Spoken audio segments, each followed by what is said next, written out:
Hello. Okay, so here we go, everyone. This is my first time trying this idea where I bring back, like, the old stuff. And this was the first speedrun I did in Wind Waker that was under 5 hours. It was also the first speedrun in Wind Waker that was ever under 5 hours.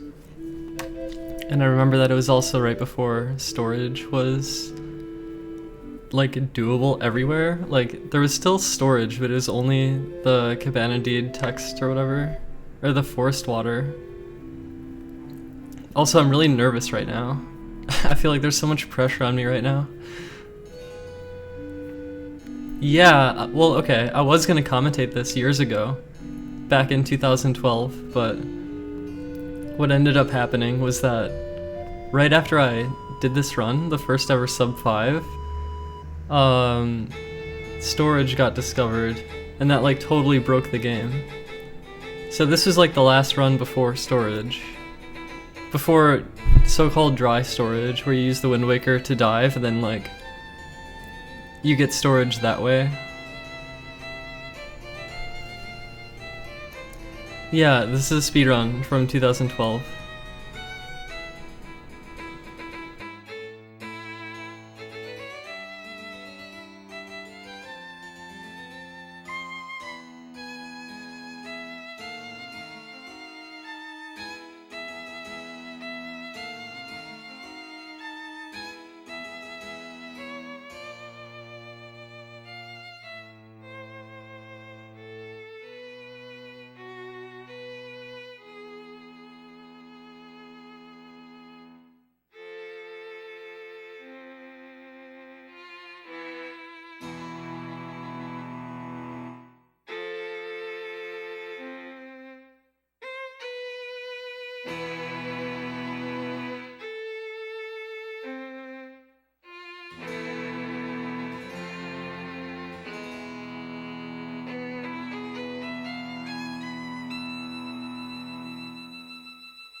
Thanks, Amir. Okay, storage. It's a really wacky glitch in Wind Waker that lets you, like... It enabled super swimming to be done in, like, real-time runs, not just tool-assisted, because you could lock the camera, and then you would, like, turn around every frame and build speed, because the camera would flip instantly. Like, without the storage that locks the camera, you would have to, like, press alternate directions every frame on the control stick, which is, like, not really possible for a human to do. Although, to be fair, some people were able to kind of do it by pausing the game very precisely over and over, but it was obviously kind of useless then because it took forever to do, and it was, like, really annoying too, because you had to have your pauses be totally perfect, otherwise you would lose your speed.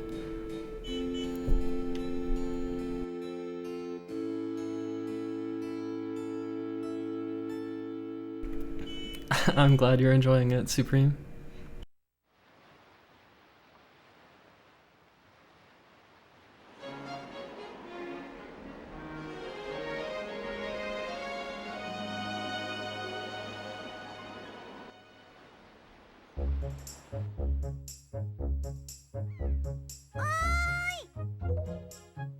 Now, I don't remember much about this run. I just remember that I was happy that I was the first sub 5.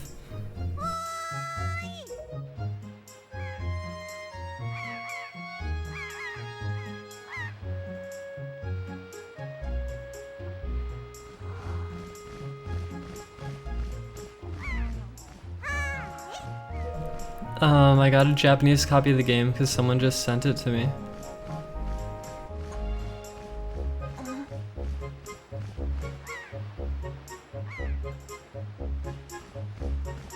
The music is classic. And I always loved not just the music, but also the sound design in Wind Waker. I don't know, it was really incredible for like a GameCube game. I actually thought HD, like, with HD you can see like the flaws, or like you can see the low polyness, and like the new shader they did kind of like shows the polygons in kind of a worse light almost.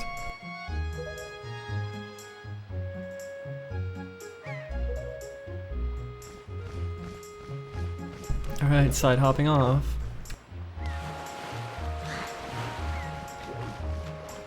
I'm assuming I do a fast roll right out of the water. No, I don't. Wow. Oh my god. Was that after? Oh my god. See, okay, we found out that like if you roll like immediately as you come out of the water, yeah, those rolls weren't the best. If you roll immediately when you come out of the water, you can keep your speed, but like if you time it wrong, it doesn't work. So you have to like mash really hard or time it perfectly, but I just mashed for it.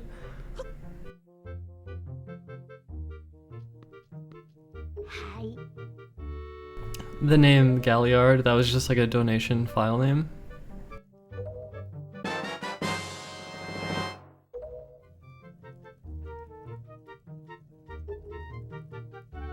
This is the first Wind Waker run you've seen. Well, stay tuned. It's 5 hours long.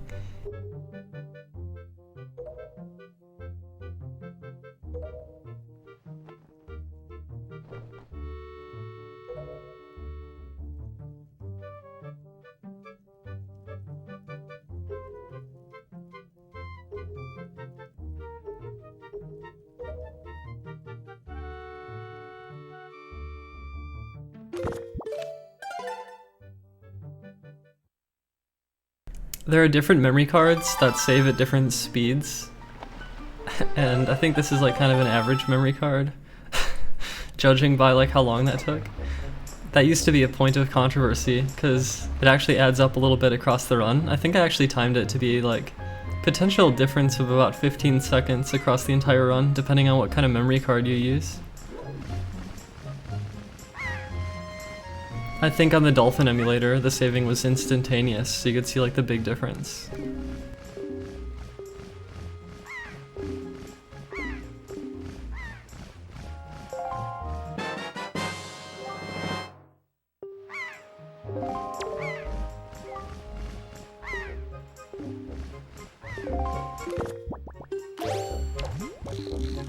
I stopped speedrunning this game. Well, what happened was HD was coming out, and I was like, oh, should I play HD instead? And then I was like, I hope HD is the definitive version of the game. And then HD came out, and HD kind of annoyed me because like some glitches didn't work, but other ones did, and like it just felt kind of bad, like the way it was, like the way it came out. I just like didn't really like what was possible and what was not possible. It just like kind of irritated me. It was like a weird mix of things that worked and didn't work, and it just bothered me, and like I wasn't sure if I should go back to the original or not, and like I was so indecisive, and I almost kind of just lost interest in Wind Waker. I actually think my streaming career would have been way different if Wind Waker HD never came out, because I probably would have continued to play Wind Waker longer and wouldn't have lost interest. I know it's kind of like a personal thing, like it was my decision to not play it anymore, but yeah, HD just made me feel kind of strange.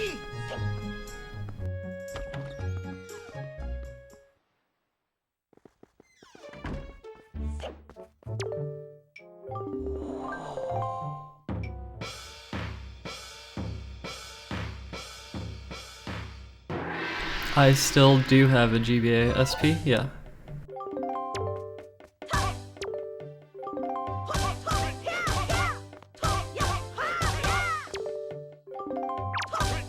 I remember you hold back on those and like you do that jump attack,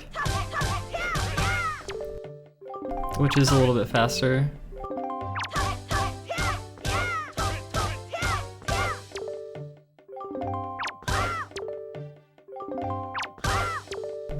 So there's like a 2-frame trick here where you can like... Oh god, I don't think I got it this time. No, I didn't get it. I think it's like within the first 2 frames of the parry window. If you parry, then the next parry comes instantaneously and you don't have to wait for him. which saves a bit of time. But it's a little bit risky because if you go too early, then you waste time.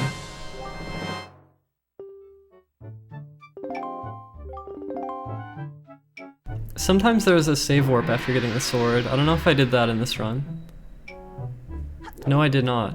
And I remember there was complications with the rupee route. Like sometimes like on the way this way, I'd go out of my way to collect rupees. I don't know if that happens in this run. Oh, it does. Wow, see?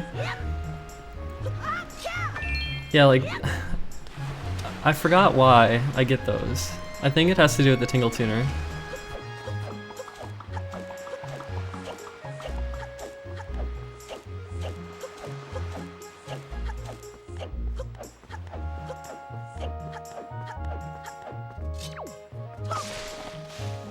Yeah, this run is 4 years old.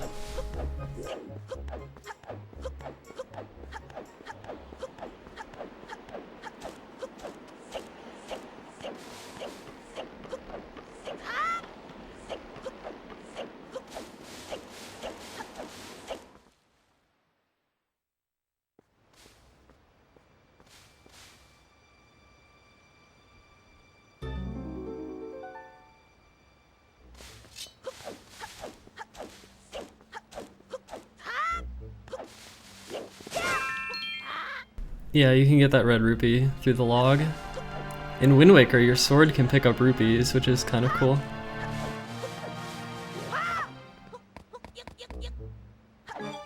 I think those side hops were found to be slower, weren't they? I don't know if people do that anymore. Oh, this battle is actually... I remember this battle is kind of hard to get right. Oh, I did it pretty well.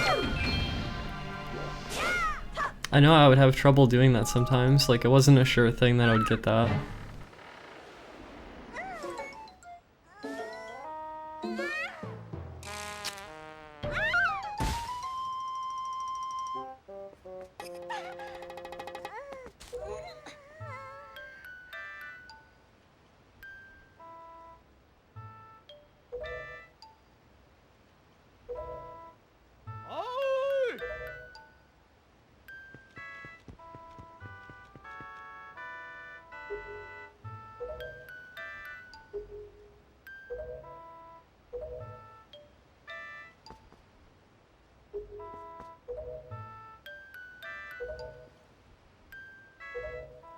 So yeah, as far as like broadcasting my prior content, like there's so many videos, and like this one felt like it'd be a good idea to sit down, watch, and commentate, because like it never had commentary attached to it. There might be a live version of this video though, somewhere. I might have it, maybe.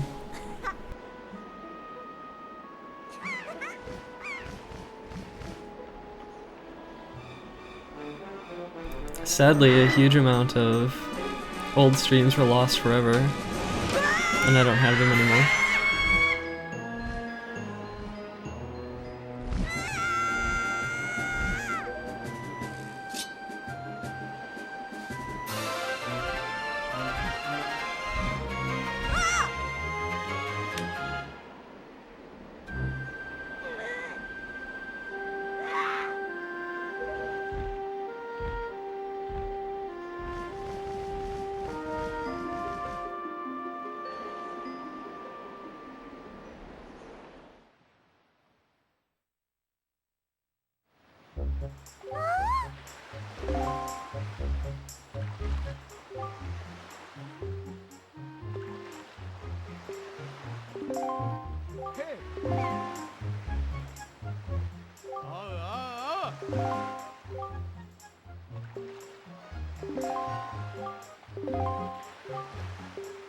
This series of cutscenes and text boxes lasts a while, and it's even more lengthy in English.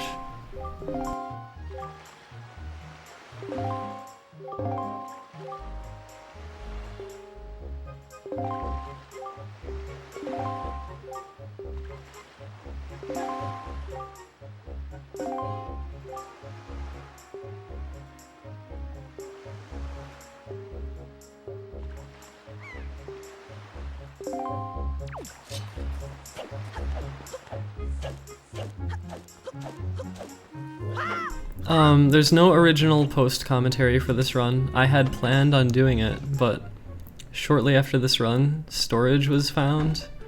Dry storage, the glitch, which changed the game a lot. So I never commentated it because I just wanted to move on to the next thing.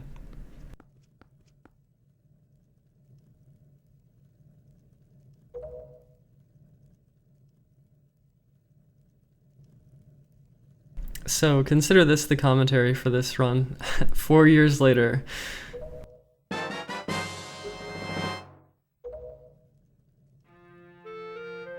Okay, it's not storageless though, because there is the forced water storage later. And that was so crazy back in the day, like... You'll see later. It's much later in the run, like way near the last third or something.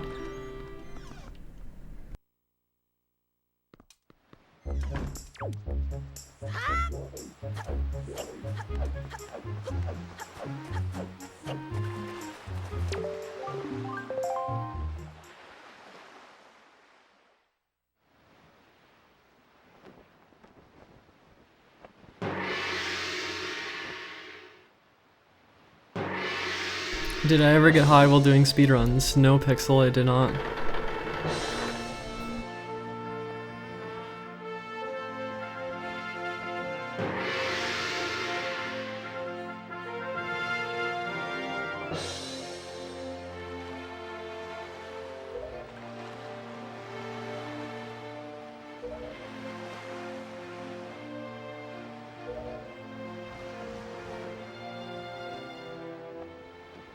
Okay, yeah, it's true that the islands, like a lot of the islands have like nothing. It's like, oh, they have one heart piece or something, and like, yeah. But I think it's still impressive for what it is. And you're right though, Skyward Sword did it worse. It really did. The thing is though, in Skyward Sword, like, the main core of the game is like within those different regions and not so much the sky. So the sky is almost like this empty nothingness, which is kind of frustrating. I bet Nintendo themselves were actually kind of disappointed in how the sky turned out. But with so much of the content happening outside of the sky, I guess I don't blame it for being so empty. It just doesn't feel very good, I think.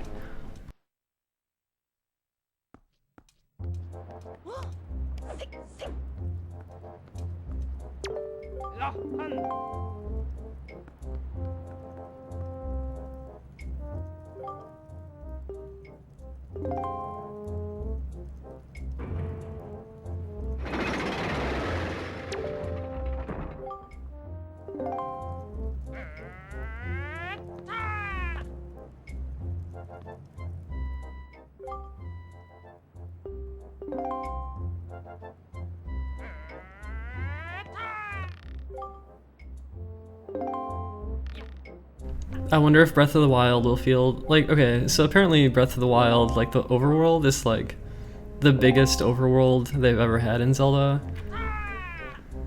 And I wonder about like how populated different areas are. They've talked about it a bit. I think they've said like the density like varies, where sometimes there's like open areas and there's not much, and then they said like it's perfectly fine that it's like that because it like serves as a contrast to areas that are more like densely packed.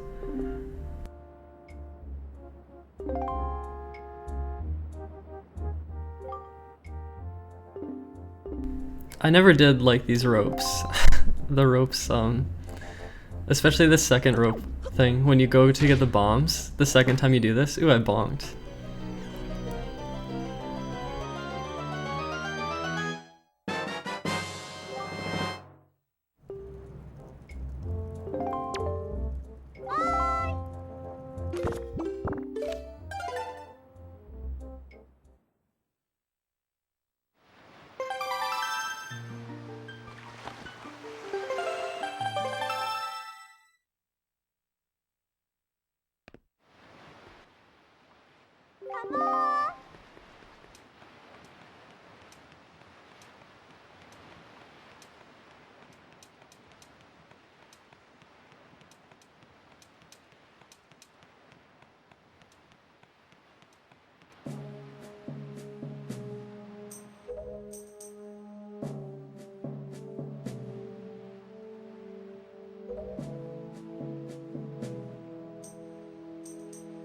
This cutscene's pretty long, and something interesting about this cutscene is that, like,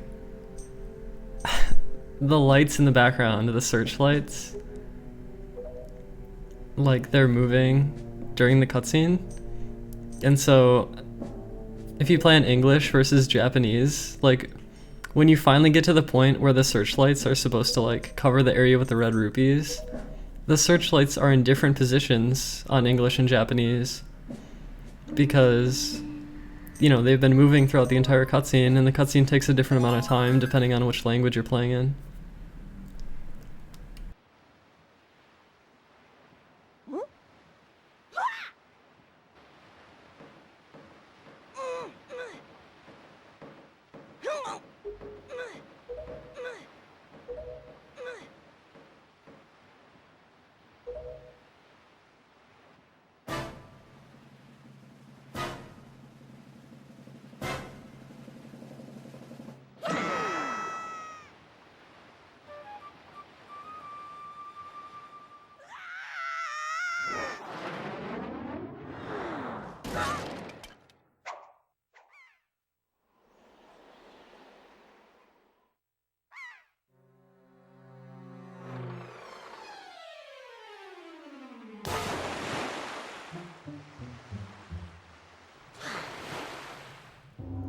You're all very kind.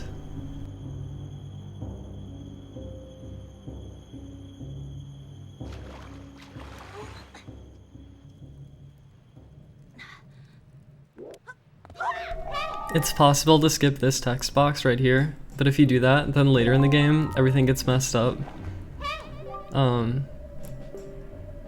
It's hard to explain, but like this cutscene has like a trigger in it, and you have to watch it, even though it's skippable.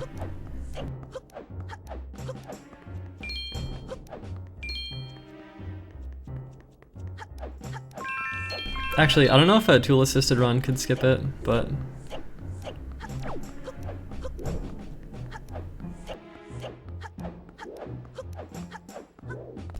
Not the cleanest movement. That was a bit sloppy. Yeah, this is quite sloppy.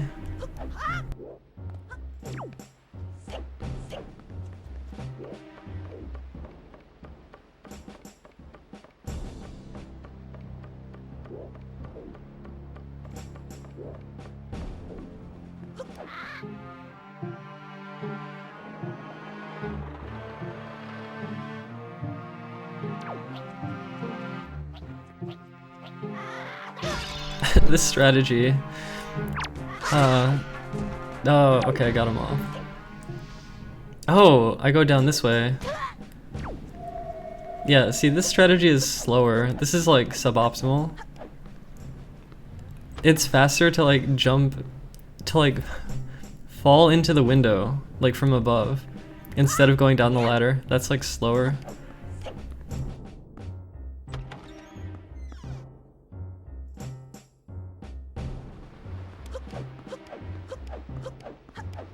More sloppy movements.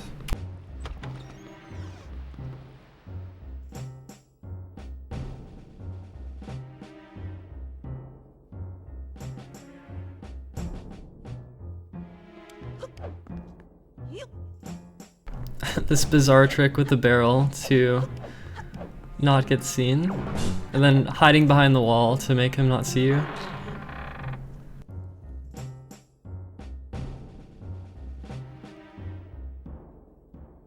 It's like you put the barrel down and like they're not gonna detect you.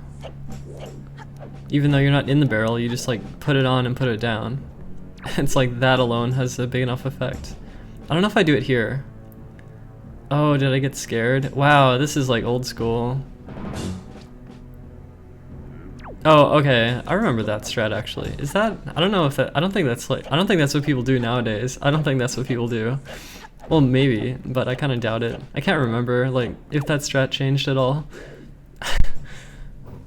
But yeah, it's weird. It's like, you put the barrel down and then their vision won't see you. Someone explained it once. Like, someone actually found out exactly why that happens.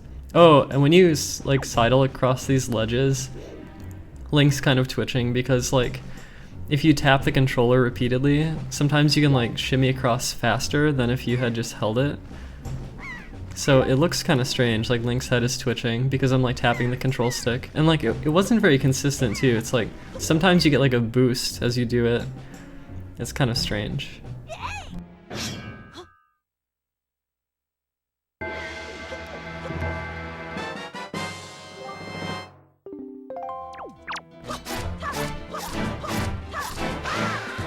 Something really weird about Wind Waker HD is like those forward slashes.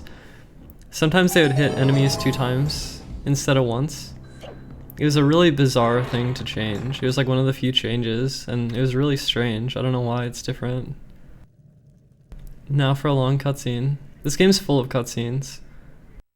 And I know some people didn't even want to run it because they didn't want to sit there and watch the same cutscenes over and over, but I kind of didn't mind it because it was like just time to chill.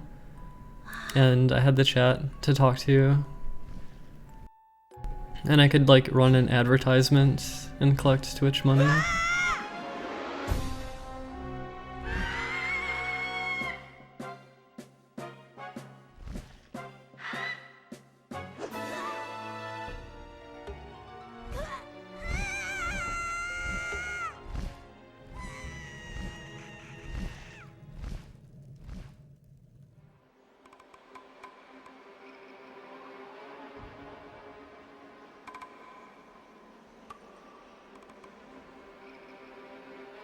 I just have water in the cup. How fast will Wind Waker end up getting? What is it now? It's under 4? It's like 3 hours something? I don't know.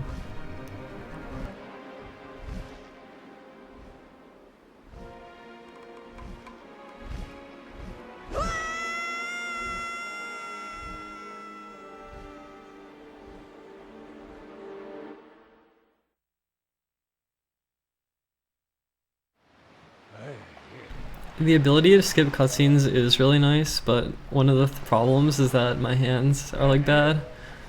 So like I kind of appreciate cutscenes maybe. It's like an opportunity to rest. Although, to be fair though, a lot of the time in the cutscene I have to just like mash text constantly and like vibrate my thumb and stuff. So, I don't know. Actually, one game that I did speedrun a while ago was the original Paper Mario for N64. Well, I think I played it on Virtual Console, but in that game, if you just hold down the B button, it goes through all the text frame perfect. So you just chill and you hold down B, and like, it just goes through all the text really fast. And I found that to be very good, and a lot of games don't do that. A lot of games, like, they display the text, and then they display a symbol where you have to press a button to advance the text. And if you're already holding down the button, it doesn't do anything, so you have to press it again. So the ideal thing to do is to like mash the button super fast the moment the symbol will appear, so you can scroll the text forward. And it's kind of irritating.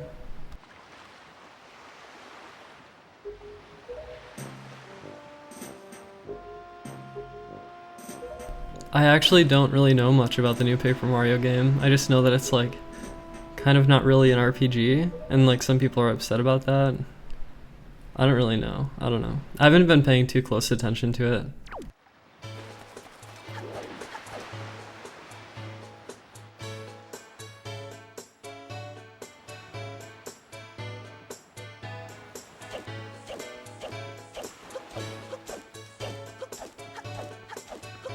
Oh, this route's different.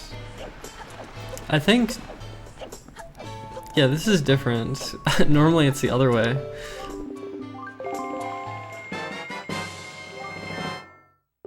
Like, normally you get the Tingle Tuner before you get the sail. I think that's standard nowadays. Oh, what is this? Holy shit, this route is crazy. Look at this.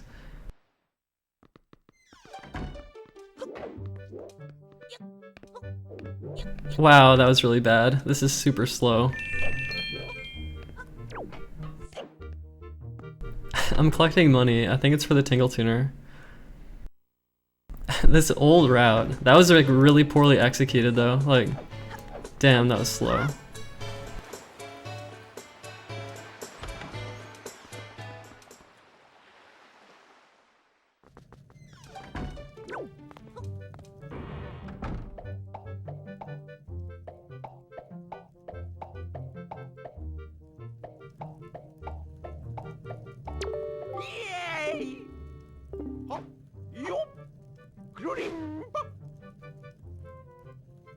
Yeah, this is with Tingle Tuner.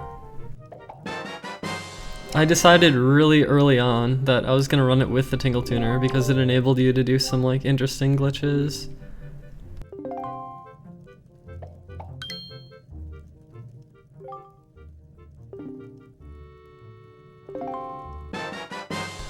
That's correct, Walter. Of course, best in the world. Best in the world at this thing that not many people do. It feels different now, like the atmosphere of speedrunning. I actually went on I was taking a bath today and I was thinking some kind of bitter thoughts. I was like kind of thinking about the release of Breath of the Wild and like what's gonna happen. Like what people are gonna do as the game comes out and like I just had some kind of bitter thoughts. I wrote about it on Patreon if you want to pay me to read it. Just a little self-promotion right there.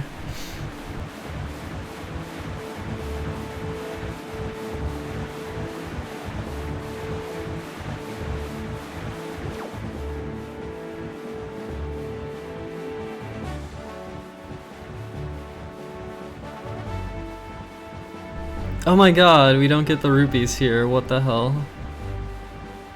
What is this route? Like, why did this is so strange. Instead of getting the barrel game rupees, I got rupees from inside of, inside that building, the sploosh minigame. I got 30 rupees behind that, but I don't get the barrel rupees. I think the barrel rupees are more efficient. The bath is a good place to have bitter thoughts. They just come to me, like, I'm just laying in the bath, enjoying it, and then the bitter thoughts just arise, and I just like think, they just come to me.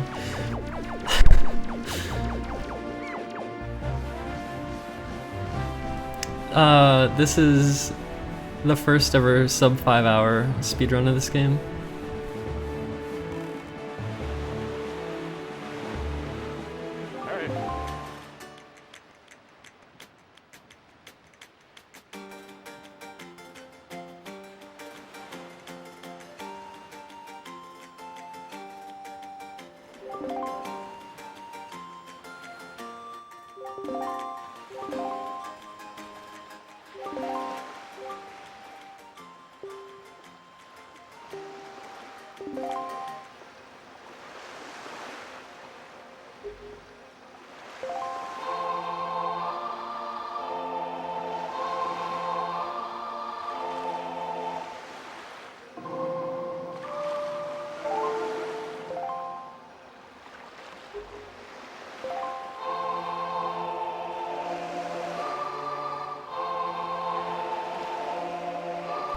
Well, I actually remember being more satisfied with this 458 than I was with my 427. I remember when I got my 427 run, I knew that I could cut off another 3 minutes at least, and that the run wasn't up to my standard of what I wanted it to be. But then Wind Waker HD came out and like, I kinda got discouraged, I don't know.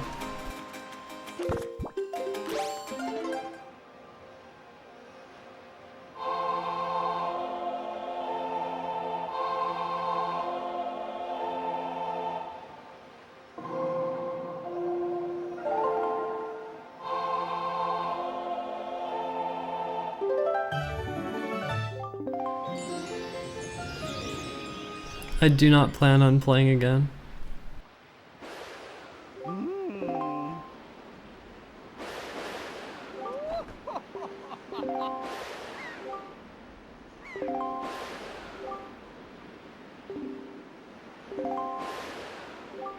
Yeah, it's true that the item slide glitch in HD, that's like pretty crazy. Kind of like uncontrollable too, I think. I'm not really sure how those runs are progressing If like barrier skip is used, like, or not, I don't know. I haven't really kept up with it. Look at this route. Why do I buy this? Why do I buy that? Why do I buy that? Wait, I used the pear. Why? Why do I get this item? What is it for? Oh my god, what's it for? I'm having like a vague recollection of... What is it for? I don't remember what it's for. Why do I get it? I equipped it. What am I doing? What's happening? I don't know what's happening. I forgot what it's for. This is like... This is intense right now. I don't know what is happening. Something's happening. Wait a minute, I'm getting the rupees now. Oh, look at this fucking route. Look at this fucking route. Look at this shit, look at this. Alright, we got the seagull. Alright. Look at this fucking route. Oh yeah, light that bomb. This route is so convoluted. Alright, and so I get the 200 rupees, and then... Now I have money, and now I can like spam the Tingle Tuner, I think. I think that's what it's for, I guess. It's really strange.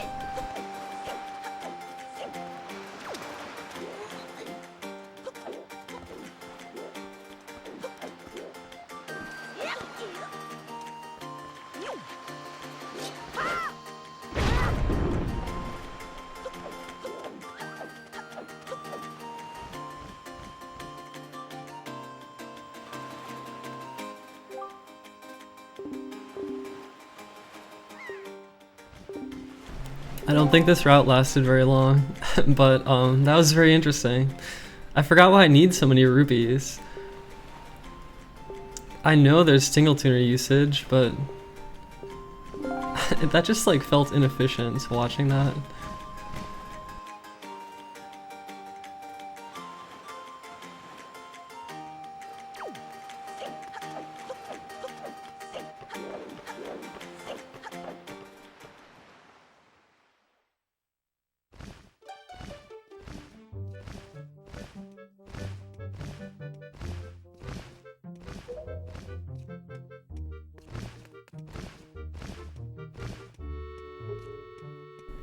This is another long series of text boxes where you get the delivery bag. I remember some people were able to skip getting the delivery bag. I think that's actually used in current speedruns. In fact, I think I used a delivery bag skip before I stopped playing. I think I did. Because storage opened up the game a lot. This is pre-storage, so... pre-dry storage.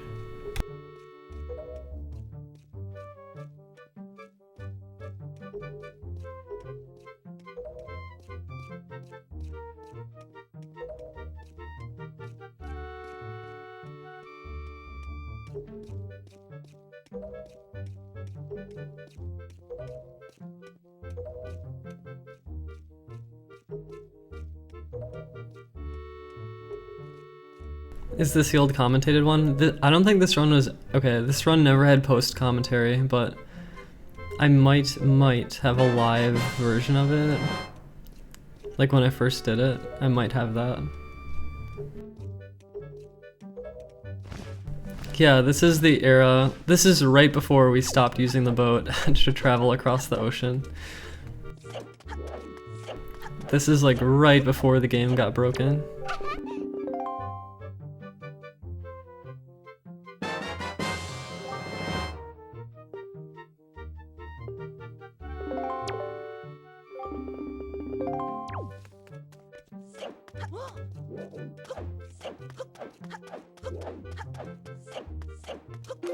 To fix my hands, do you think I should tell my doctor that my hands are like still bothering me and that I want to look into surgery?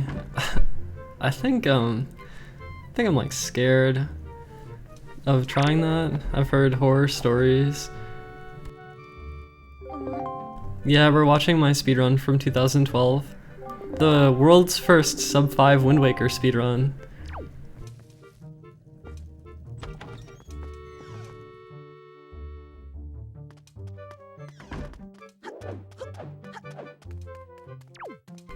Scared of bonking on those stairs.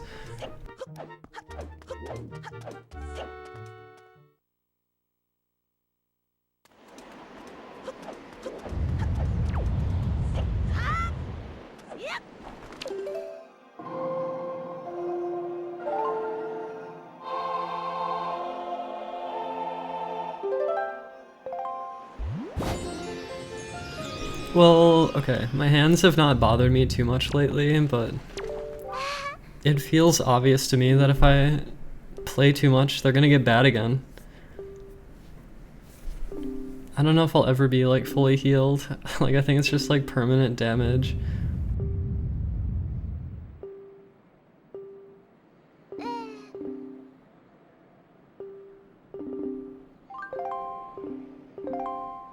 I took a month off of video games because of my wrists, and I think it helped a bit.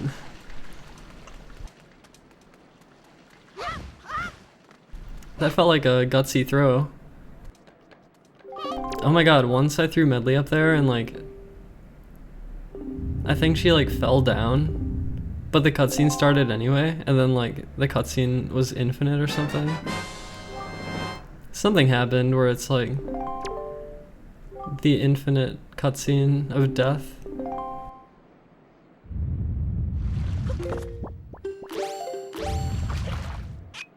Equipping the Tingle Tuner. Yeah, we're heading into the dungeon soon.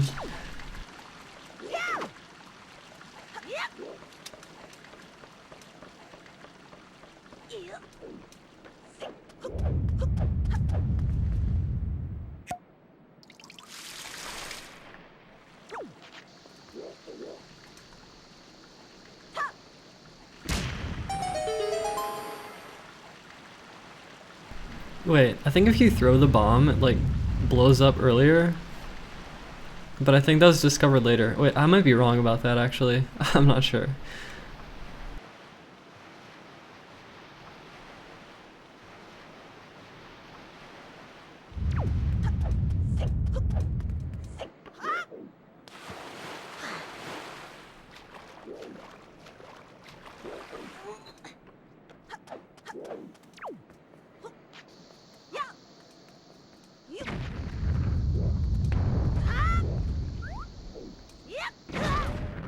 Okay, that damage boost, like you can just jump and jump slash to the corner. Like you don't have to use a bomb.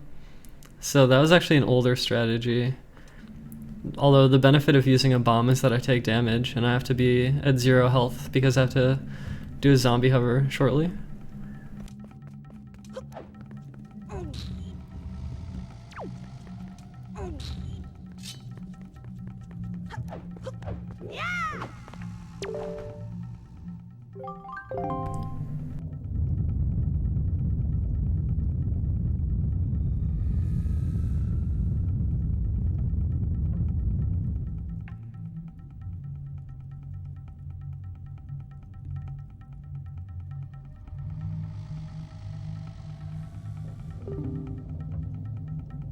Is 200 the max wallet at this point in the game?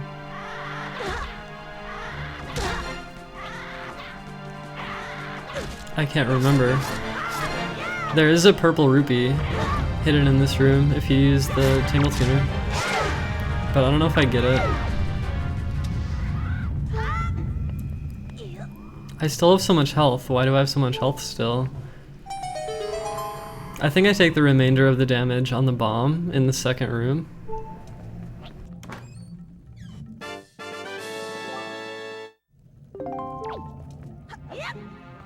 Because, like, later on we started doing the hover from, like, right here, kind of. But back in the day we did it over by the bomb. So I think I do it by the bomb.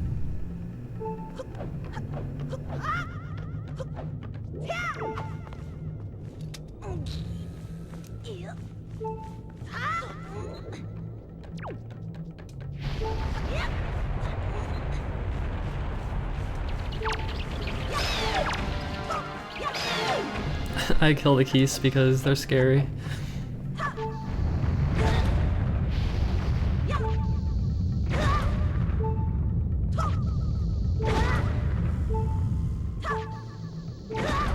Okay, here's the zombie hover. This requires you to press buttons very quickly, and it's hard on your hands. And a lot of people actually like really struggle to do this. But then later on, people figured out that like Some people figured out a different method that uses 2 thumbs and like you like shake the controller on your leg. And I never got good at doing that. I couldn't like coordinate that. So I just used one hand and I just like vibrated my hand super fast. And then you use the red ting from the Tingle Tuner, you buy it, and it heals you.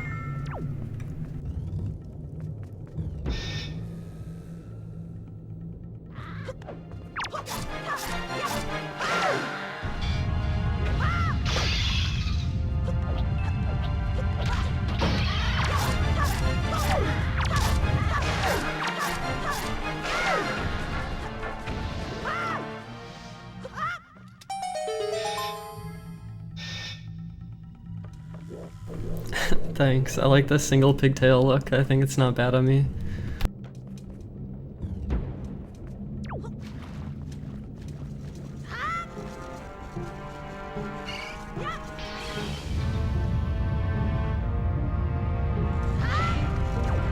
You did an almost 5-minute zombie hover. Once you get high enough in the air, it's not too hard to keep it going, I think, but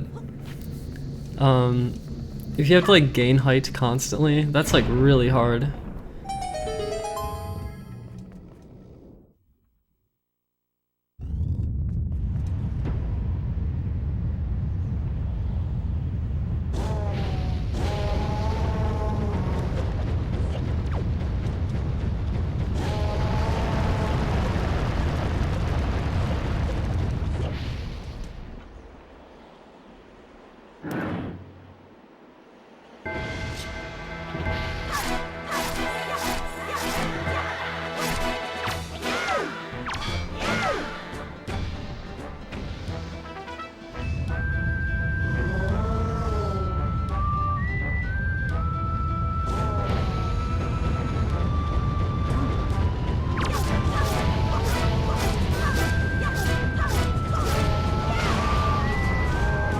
I used to have trouble killing that one. Sometimes he'd block me.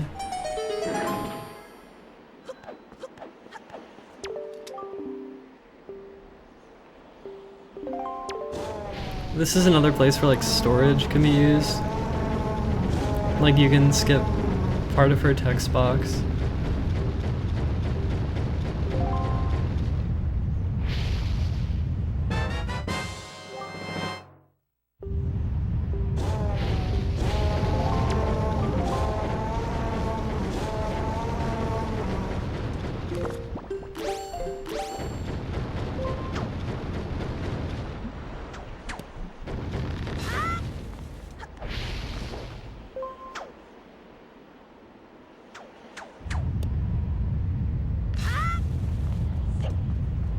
I have not played A Link Between Worlds.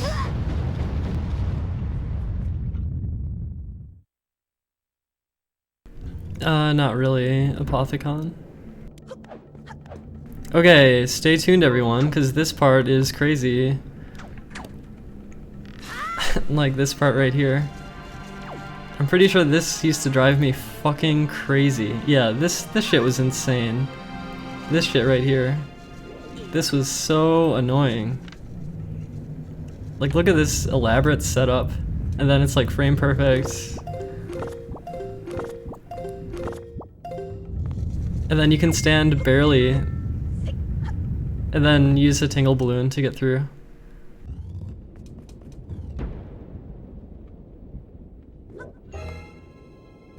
It used to be so annoying. Like, I got so angry trying to get that to work.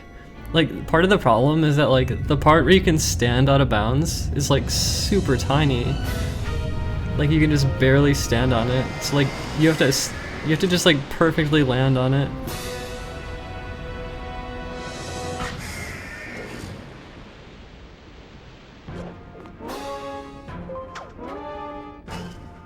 Well, it's certainly faster than getting the boss key to Toon Link.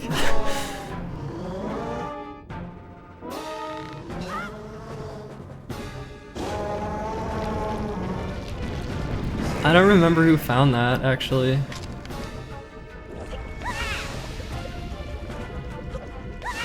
Okay, apparently I'm already taking damage for like another hover later on.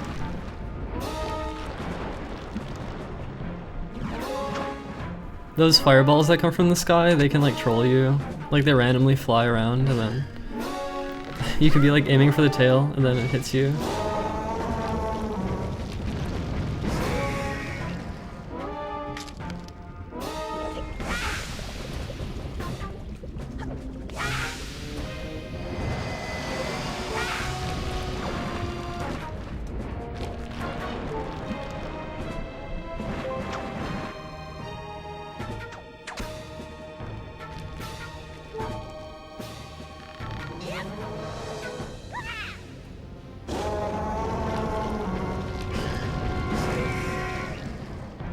Because of the sound clips, that's funny. Oh, Chain Chomp, I did hear about that. That's crazy.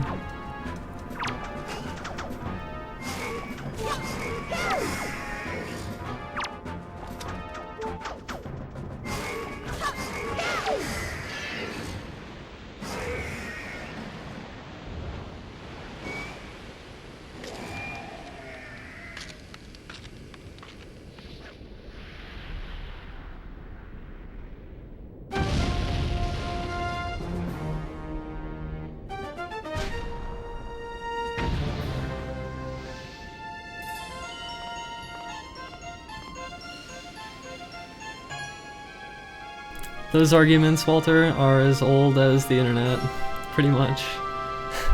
Well, just about. Well, not really, but they're really old arguments.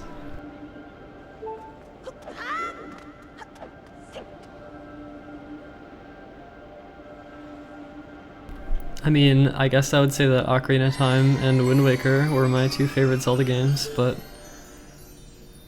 I don't really have a favorite right now. I'm hoping Breath of the Wild becomes my favorite Zelda game. I just don't really have any desire to play Ocarina of Time and Wind Waker, like right now. Like I don't really have any desire to play them. This seems fine though, like I'm having fun commentating this.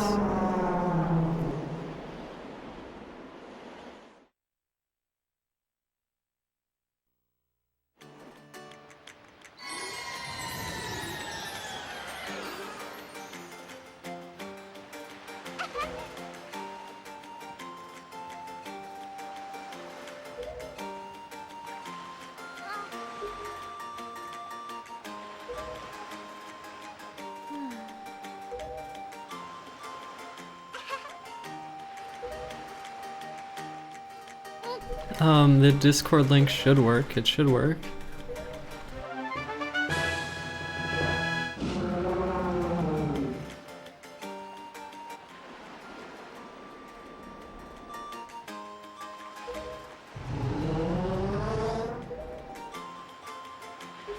So when the dragon Valoo speaks Hylian,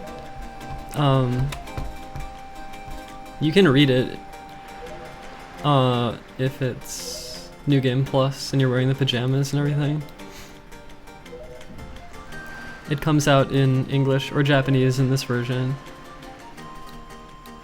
My YouTube chat is a pile of garbage. Okay, sorry about that. It just gets stuck sometimes when people get timed out and then I have to like manually go in and fix it.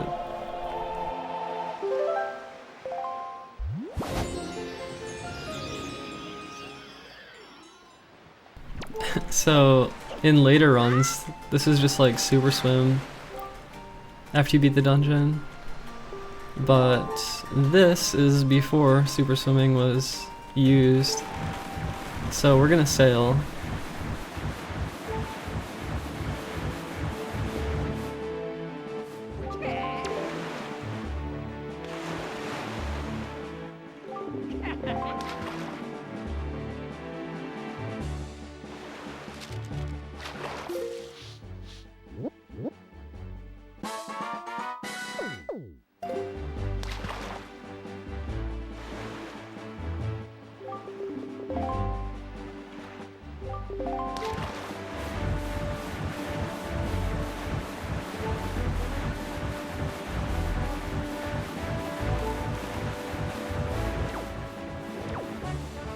Commentating other people's speedruns.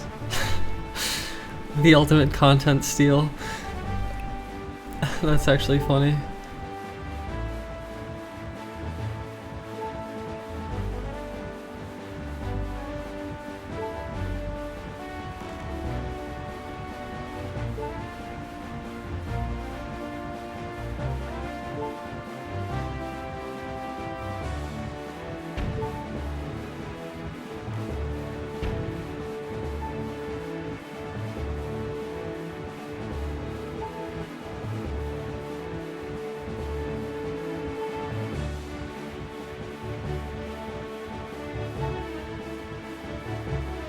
So yeah, it's like a lot of sail pumping. You just like put it away, take it out, and you have to do it a lot because you can't super swim. But I was like fine with doing it.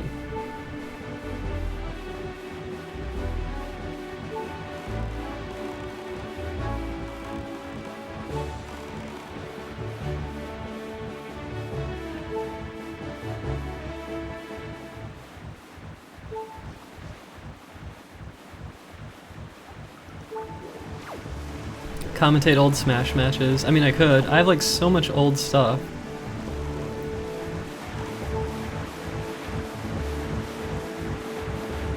You like this idea, Jack? It's funny because like I made a video called Pathetic Video where I like sort of prompted this idea, and I didn't like the comments very much, the YouTube comments. But now that I'm actually doing it, people seem to be enjoying it, so that's cool.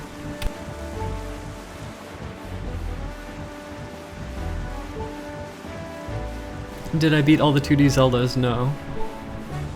Sometimes people label me as like the huge Zelda fan or whatever, but I've really only got into like the big 3D Zelda games. I have it not on an external hard drive, just on my normal hard drive, which is like maxed out. My hard drive is like totally cramped. I need to what do I need to do? I think I need to buy another hard drive.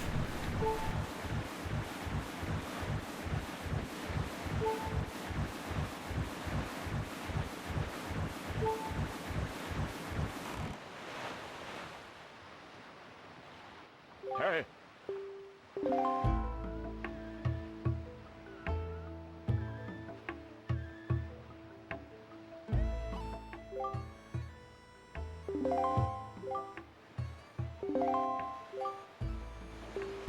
I do have an external hard drive, but I should probably use it. I'm not sure how much space there is on it though. I got it like a long time ago.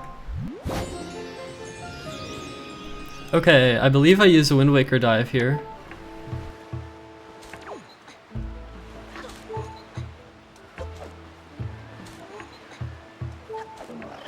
It's funny, right here, this is where dry storage was originally discovered, like right here.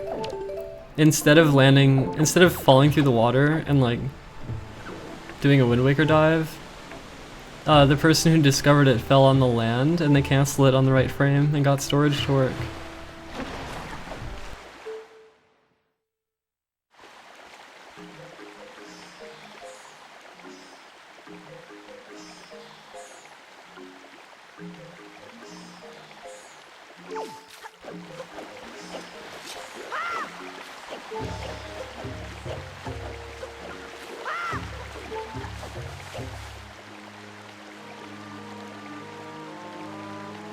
I'm pretty sure that that route I took just now is slower because there's a way you can just jump up.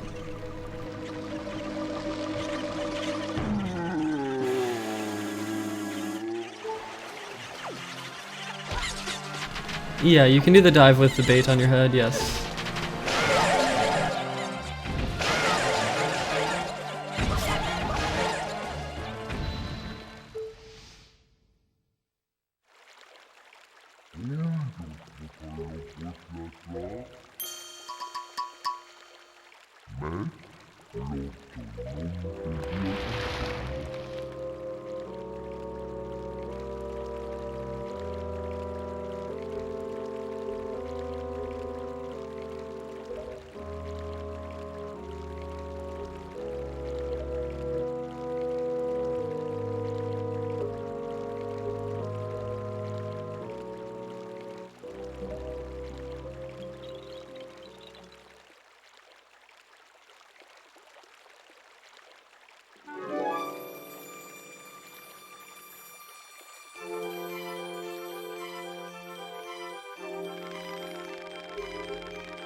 If I remember correctly, there's a way to skip this cutscene too. Nowadays.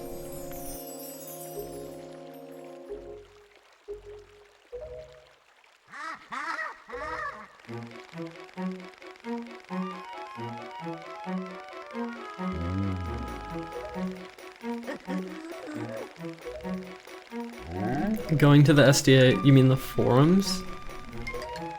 Or are you talking about the marathons? I have memories of both, I guess.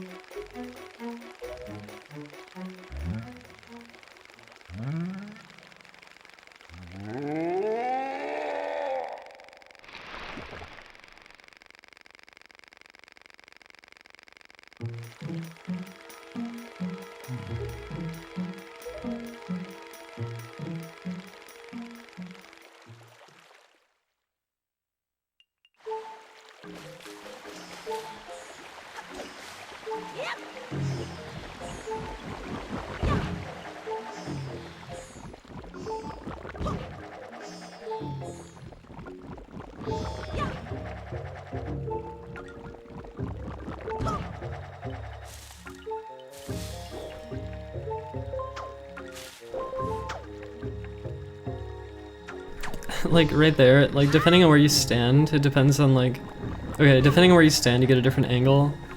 So like there's a certain place to stand when you do that to make sure you end up in the bulb. And you can skip the last bulb. I don't think I do it in this run though. No, it's like you can skip that one. You can just go directly to this, but it's like kind of precise to do it. Oh, also, if you like side hop into the leaf when you collect it, you don't have to do the animation where he holds it up, so it's like actually faster. But I did not do that this time.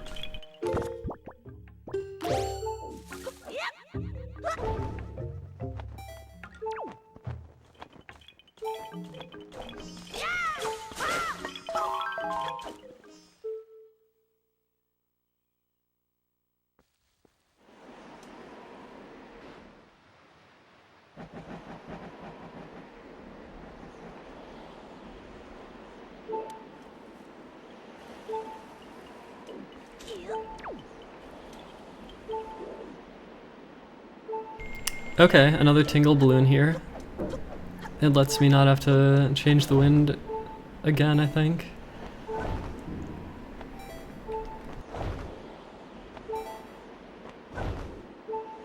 I have to use some leaf pumping though to make sure I have enough height to make it across.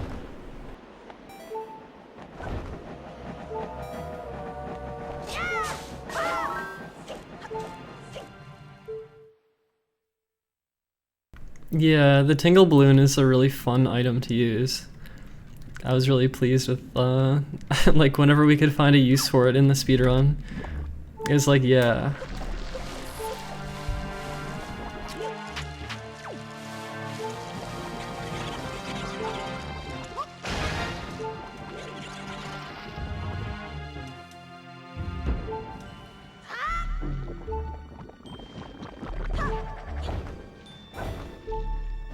I know the most recent Wind Waker tool-assisted speedrun has a crazy use of the tingle balloon, where like tingle balloon plus storage lets you like climb a wall and then launch yourself across the entire ocean and end up like all the way in Helmarock's room like super fast.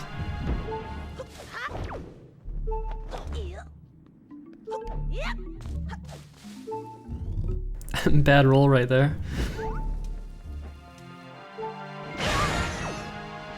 Oh, here's one of the hidden rupees. You can get it by using a tingle bomb.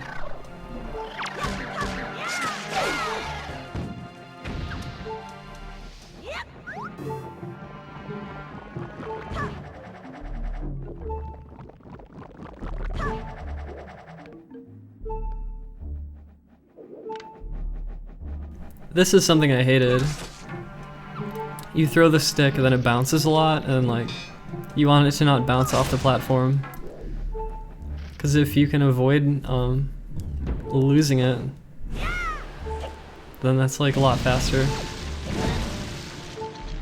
Oh, I'm taking damage because there's gonna be another zombie hover coming up.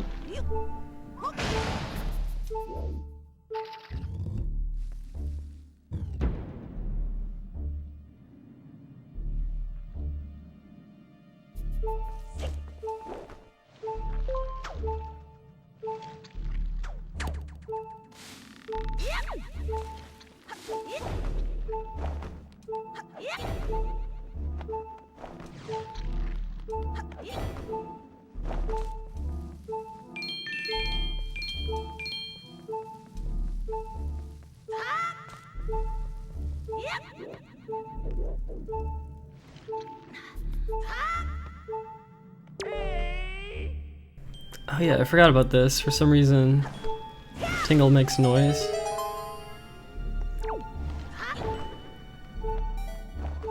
I think this is where the hover happens, yeah. This route is like such an old route, look at this.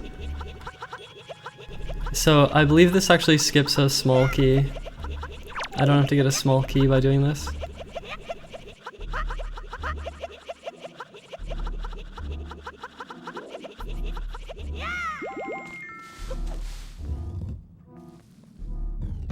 But then I have to go through this room backwards.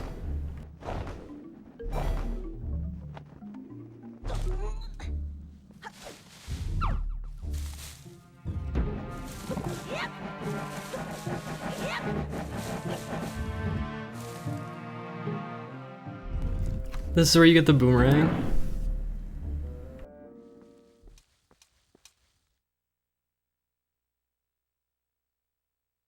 The boomerang is skipped now too. You don't get it anymore. I remember trying to kill this quickly, it was kind of annoying. Oh, that was actually a really good fight though. That was like how I wanted to do it and I got it to work.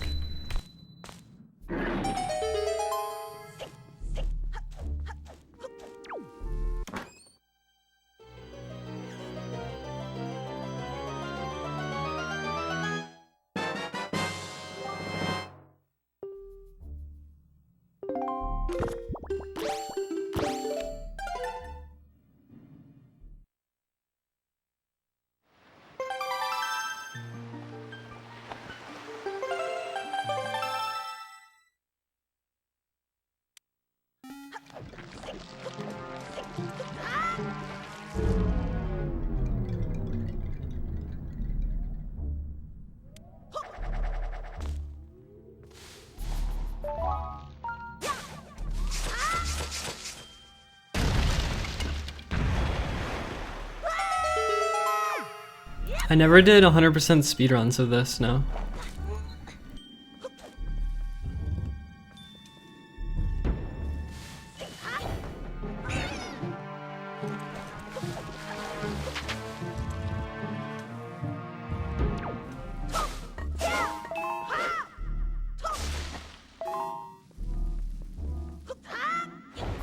This is another kind of intense leaf pumping section where I have to like kind of narrowly get through here.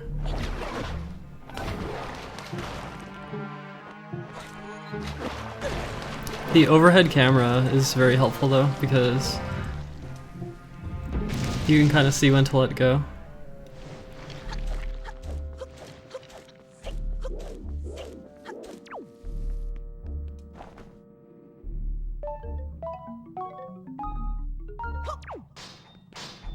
Okay, what I just did is actually really hard to do in HD because you have to deal with like the gyro aiming, plus like you don't have notches on the control stick. So like there's some benefits to having notches in the control stick, and I kind of missed that. Like the difference between the GameCube controller and like the Wii U gamepad.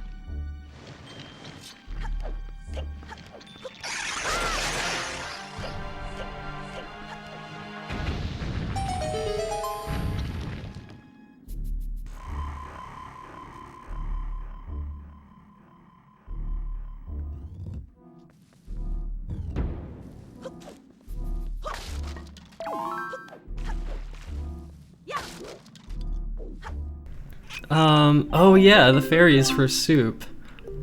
Soup is skipped now. But back in the day, we used to give Grandma the fairy and get soup all the time.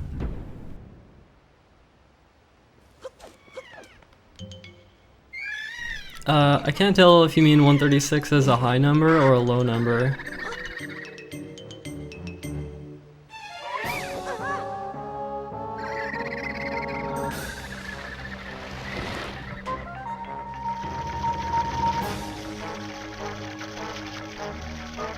Okay, so this is the boss where the Easter egg was discovered. Once you knock the boss down, if you pour forest water onto the boss, then the boss instantly dies. It's possible to do this like really sick fight where you throw the boomerang twice, and like the second throw gets like every single tendril. But yeah, it didn't happen very often for me. So yeah, like right here, you just pour the forest water on the boss and the boss just dies instantly. It's really interesting. It wasn't found until 2016. And this game originally came out in 2002 in Japan. So it's like 14 years of like not being found. A little piece of code inside the game that was like undiscovered.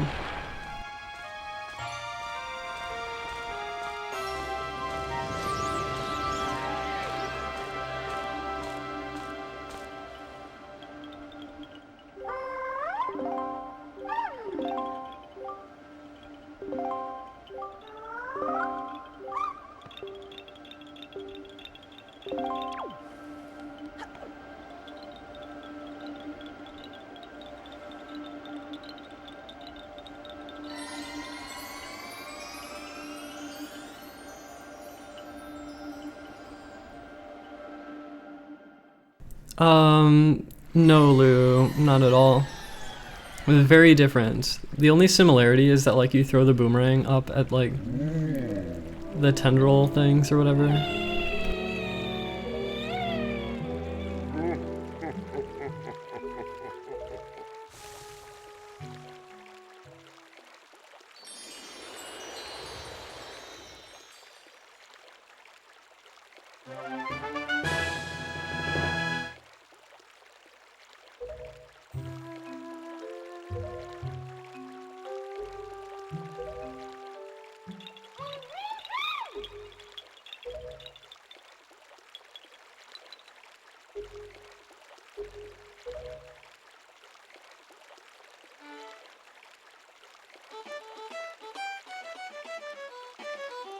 At one of the points in this cutscene, when Makar is jumping up and down, if you leave the game on for like hours, well, is it hours or 30 minutes? I think it's like 30 minutes.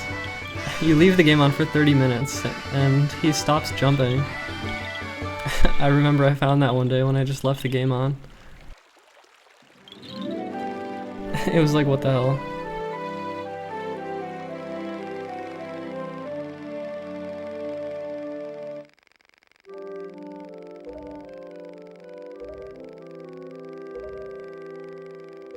The Koroks make an appearance in Breath of the Wild. Like the same exact Koroks. They have the exact same design. And I think they give you like Korok seeds or something. I don't know what they're for.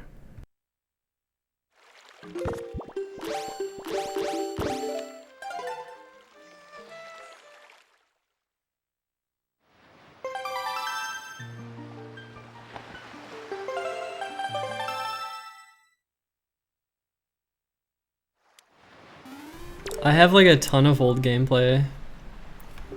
I just don't know if I would commentate it all in like a similar way. I just have like so much, like I have so many old videos.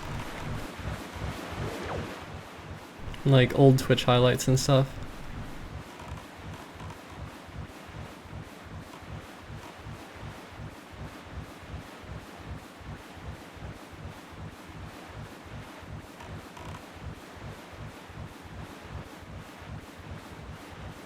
Okay, we're heading to Birds Rock Peak because I want to get a Triforce chart. There are like 8 of them, and I have to get all of them to beat the game.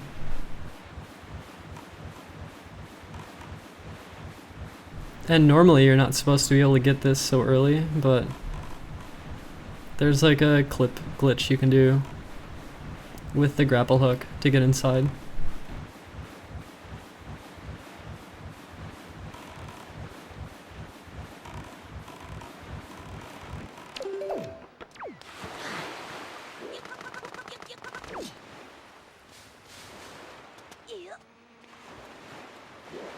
No one made a GameCube emulator? Have you heard of Dolphin?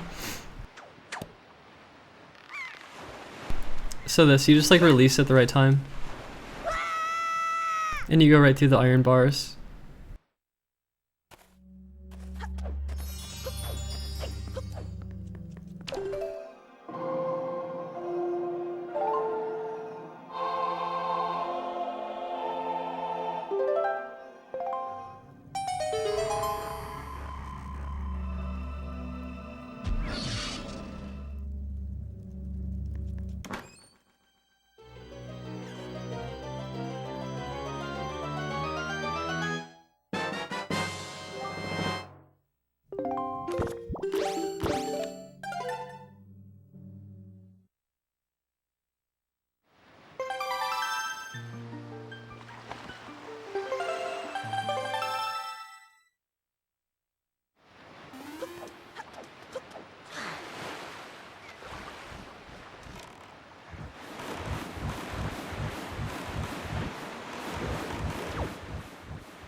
Okay, later.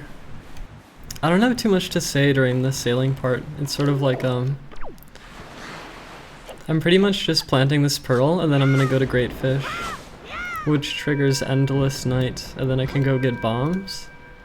And then once I have bombs, I can go get Jaboon's pearl, and then I can plant the last pearl. Well, there's still 2 pearls to plant, actually, but yeah, I need to plant them, and then I can go to Tower of the Gods.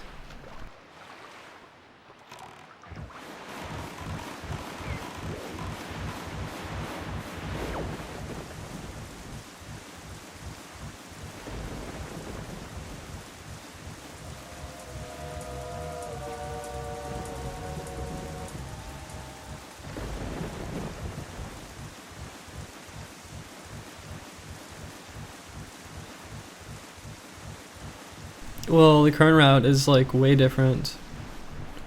It's over an hour faster.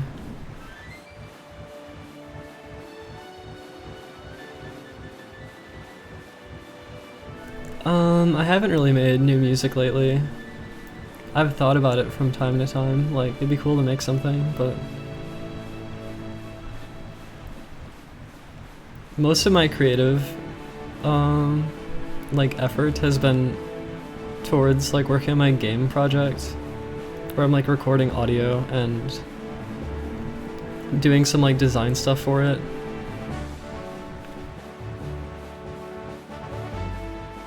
And also making wine videos on YouTube that get tons of thumbs downs and make everyone mad at me. I have some, I don't know. I just like to do that.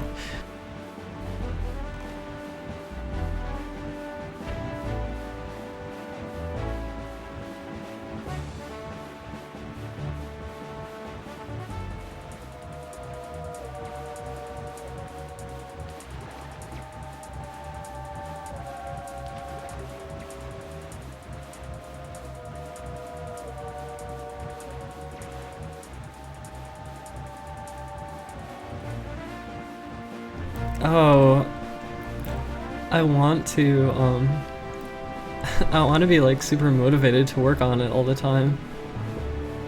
But, lately it's been harder to work on it. Which is kind of sad. I wish I just like had a burning passion to work on it constantly.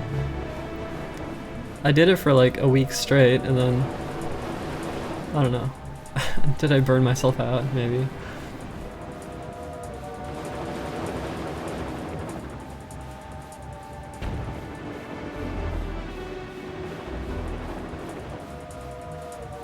There are encounters in the sea. There's like, I don't know, there's various things that happen. There's like a cyclone and there's like a submarine you can find, and like there's some NPCs you can find sometimes, and sometimes you can find treasure, and you can find enemies, and like outposts and islands.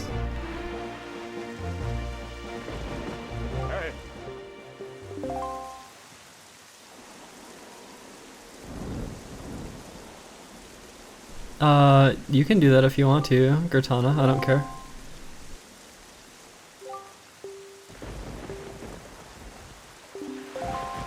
We are commentating the 2012 first ever sub 5 hour speedrun of Wind Waker.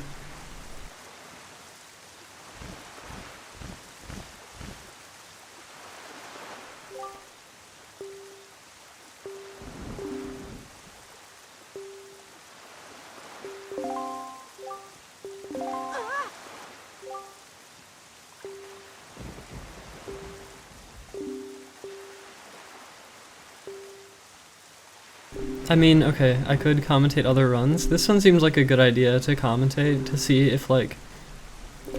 Well, I wanted to see if people would enjoy this sort of thing. And I think people have been enjoying it so far, so... But, like, a lot of these old videos that I have, they're like kind of shorter. And I don't know if I should just like upload them as is, or if I should like try to do something.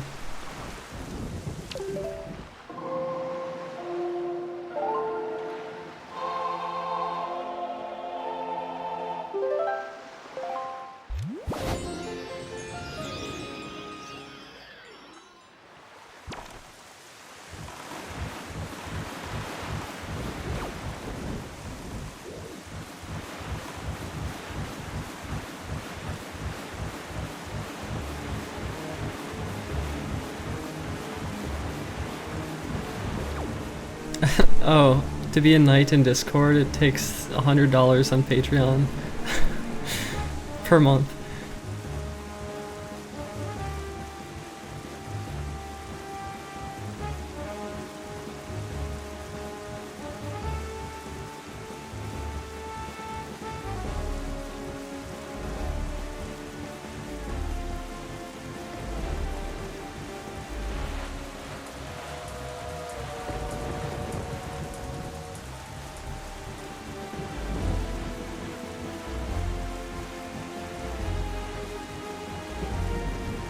Oh wait, Gertana, are you talking about the Wind Waker HD barrier skip?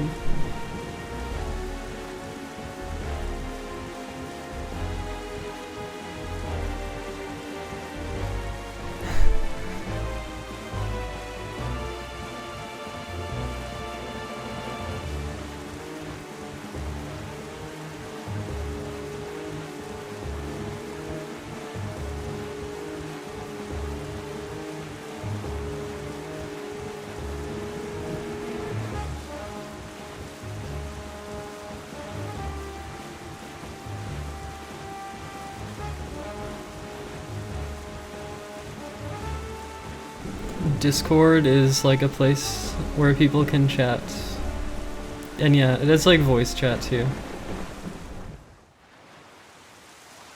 Oh, the fade out. Okay, so what just happened is like sometimes when you approach Windfall Island, it just like fades out and like it's kind of disorienting because like the angle, like the camera angle and everything kind of change. So that's what just happened. And like, I don't even know exactly why it happens, and I still think it's a little bit of a mystery. I think maybe someone, I don't know if anyone ever like totally figured out exactly why it happens, but it just happened. So that's what that fade out was. I mean, the theory, I guess, is that they want to like reload the island because, well, there's so much stuff on the island, I guess, and like they want, I don't know. Whatever. Oh, check this out, look at this. We have a pot. What are we doing with the pot? Wow, I almost jumped in the water. That would have been bad.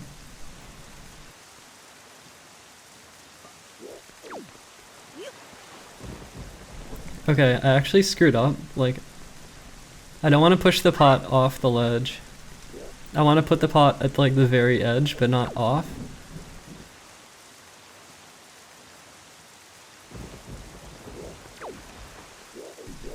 Alright, and then you do this.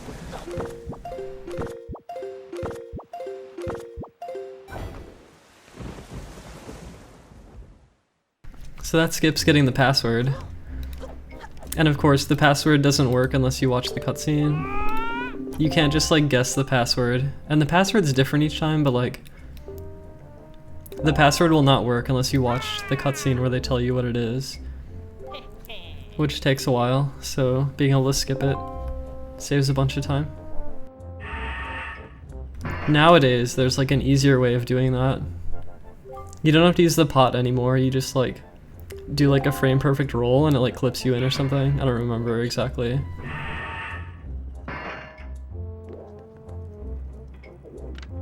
Okay, this is like the second rope game and this one's like kind of irritating. Oh god. I think jumping on this one was not intended.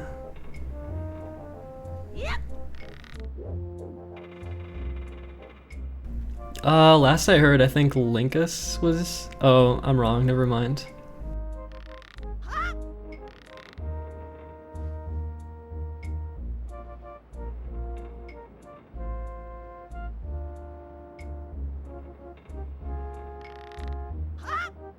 Fuck you, Lou. You're such an asshole.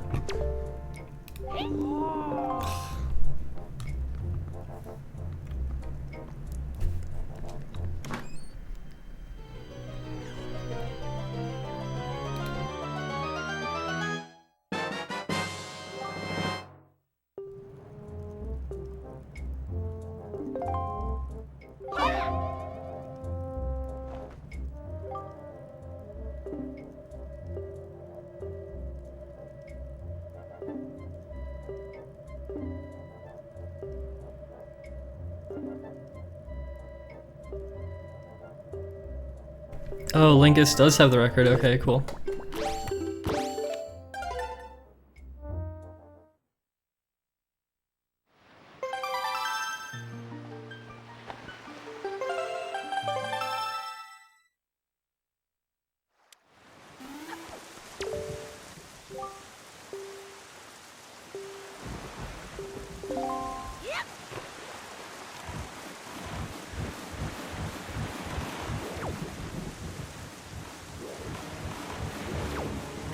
Yeah, I think Linkus was practicing it because Linkus is gonna run it at the next GDQ, I think.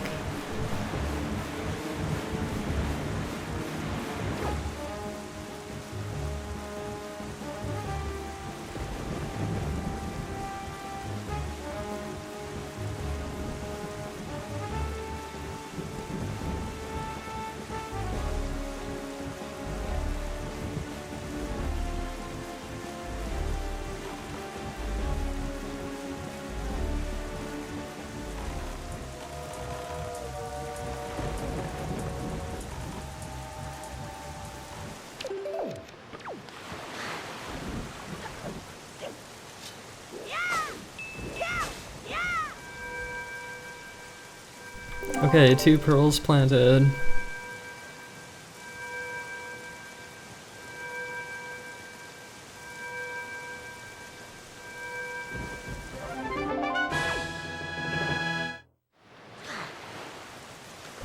Oh my god, okay, so this right here, look at this. Look at this madness. This is what we had to do before super swimming. Look at this. This is called the 1 in 8. The 12.5%. This was absolute madness. Just utter hell. You have no control. You just let the cyclone take you, and whatever happens, happens. Oh, and I got a bad one, and I reset the game. So I look how much time this cost me. You see this? This is the madness I had to deal with. It's like, oh, I got bad luck. Now I have to reset the game and do it again, and like, how much time was just lost?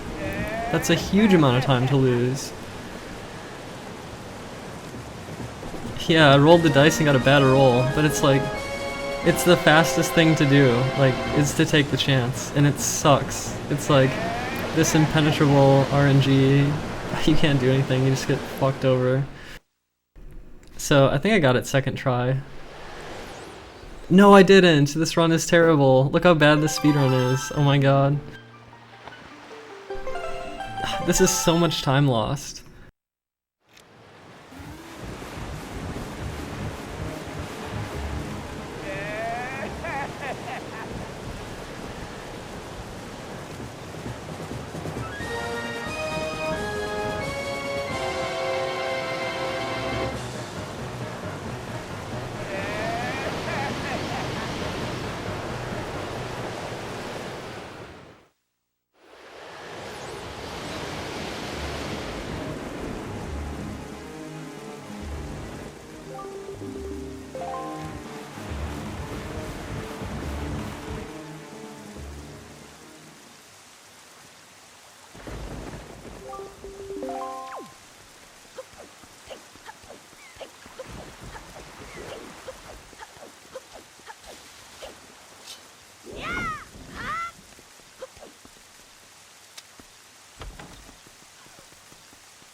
Why was my microphone not working? Shit, I'm sorry. Anyway, this is where we get the soup from Grandma. This isn't used anymore in speedruns, but back in the day this was like a godsend because with soup you could, well, it filled up your magic. So like, it's like infinite magic refills because you can glitch the soup so you don't have to waste it. You could just use it over and over again. So you gotta get as much magic as you want whenever you wanted it. The balcony's broken, I will try to fix that. Okay. Anyway, when my microphone was muted, I was just talking about how when super swimming was discovered, it was very good because it got rid of the cyclone luck. Like, that was one benefit to it. The downside to super swimming is that it's pretty irritating to do sometimes. Sometimes it's frustrating, but it ended up being like quite controllable. I think it's more controllable than, say, like the item slide. Well, kind of. Actually, the item slide, I never personally messed with it, so I can't really talk about it.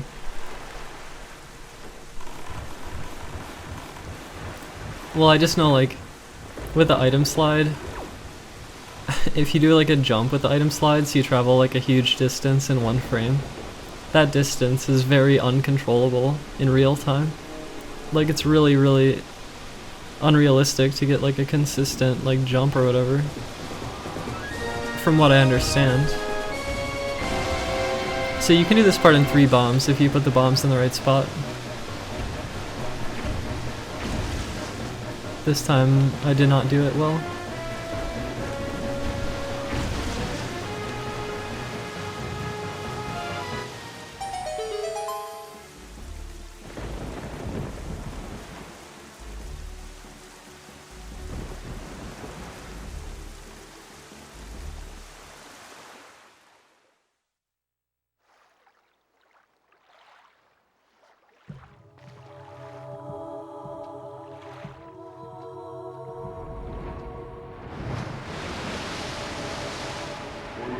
I remember some people were angry about this because Jaboon just gives you the pearl and there's no dungeon.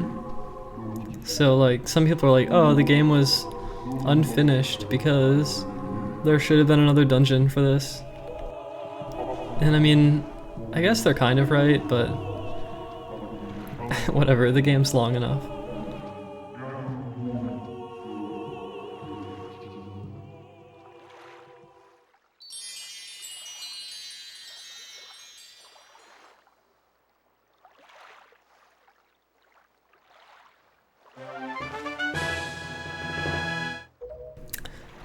Chris, this was the first ever run that was under 5 hours.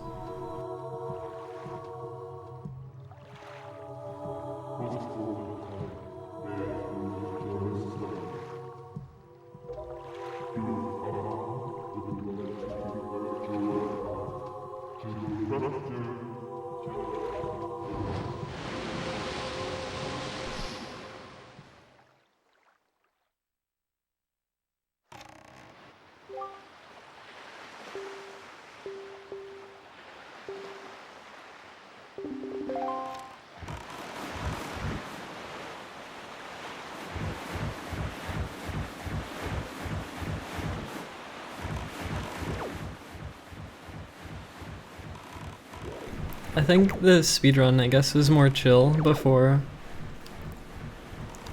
super swimming was involved, because all of these like calm sailing sections ended up getting replaced by like, oh god, need to get storage glitch to work, oh god, need to do a super swim, shit, like I hope I don't drown, I hope it goes far enough. It was like frustrating. I mean, eventually we got better at it though. But it added like a whole new dimension of challenge. Whereas like sail pumping, it's pretty easy to do.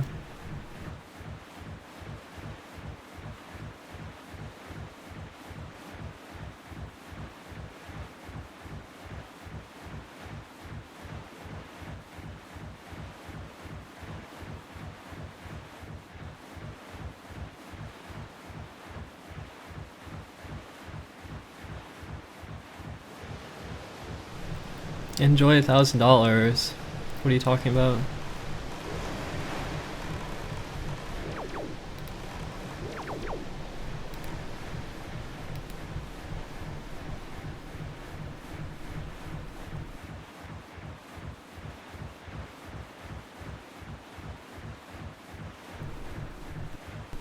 Are you trolling me?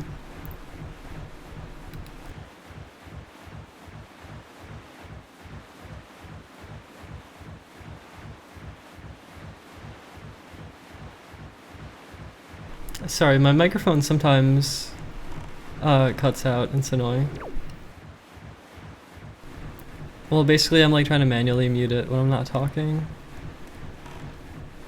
I mean, I guess I don't have to do that, but for some reason it feels kind of comfortable to only have it unmuted when I'm speaking. But sometimes like my hotkey fails or something. Yeah, maybe it has to do with the window being active or something.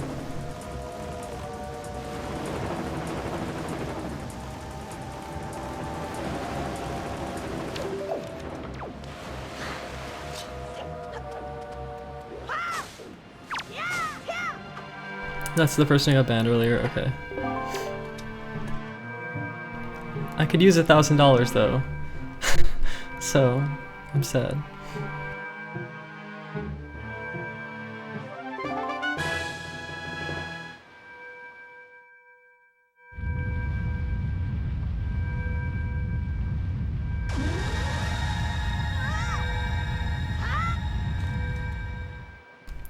It's $100 to be a moderator.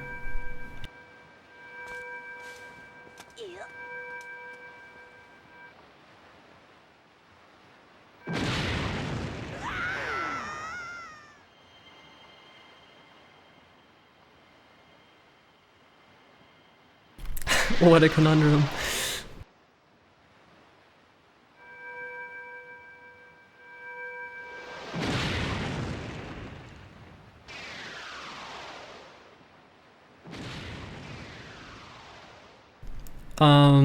I think today a bunch of people like undid their donation to me on Patreon, or like they undid their pledge or whatever, because I don't know, maybe it's because I changed the video to Pathetic Video 2, or maybe it's because I had the $50 reward for me to eat an expired Soylent bar, or like a Bad Batch Soylent bar, which I might not actually do because people got mad at me. I thought it was kind of funny, like I'm not afraid to eat the Soylent bar, but people were like, don't get yourself sick, what the fuck are you doing? Like, I'm not gonna support you. I'm not gonna support your self-destructive tendencies.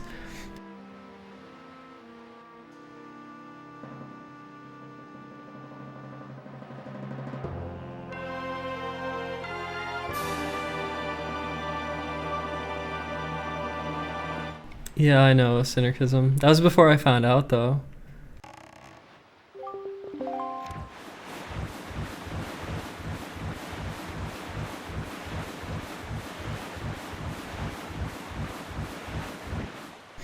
Okay, it's time for the third dungeon, Tower of the Gods.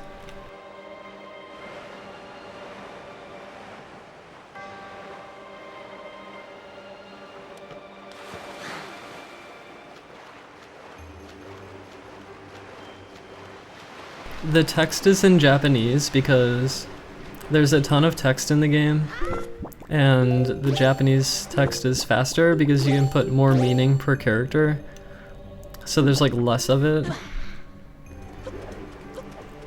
And yeah, I don't know. Someone sent me their Japanese copy of the game, and I was like, okay, I'm gonna play this now. Although it's funny because like oh, here's a clip you can do to skip the entire first floor of Tower of the Gods. This is pretty standard. This is like really old actually. Ooh, I fell down. That's actually slower. If I would have leaf pumped a little bit better, I wouldn't have had to fall down. And I noticed my setup when I was jumping out, it was like a little bit more cautious than it needs to be because my strategy was not quite as developed. But oh, I was gonna say something. What was I talking about? I was talking about something. There's something I was gonna say, I can't remember. Yeah, that room was kind of slow, got hit.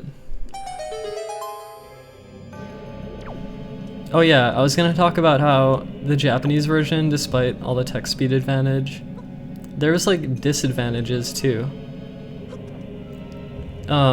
Because you need to get these like C charts to get one of the Triforce charts. And on the English version, you don't have to do that.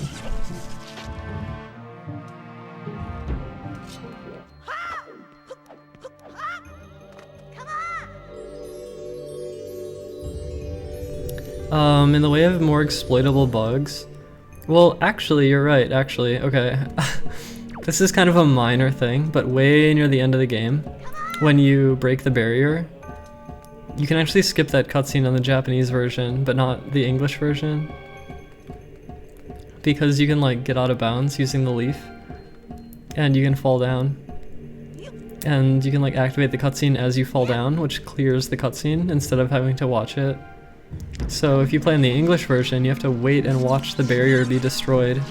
While on the Japanese version, you can just like out of bounds and have it be gone.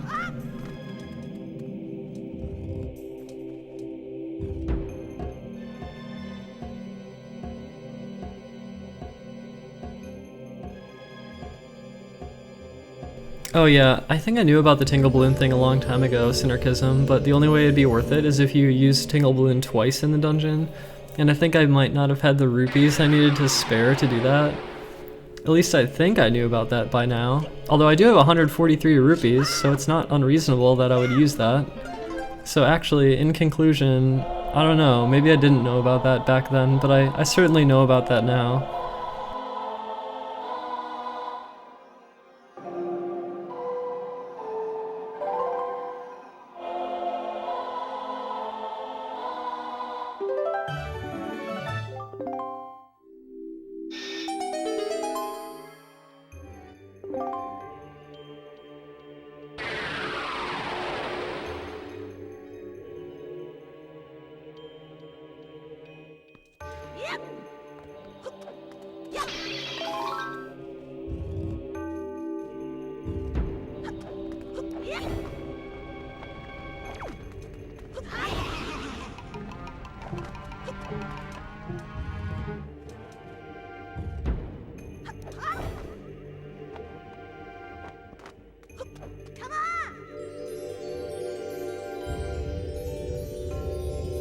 So, the first thing I ever discovered in this game is this trick that I'm about to do. This is the first thing I ever found in Wind Waker. Was that the angle of this wall is like, it's correct enough that you can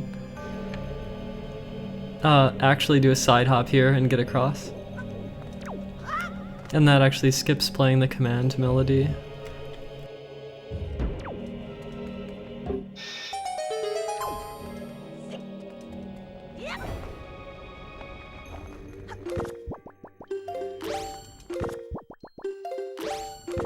Okay, now I'm failing soup glitch. You can see me failing it right now. Okay, I got it once. Or I failed it once. Please don't ban me, please.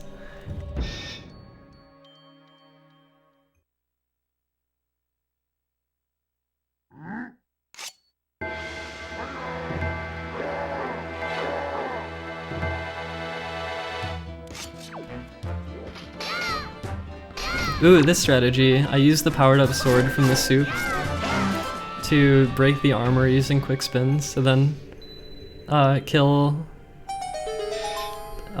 what's the thing called? Dark Nut? Jesus, I can't even remember. It's Dark Nut, right? Yeah, kill it quickly with the powered up sword. That's like another benefit of using the soup, because like you keep like the powered up sword until either I think you leave the room or until you get hit. Or by room I mean like the entire, like it has to load a different area, like this. So I think now my sword is not powered up anymore because it had to do a loading zone. And the only reason there's a loading zone there is because that's, oh never mind, it's still powered up, I'm wrong. I'm wrong, never mind. You keep it. I forgot how the mechanics of that worked actually.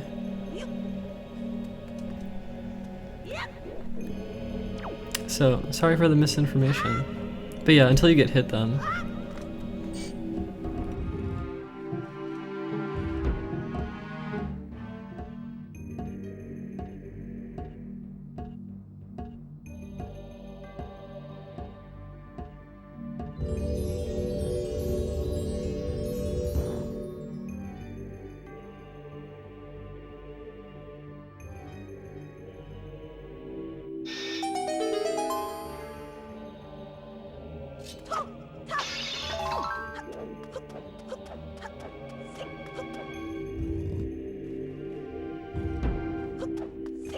Sometimes like right there is more beneficial to just like pick up the magic rather than doing the soup glitch again.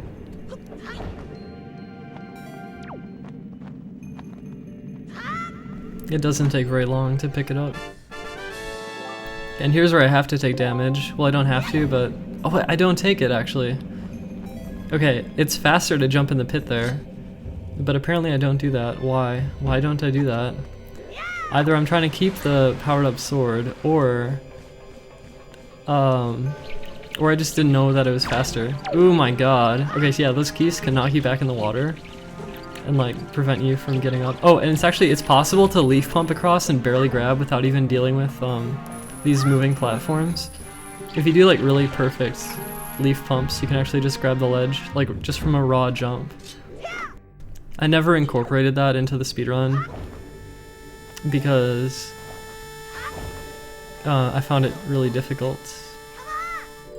And then right there, the path I took through this room to get up there to call the statue, like, you can take a different path and like avoid summoning a Wizrobe in the next room because there's like some invisible trigger, and if you like step into a certain area, it makes it so the Wizrobe in the next room will spawn.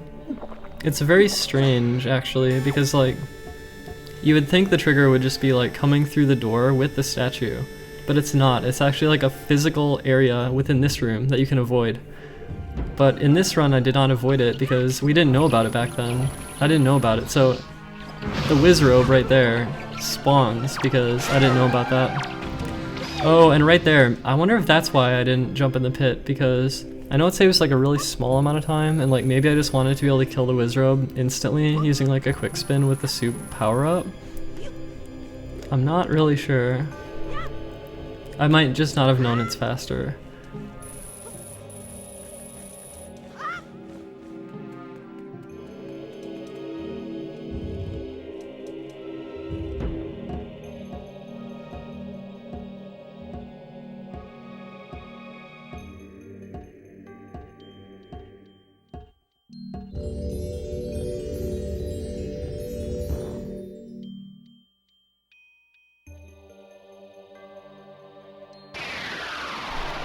Yeah, you can Tingle Balloon the gap, and actually that's the other use of the Tingle Balloon in this dungeon.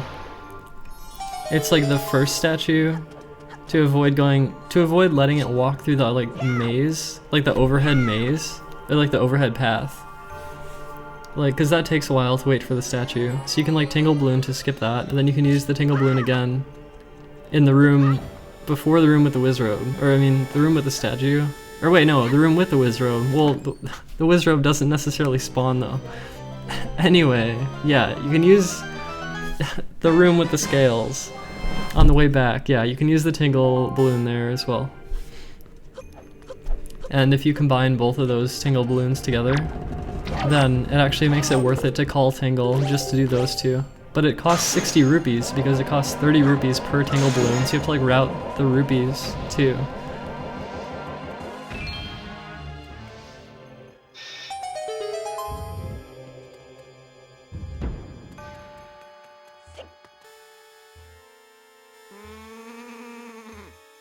Yeah, it's true, the Deca Leaf is, it's powerful. Oh, it's possible to skip getting damaged here. Oh, I did it in this run, look at that.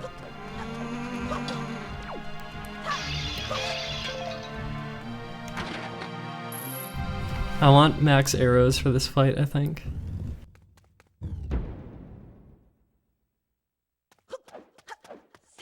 The Godan fight.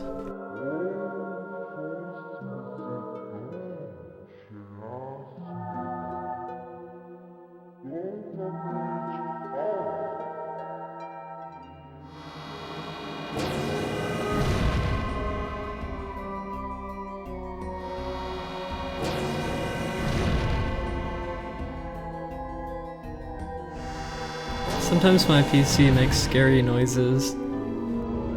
I need to like fix my PC.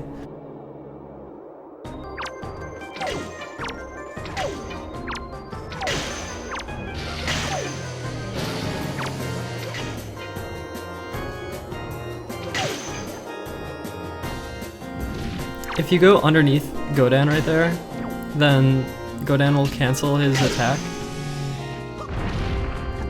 So typically what I do is like shoot the eyes twice, and then go underneath Godan, which is about the time that Godan's going to try to attack me. So like right here, for example, 1, 2, and then go under. Yeah, and then it cancels it, and then get the eyes again.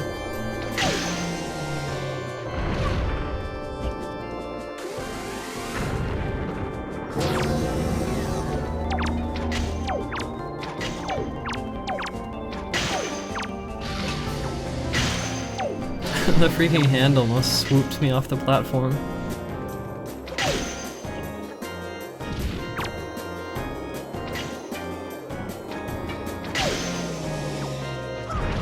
So that leaves 1 arrow remaining, and if you run out of arrows, then you have to watch a cutscene where Godan will like shoot an arrow out of his nose, and it's good to try to avoid that happening.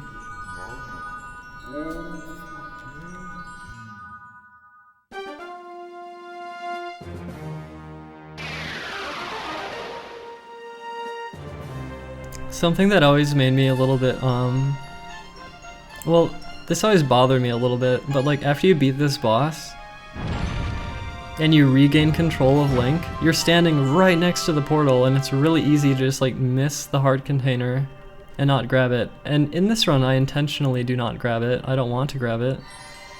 Like, if I have too much health, then it takes longer to zombie hover later. and I don't necessarily need it. It's kind of like a waste of time to pick up, but like just how close it is. Oh, right here, this is interesting too. You can just get it straight through the bottom. Oh, and if you hold down the R button, Link stops, and then it shows the bell, but the bell's not ringing anymore because you stopped. And it makes the cutscene appear a little bit strange. It doesn't do anything. Like, I mean, it's just for show. It doesn't do anything, but...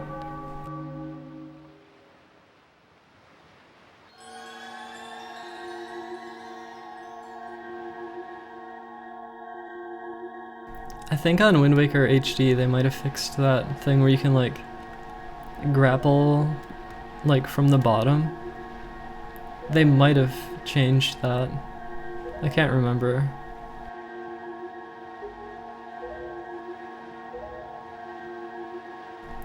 Same, Jane. Same.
I think this stream's been decent.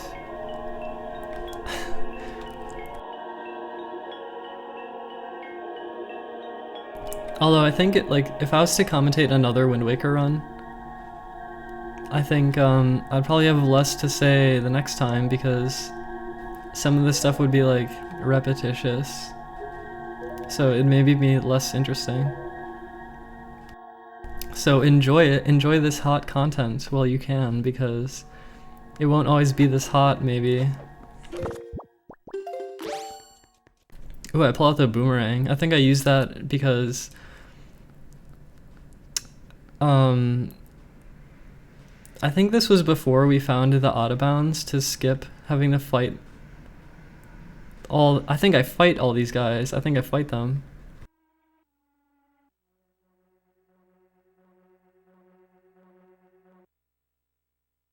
Like, we used to fight these guys. Nowadays, you can not only skip this puzzle, but also fighting them. So, like, there's a lot more stuff that's skipped nowadays.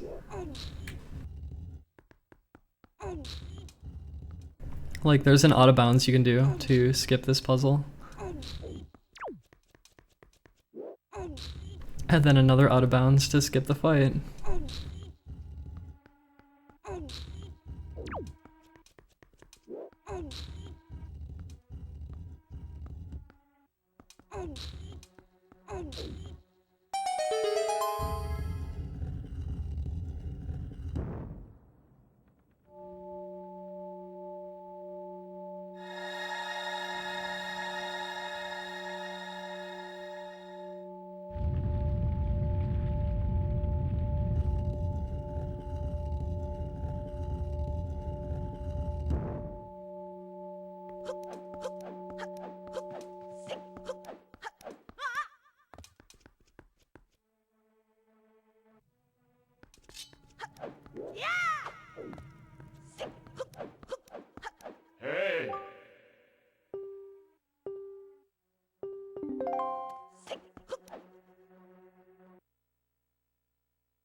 Who's ready for this fight? Because I haven't seen the fight in forever. I wonder how well I fought.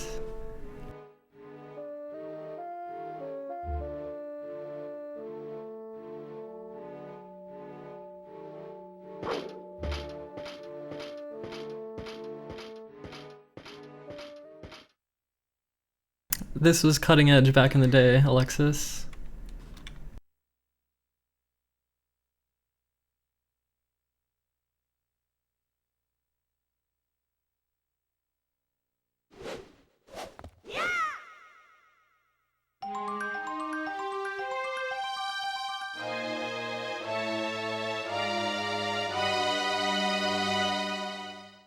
It always felt really good to get a good Puppet Ganon fight near the end. Because it didn't always happen. Sometimes it'd be a disaster.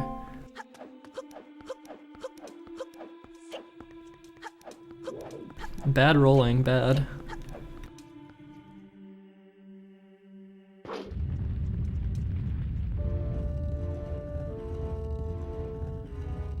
Okay, here we go. It's time to fight.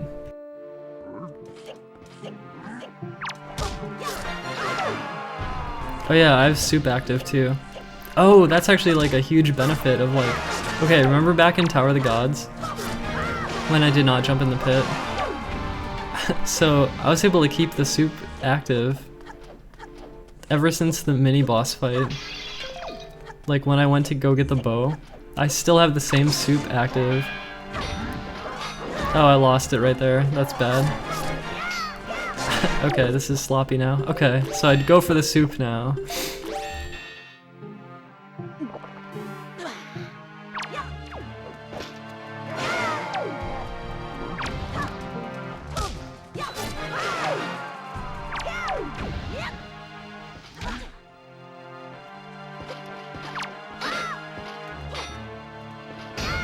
I failed to quick spin.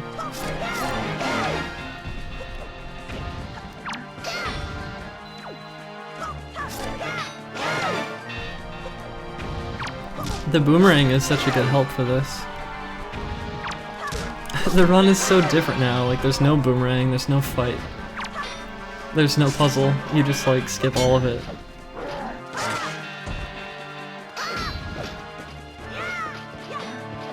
Oh god, that camera. Well, that was kinda cool when I was like targeting one and then the quick spin knocked the armor off the other one.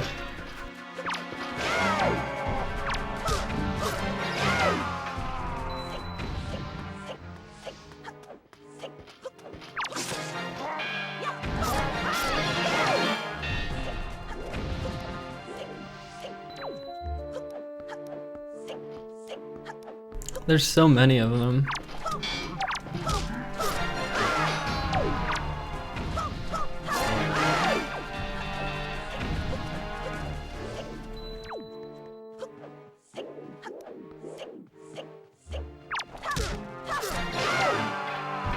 Okay, that's all of them.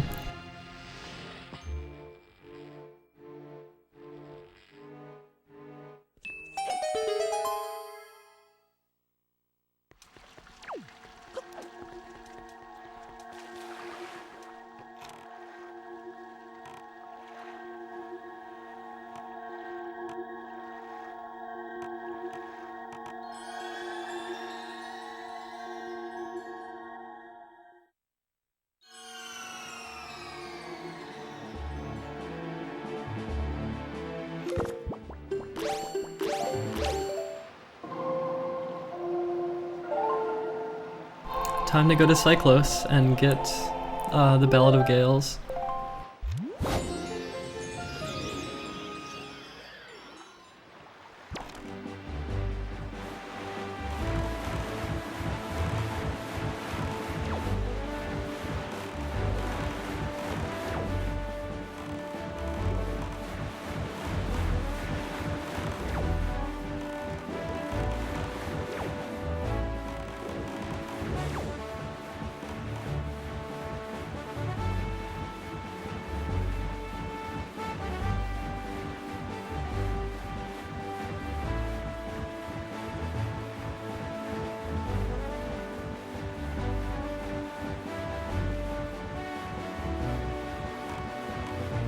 Do I think I could beat this time right now?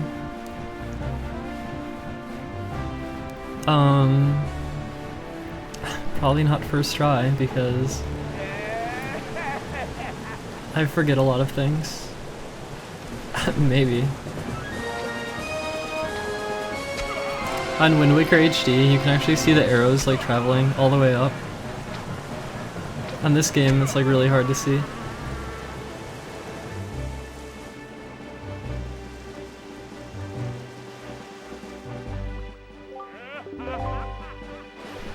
Another thing about trying to beat this time, like now or whatever, like if I was to play this game again, like I think by the end of the run my hands would be really not feeling good. I think that would happen. And it makes me scared because it's like I want to play Breath of the Wild and like really sink myself into it. I'm like kind of concerned that, well, I don't know. I kind of expect myself to be like incredibly bitter about Breath of the Wild because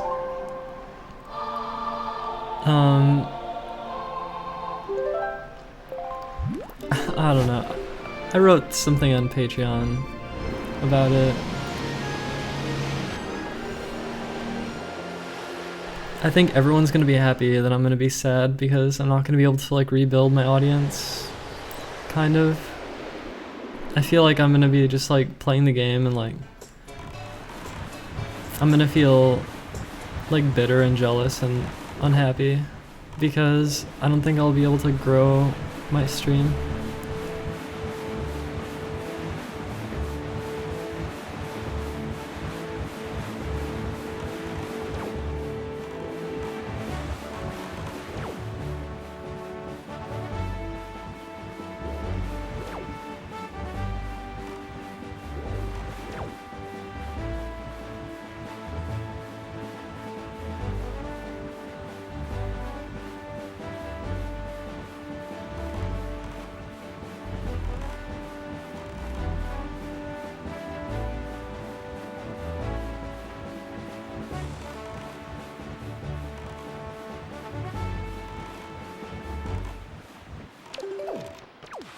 Okay, we're getting a wallet upgrade.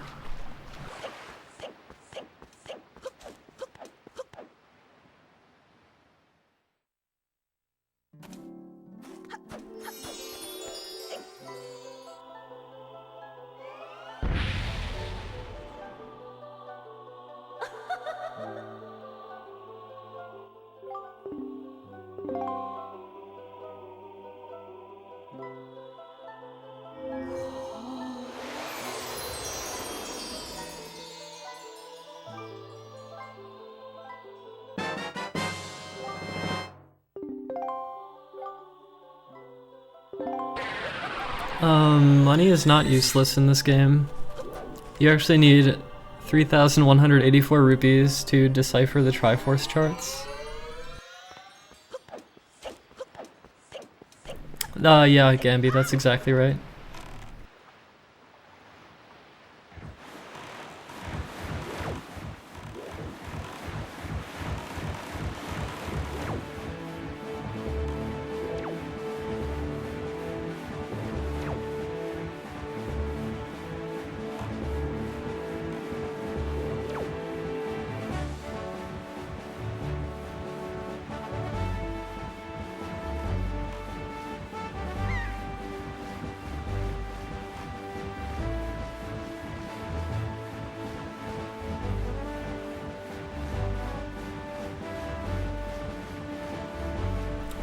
A lot of viewers might not realize that I make videos on another channel. Should I make a video on my old channel and alert people to what's like happening?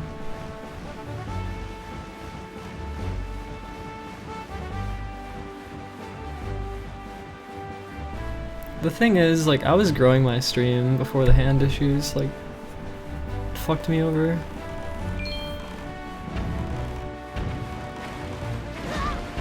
On my old YouTube channel, I think I have like 100,000 plus subscribers.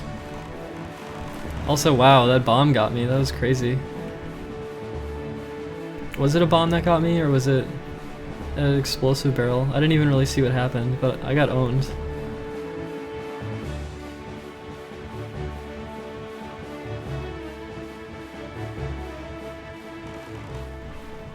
I could like put a video out on the old channel saying like, hey look, I made a new commentated speedrun. Well, it's an old speedrun, but I commentated it. Maybe this is something you'd be interested in. Well, there was an announcement. That was like a long time ago though. That was like a year ago. I could put out a new video and like let people know. Oh, check this out, we're doing a Wind Waker dive. Okay, soup glitch. This is gonna let me kill Phantom Ganon quickly. And then I'm gonna do a Wind Waker dive to get inside of Forsaken Fortress. Oh, I fucked it up. I went too deep. That was a bad mistake.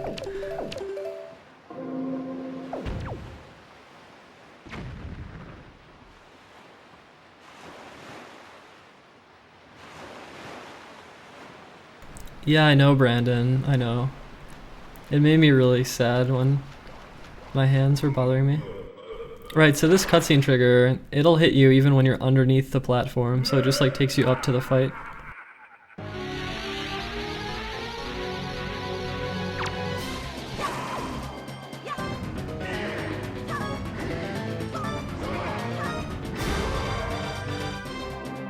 Yeah, Gambi, maybe I should do that.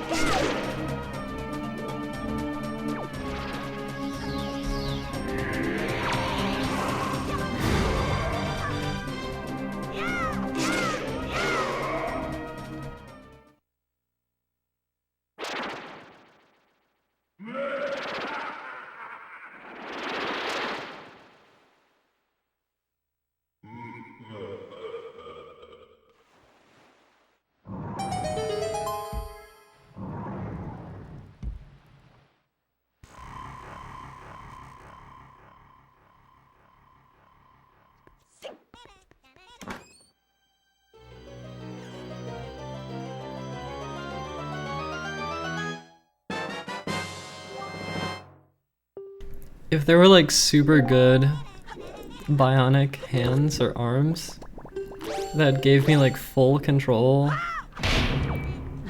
I would do it, yeah. If it was like reliable and stuff. Oh, this is I think this is kind of old school. You have to grab the ladder. If you fall down there, it's really bad.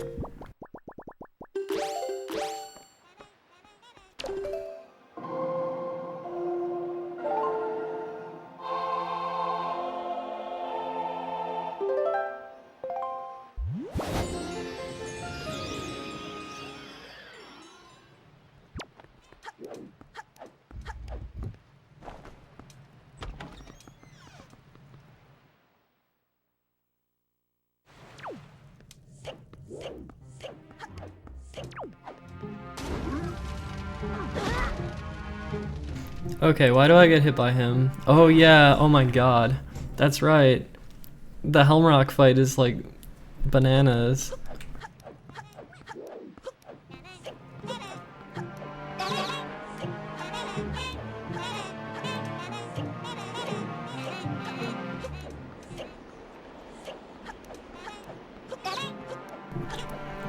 Those enemies lag the game really bad.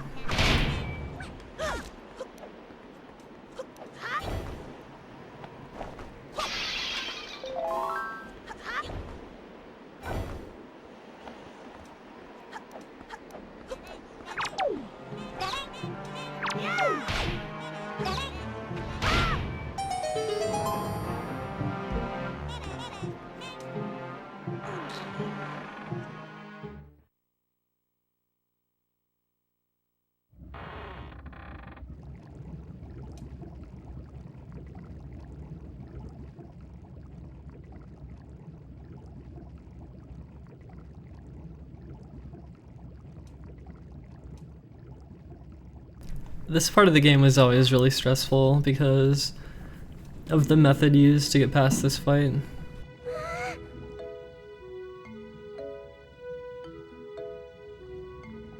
Okay, this footage was released before, but I never commentated it.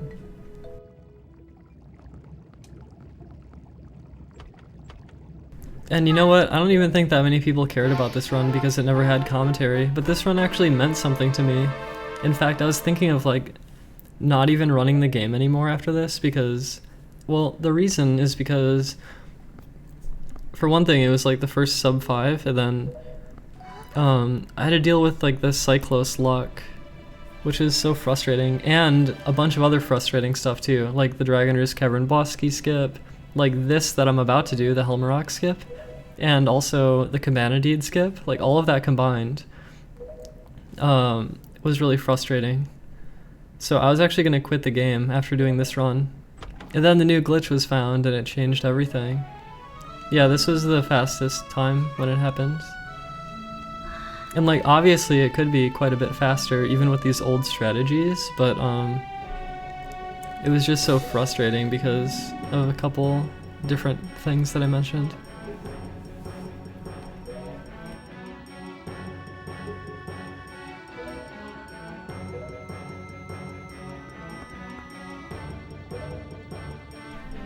What's up, Rob Dog? And yeah, this is an old route.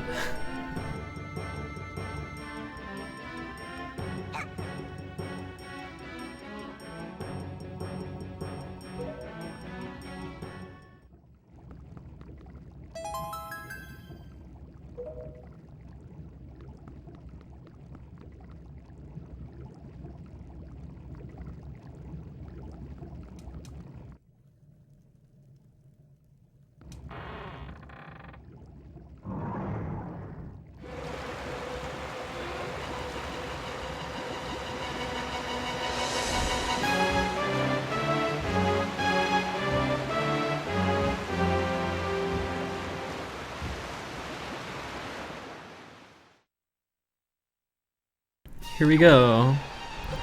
This would always get hyped up in the stream. I'd be like, here we go everyone. I don't even remember what I would say, but like, it was tense. It was always really tense to do this.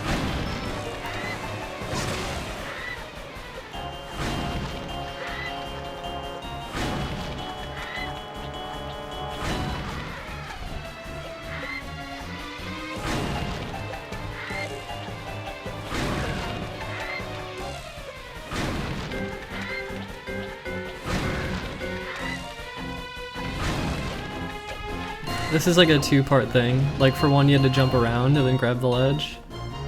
That part there, I actually used to struggle with that sometimes. And then this, where you take damage. And then, oh my god, it was so nuts because you had to rely on this rock, okay? Oh, this was so nuts. Okay, so you take the rock, and then you get in exactly the right spot, and you angle it right, and then you have to... Okay, you take out like a bomb, you put the bomb down, and then you throw the rock, and you have to like see where the hearts go, and then you have to line so that you would get knocked back opposite the direction of a heart, and then you have to hover and land on the heart before it disappears quickly, and then you could skip the boss. And the hearts didn't always land up there, so like if they didn't land up there, then you're screwed, and you have to just like, there's one more backup rock you can use, but you get screwed over really bad, and like you can easily fail the hover, and if you're too slow, then the Helmarok King talks to you, the King of Red Lion, or sorry, the King of Red Lions talks to you, and you have to like wait for his text, and like if his text appears while you're waiting for the bomb, then you get screwed over. And like one of the real hard parts of it is just like quickly reacting to where the hearts land, and then quick like aligning it, and then like on the spot doing the zombie hover super fast, getting there, then getting it before the heart disappears, and making sure you're in the right spot and everything. It's just like crazy. It's just crazy. It used to kill a lot of speedruns, and this is like pretty far in, so it used to be kind of a problem. This is about the halfway point. We're about like halfway done with the game now. But this is also the longest string of cutscenes back to back, and I think it's maybe a good time for me to go to the bathroom, so I'll be back.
Alright, I'm back.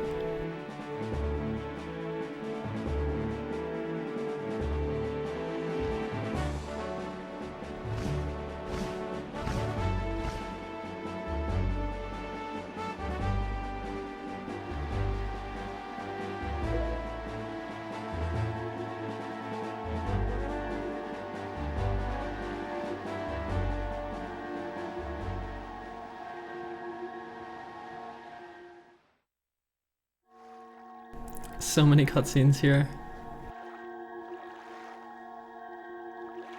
Link's pose in this cutscene is pretty unique. You don't really see it anywhere else in the game. It's over, but just that little section where he's like leaning back with his legs crossed.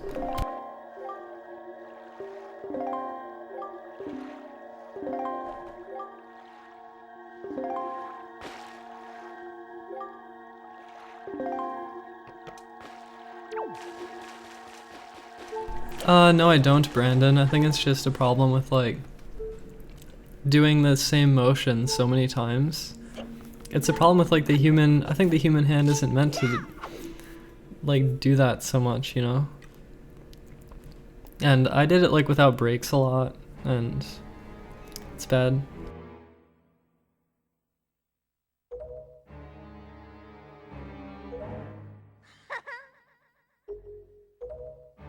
So, if you use storage, you can actually get inside of this room with the king without the cutscene being here. And then you can like talk to him, and I think the king says something like, you can't call Tingle in places without maps, or something like that. It's just like a random text box. And if you do that and you like eat this cutscene with storage, then I think you're like permanently stuck as well.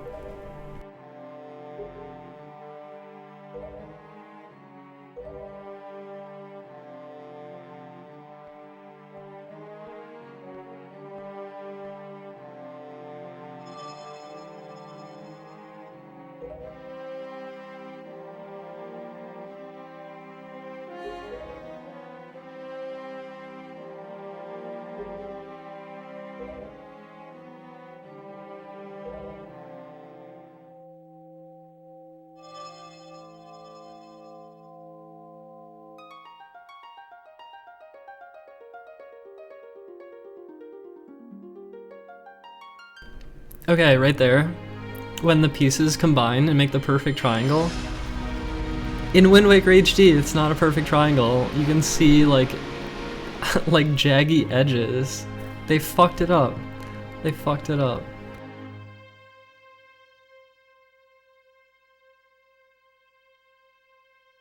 If I remember correctly, they fucked it up. I'm pretty sure they did.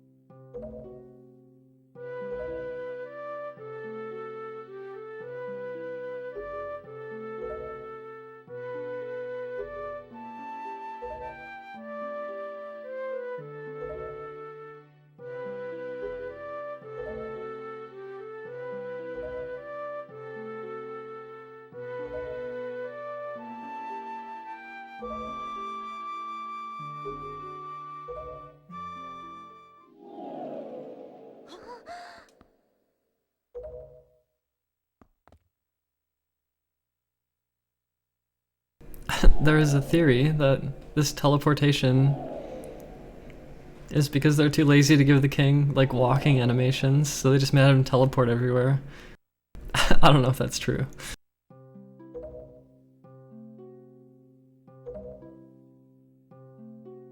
Actually, doesn't the king walk a little bit at the end? Or does he? I'm not sure.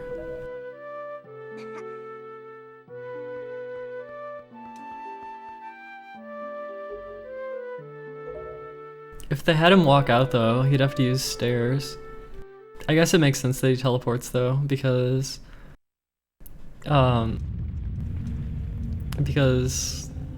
spoilers, he's the boat or whatever, I don't know. Or yeah.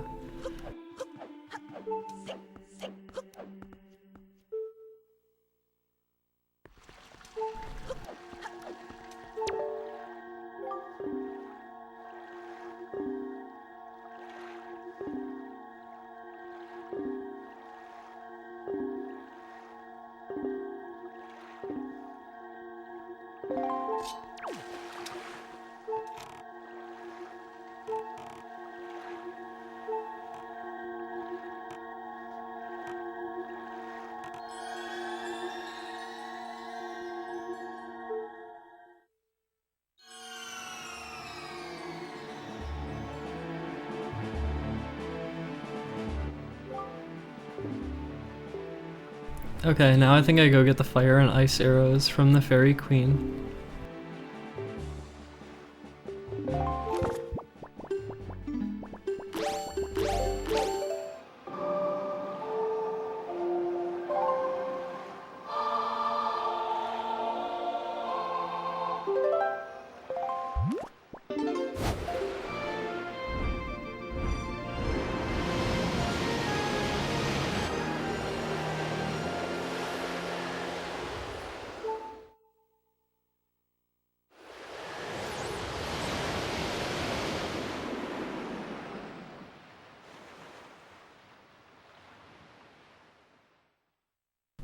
The presidential debate, I'll watch it.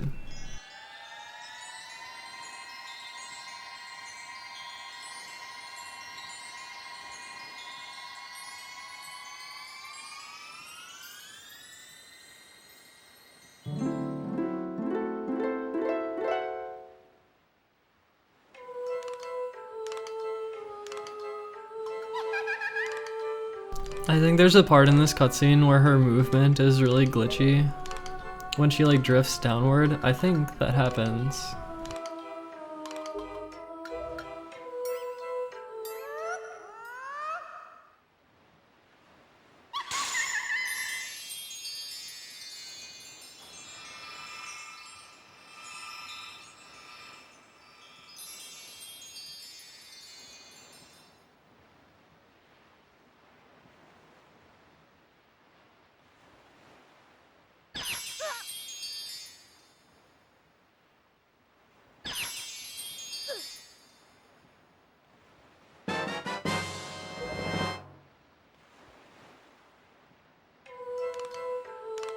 Okay, this part.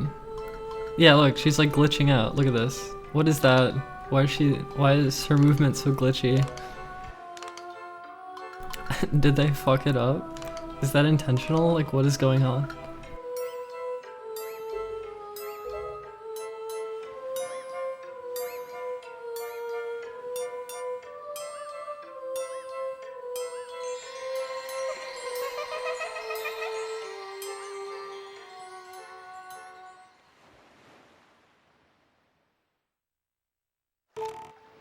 She's trying her best.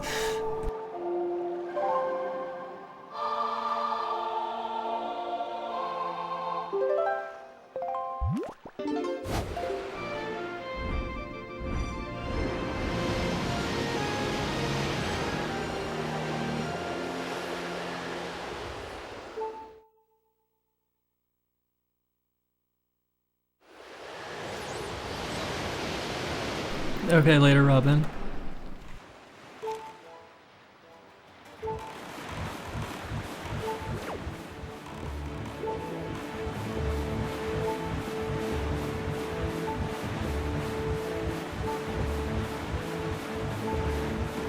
Heading to Fire Mountain now to collect the power bracelets.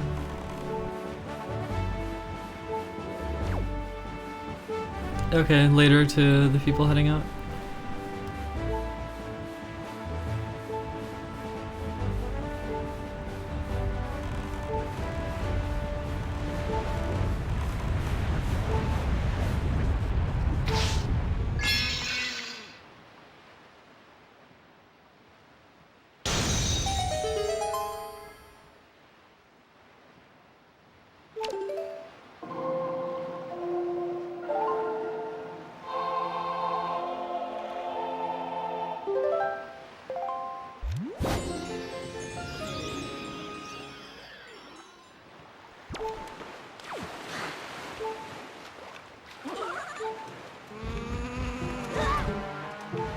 Wow, trolled by the card rock.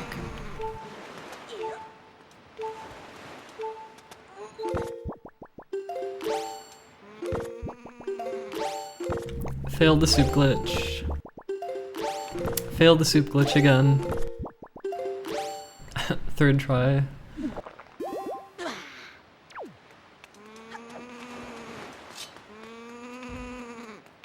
Yeah, the sound effects that the card rocks make. The sound design in Wind Waker is really good.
Later, Gamby.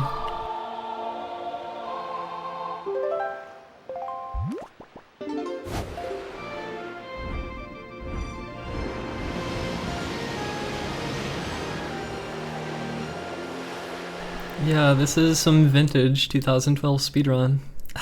Some vintage speedrun.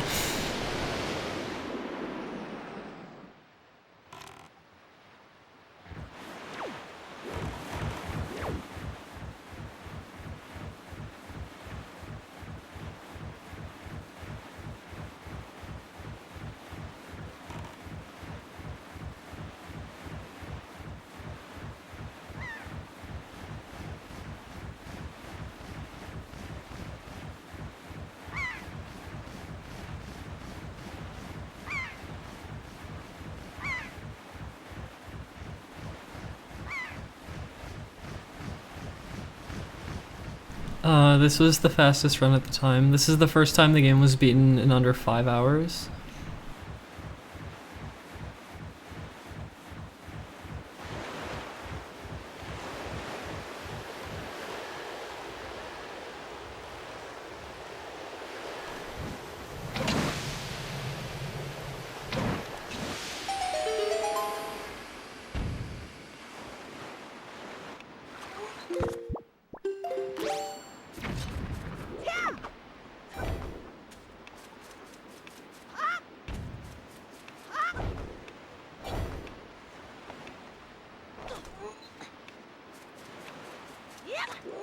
I think the strategy here is a lot different now.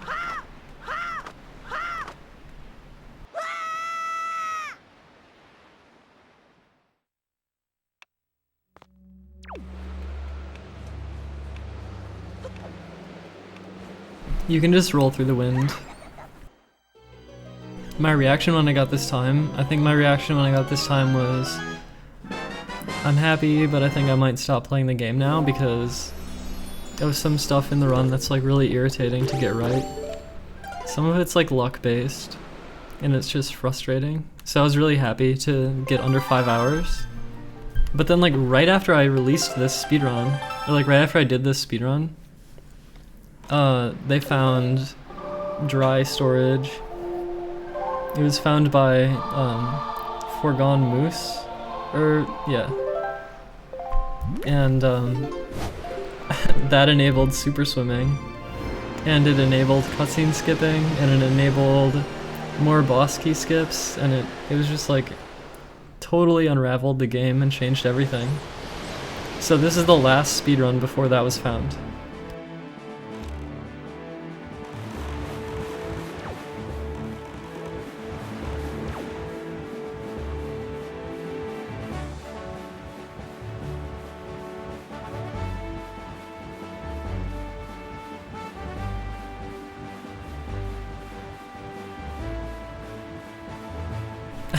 Twitch is gonna allow more content eventually. Do you think they'd give me my account back if they open up the platform more? Would they give me my account back? Because my YouTube account, it's not growing much, and there's some irritating parts to it. The only problem with Twitch is that they don't let you stream what you want to stream. They force you to abide by certain restrictions, and I find it kind of unacceptable.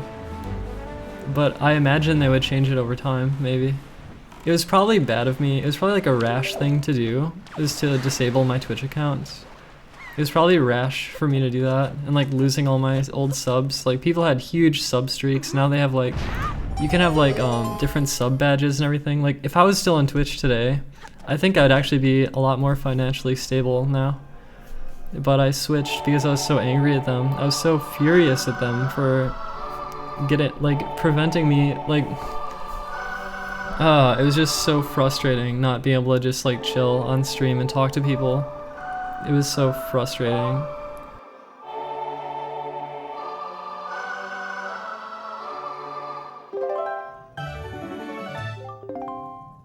I mean, YouTube can kind of be considered like a sleeping giant of streaming, maybe, but I don't know. I don't know if they're gonna make the platform better, or if, like, I don't know. I feel like the state of streaming right now is really shitty. I think it's gonna be really shitty.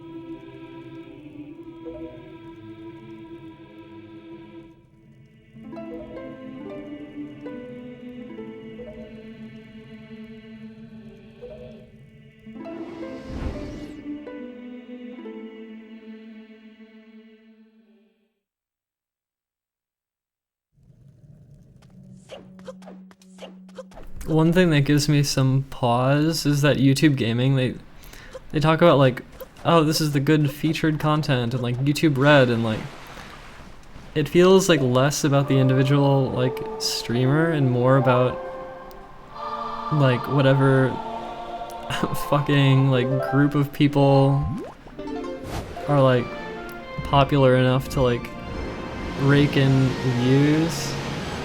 So it feels like it's less for the people almost. Well, both sites feel like that, I don't know. It feels like the individual just gets fucked over. Sorry if I seem bitter about this.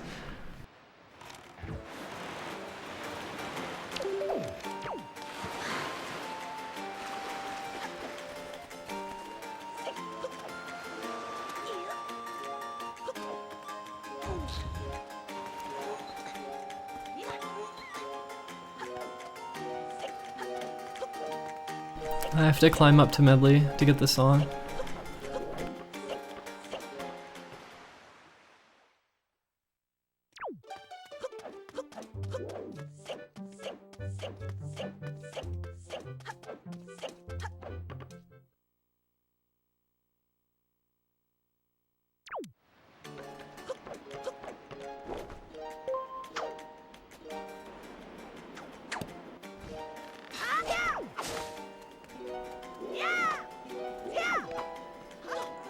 Oh, the risky jump slash. I forgot about that. See, that's like an old strategy that's like completely irrelevant now, because nowadays you use storage to climb the wall using that 200 rupee treasure chest that I got at the beginning using the seagull. Normally you save it for now and then you just like climb the mountain and like you get up to Medley without even going through the inside. So that little jump slash strategy is like irrelevant now.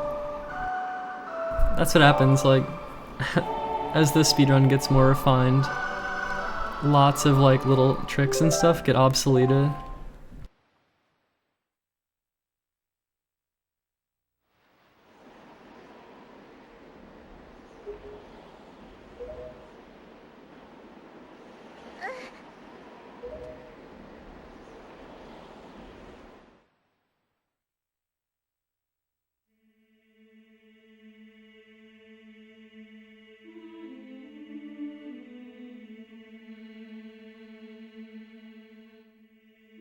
Oh yeah, on the Japanese version of the game, the sages appear solid, but on English they're like see-through. That's one of the things they changed, because well, the Japanese version came out in 2002, and the North American release was in 2003. And they did change some stuff, they changed the game.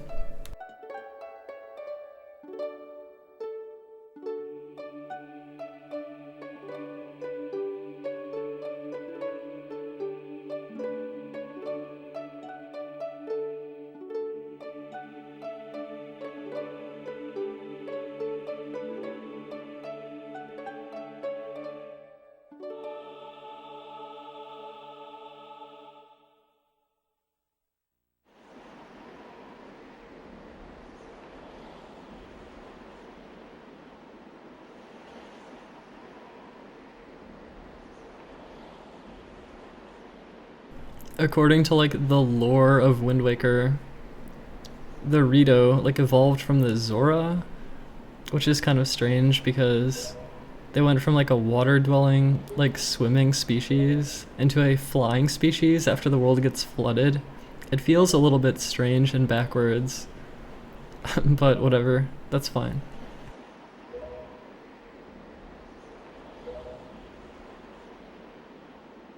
Or at least I think it's implied that they evolved into the Rito.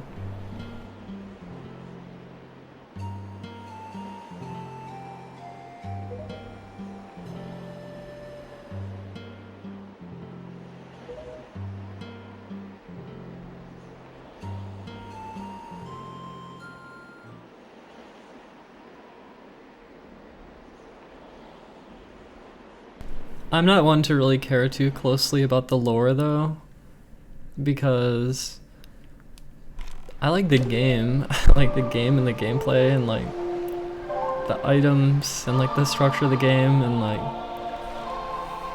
yeah, I don't really care too much about like the Zelda timeline and all that. I know some people get really into that stuff though.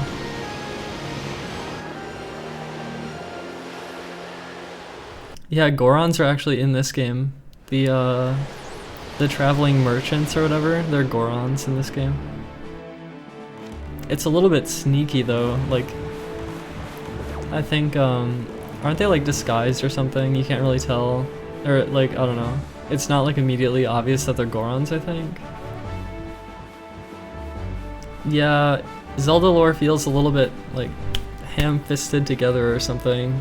Like trying to fit into like a timeline. Like they eventually came out, what was it, with like Hyrule Historia? They came out with like the official Zelda timeline after people have been speculating about it for a long time or something.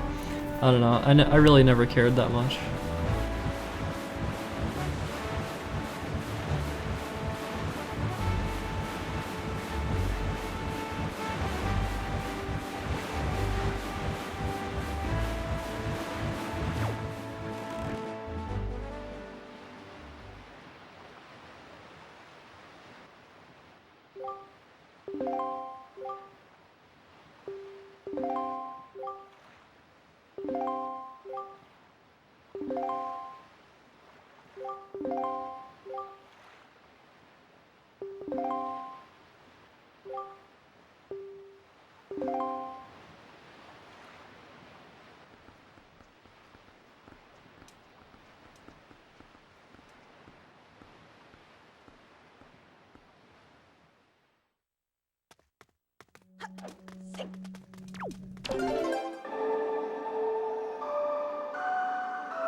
One of the nice things about streaming this game back in the day was like, you would just kind of get into a flow where you would just like,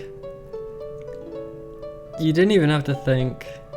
You would just sit there and like, let it happen.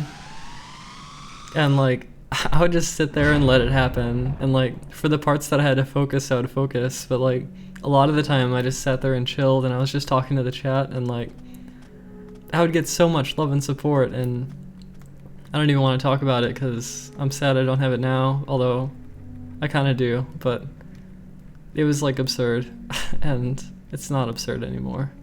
Now it's like, fuck. Okay, here we are in the Earth Temple.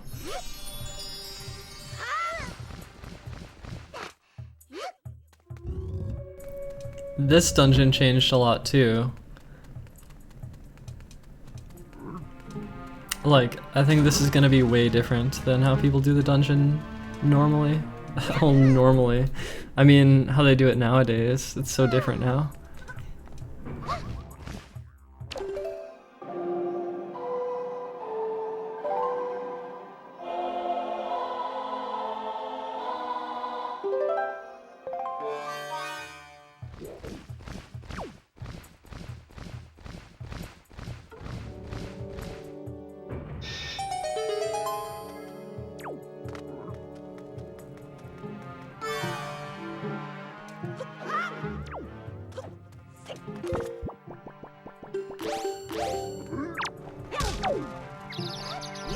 I like that, I just stun him with the boomerang.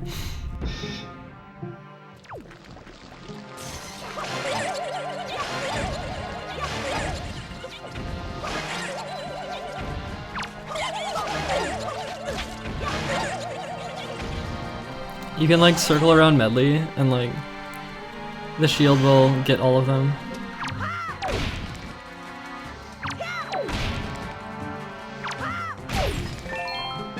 Oh yeah, I did not want to pick that up. That item is useless to me. It just wastes time.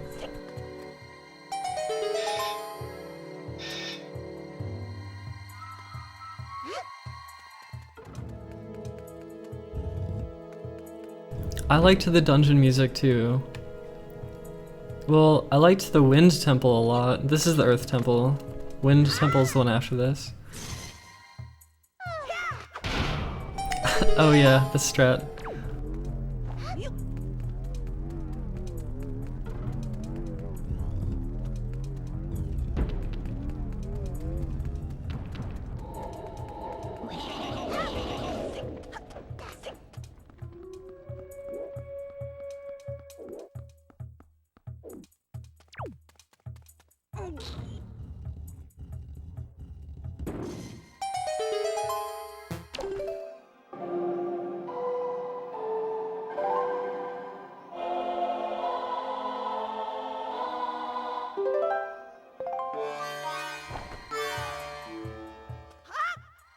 Okay, I like that little sequence there because like Medley is about to shine the light on the chest, but it's not done yet. But then I like switch back to Link and I jump off.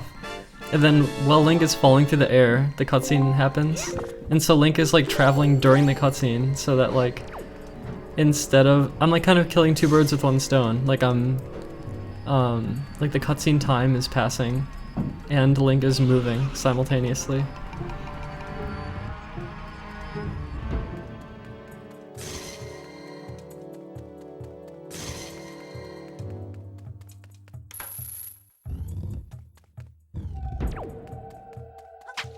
Okay, what strategy do we have here?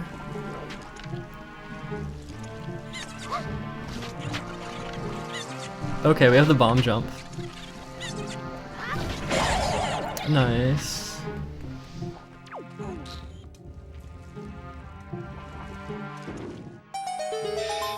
I think the bomb ended up being really fast because there is another strategy where you like jump with Medley and then you use the leaf and you grab the ledge. But if you do that, I think Medley falls down, and then you have to like use the command melody, which wastes time.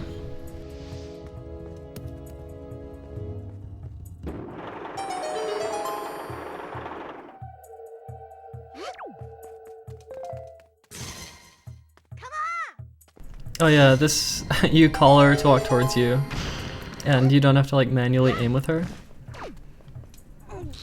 Just lots of ways to avoid using the command melody because it takes so long to do it.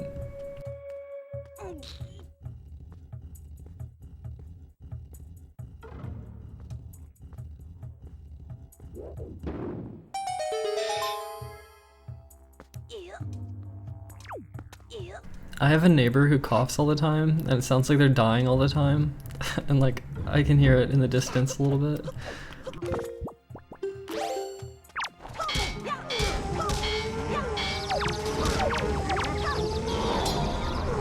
Oh god, this room is like a disaster. What is happening?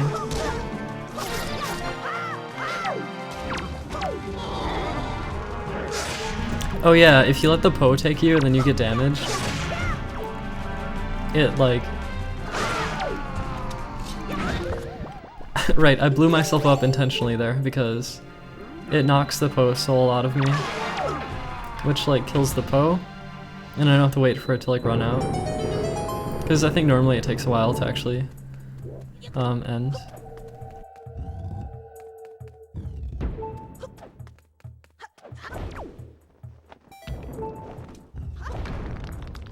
And this is a strategy to just like get the key without going down there and fighting the re-dead. And then if you pick up the key mid backflip like that, then it skips the animation where you like put away the boomerang, hold up the key. I think you put the boomerang away, but yeah, it skips the animation.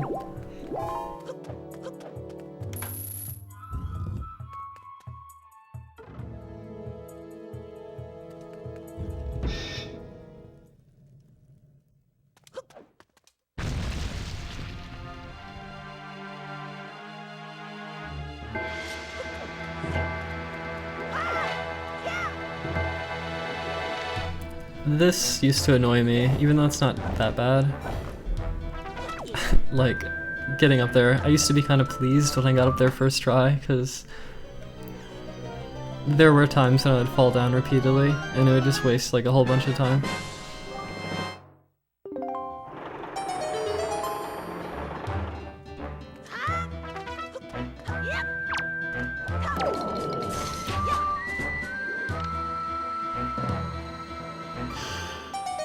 Oh yeah, I forgot about that first-person mirror aiming strategy.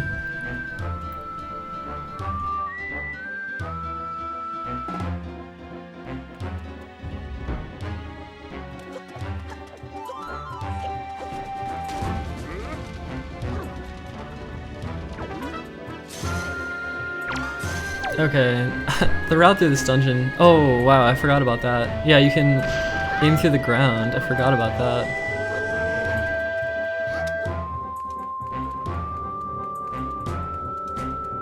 Like, this dungeon is done very differently in the later runs. Like, this is such a different route.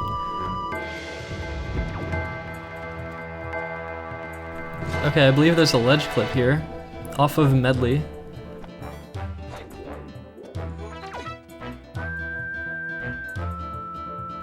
And I very carefully pick her up and side hop down.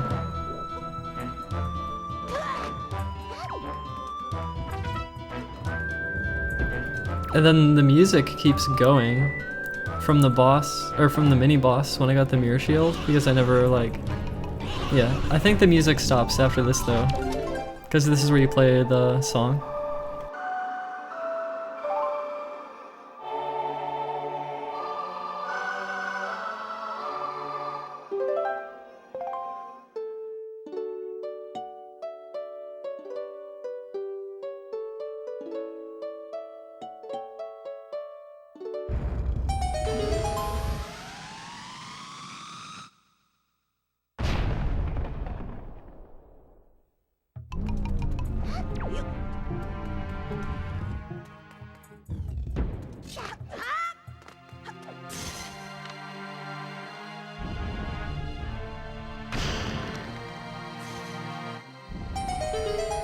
Do I have to go to the other room on the right side?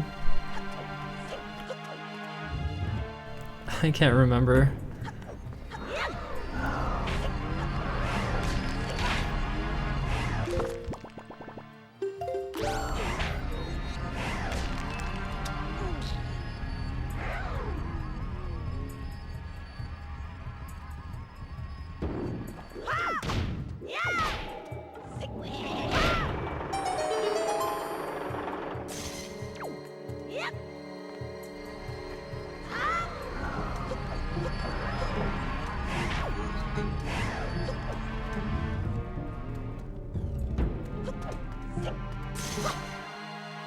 I do. I need a small key.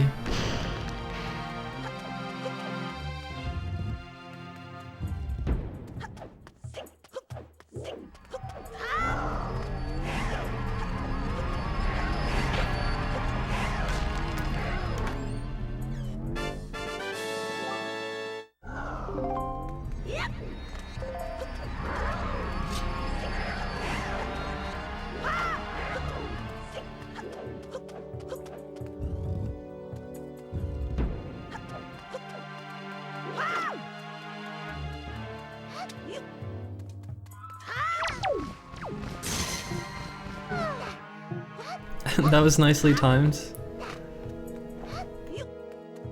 Yeah, that entire sequence was really smooth.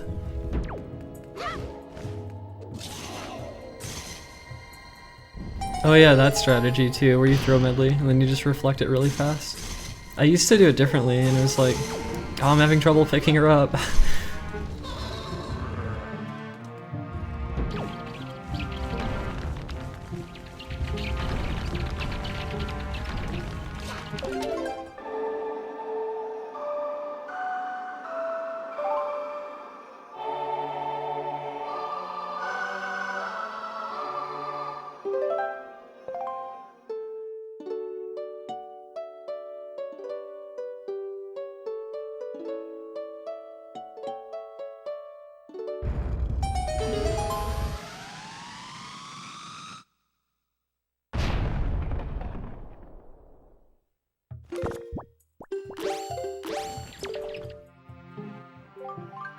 Oh shit, we have a tingle tuner.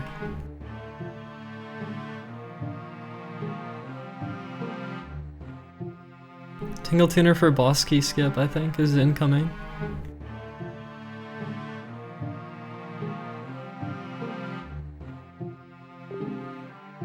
I think it might be a combination of like green ting and tingle balloon.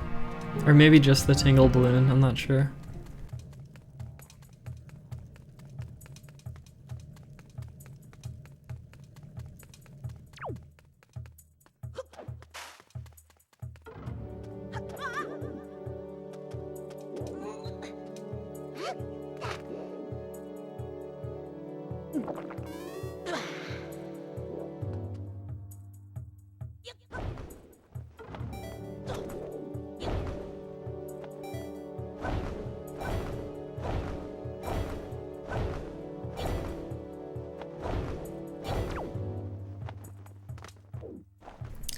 So you stand out of bounds, then you use the tingle balloon, and then you can jump slash up into the boss room. That skips the boss key.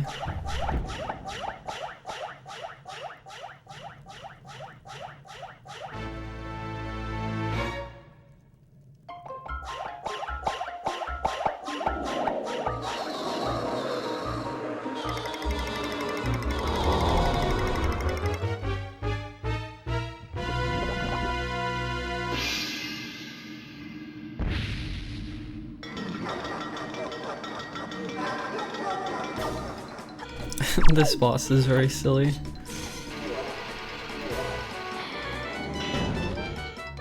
Kind of the hard part is just like quickly, well, I don't know. This fight's nice with soup because you just have to do one attack. Without soup, it takes 2 slashes or it takes a quick spin.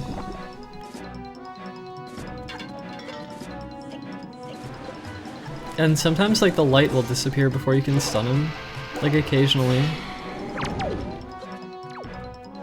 I think that only happens on the 3rd phase though, I can't remember too much about it.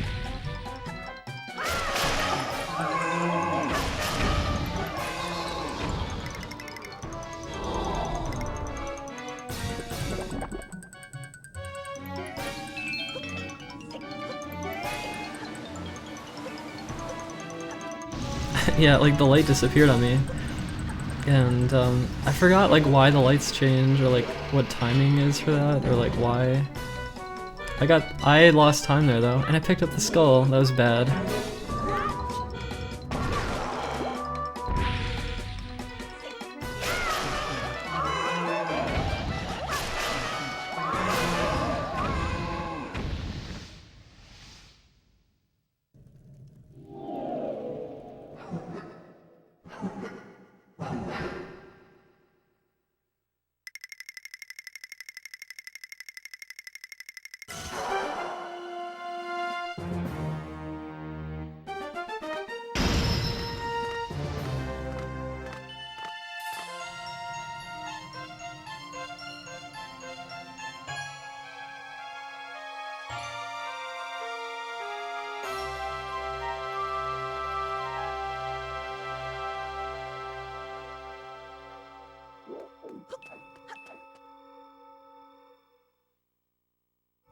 There's a couple spots in this run where I hold down the target button to make the camera go behind me, because I don't know necessarily where the camera is gonna be, and I think those spots can be improved by knowing exactly which direction to hold. I think I wasted a bit of time in several instances trying to do that. I know one of those instances is after the spikes come up and you see that your sword in Forsaken Fortress 1 is in front of you. I think sometimes the camera there is not consistent when it snaps back to Link, so I liked to hold down target to regain my bearing of where I should hold on the control stick right after the cutscene ends. But it's definitely not as fast as immediately already holding the direction you're supposed to go.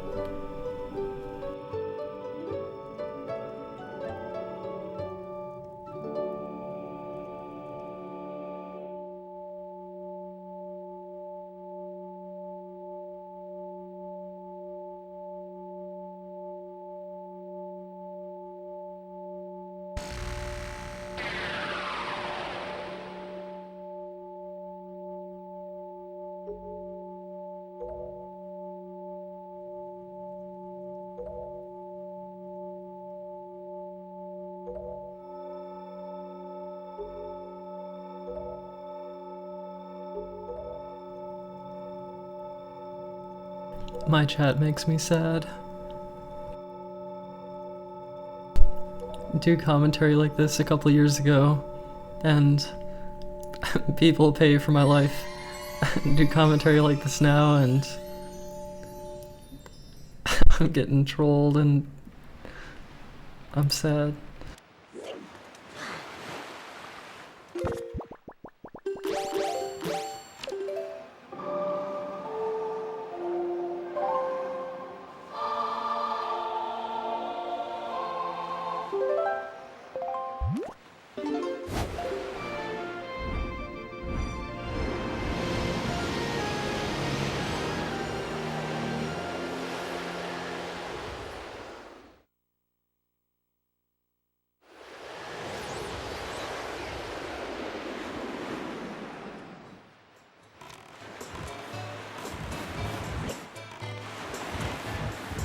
If you do a boat jump, then when you land you can turn quite a lot. So I just used it there for a quick turn in the boat to get to the wind temple.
Iron boot side hops remain a fast form of iron boot movement.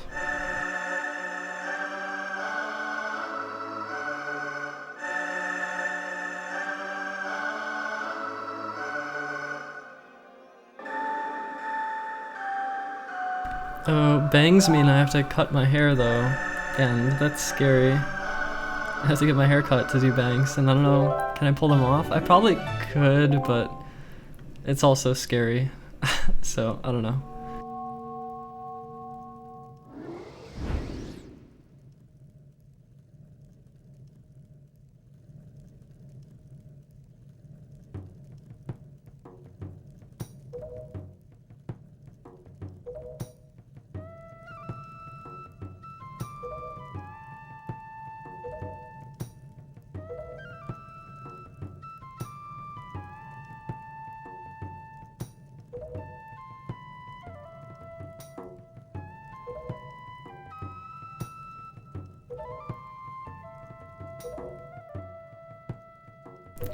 You're all scaring me.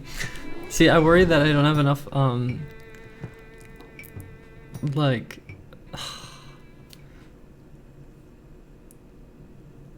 like, the shape of my hairline. You know what I mean? Like, it goes back, kind of. Like, I don't know if I could... Well, I don't know how it would turn out, you know? So, I'm scared.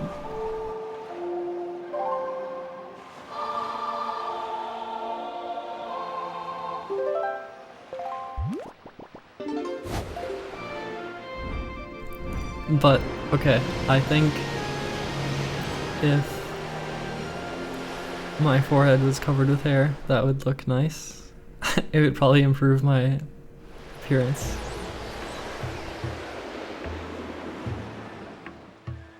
Although I don't mind how I look now.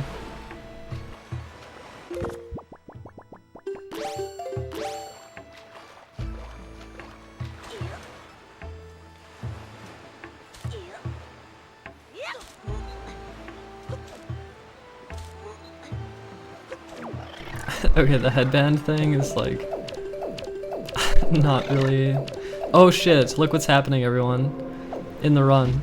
Okay, so it's a Wind Waker dive back into Forest Haven, but why am I going back into Forest Haven?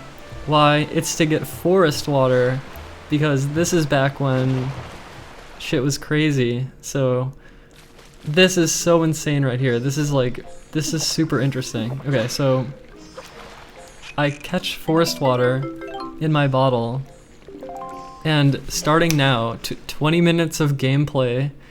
In 20 minutes of gameplay, the forest water is going to expire. And I have to time everything perfectly so I get to a certain point in the game, right as it expires. And then I have to do a glitch off of the timer expiring. And that can skip the cabana deed. And it's like some frame perfect bullshit.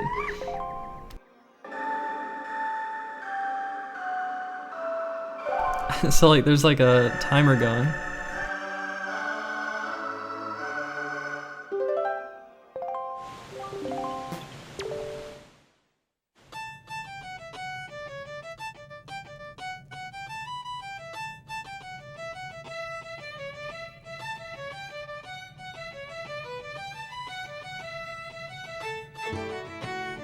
How long into the run is this?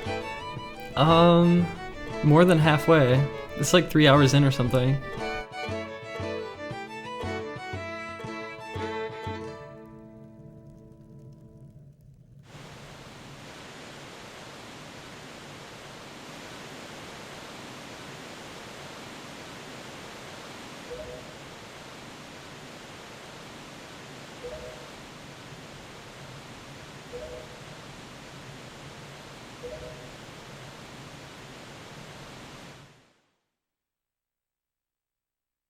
I should just comment over old runs forever. You'd watch that until you died. Would you? I have so much old footage, but this is a little bit different though, because this run is actually just like, you know, the raw gameplay, but a lot of my old footage, like a large portion of it, is actually from old streams. So it wouldn't just be me commentating, it'd be like, there'd be old me attached to the video as well, also commentating. And like, I could like listen to what I said or how I sound, or like, like react to my prior self as the runs happen. There's like a lot of old history in those videos, I think. It might be kind of interesting to do it, to like commentate all the old ones, even the ones with, like not just ones like this. I don't know. I have so much old footage, like there's so much to go through.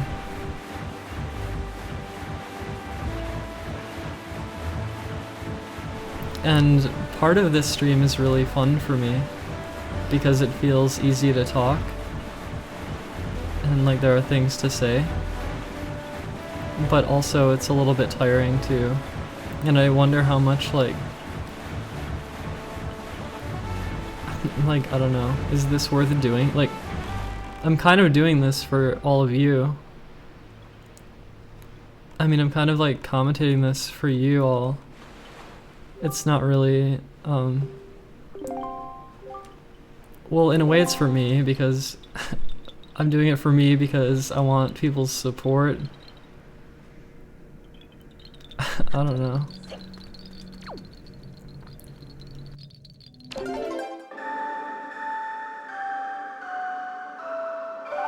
I think the strategy for that room right there changed. Like, I think nowadays you actually throw my car.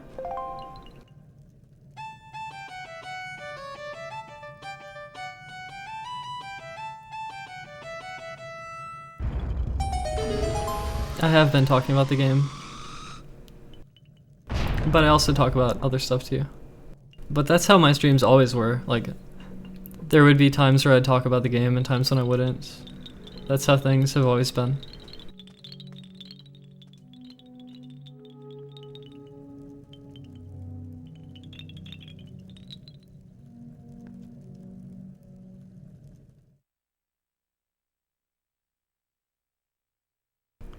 Yeah, a lot of stuff is not saved. So, instead you get these relics, like old runs.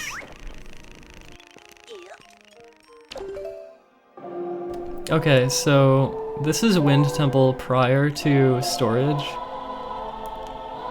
So, yeah. You were being selfish when you say you'd watch this forever. Well, I'm glad that you like it.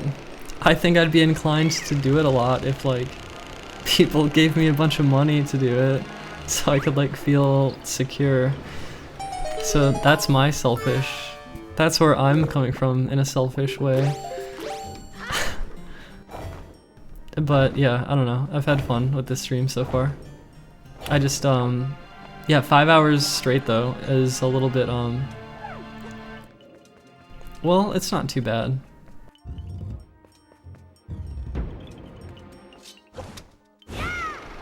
But like, I just wonder if like my enthusiasm would wane or something.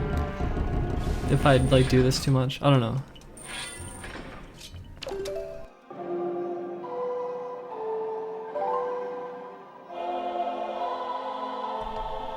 Do self-care streams? What do you mean though?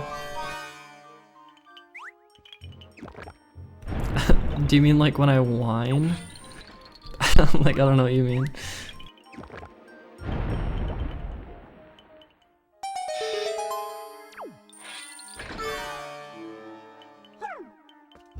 You wanted to give me fulfillment. Well, the thing is, I think I feel fulfilled when I have like a lot of people supporting me. And I feel like it's like somehow worth it for people.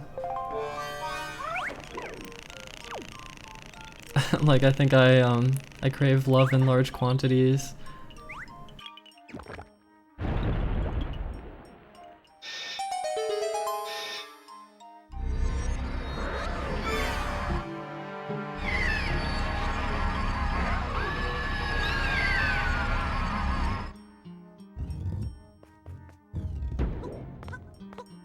I think I'd have to mix and match things though. Oh, look at this strategy. This is old school. Use a fire arrow to hit the pot. It's not a glitch or anything. It's just like you can barely snipe it from that corner. And then you can go backwards through the dungeon. And then you ride the pot, and it's like faster than doing the dungeon properly.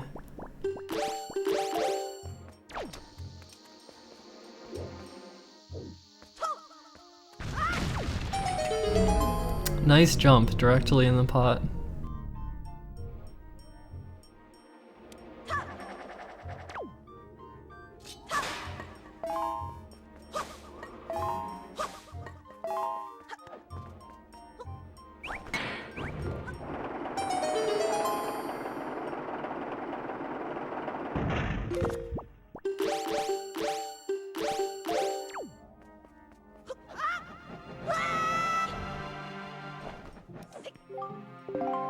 Okay, I think there's like a bomb ledge clip here or something.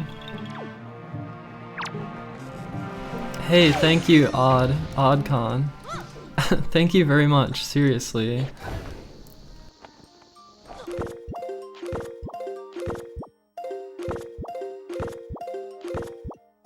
There's the ledge clip. Some good old out of bounds action.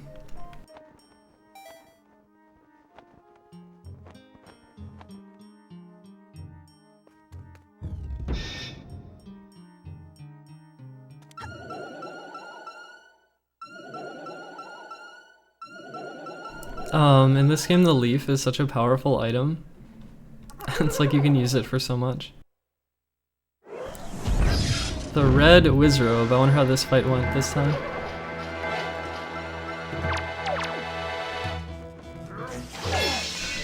Oh yeah, what is the strategy I use? Oh yeah, kill it instantly with the hammer.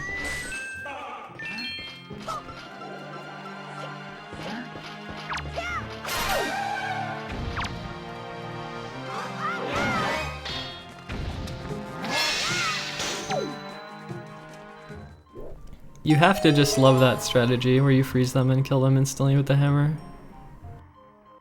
With the Dark Nuts in particular, it's like they break out of the ice really fast, but if you do it really well, then it actually works.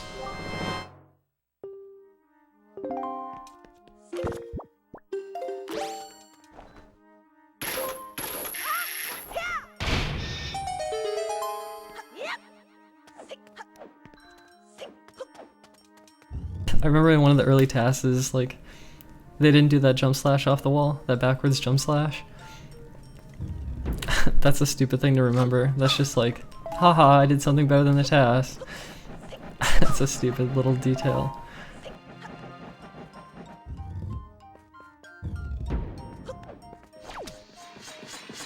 Oh yeah, then this jump slash.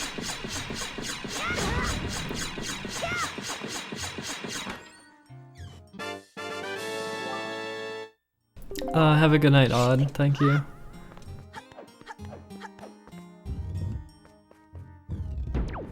Okay, so right here,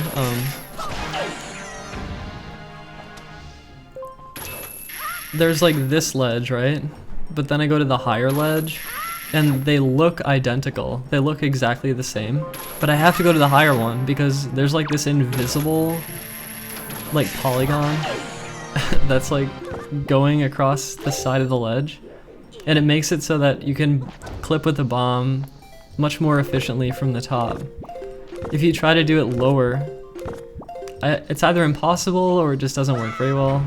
I can't remember exactly, but there's like a reason I go extra high there. And I remember when it was so baffling, it's like, why is this hard? And the reason is because of this invisible polygon that someone found.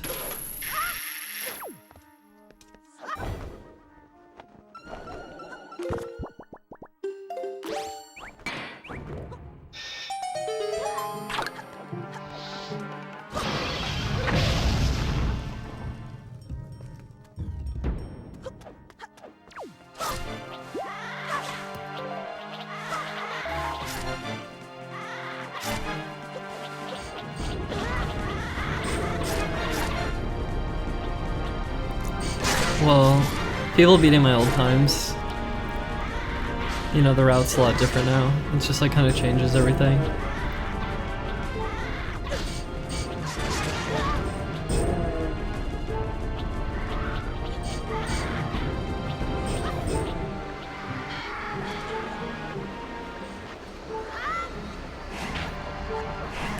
Oh yeah, I use the bomb there just to like distract the floor master. It's just like such a silly strategy.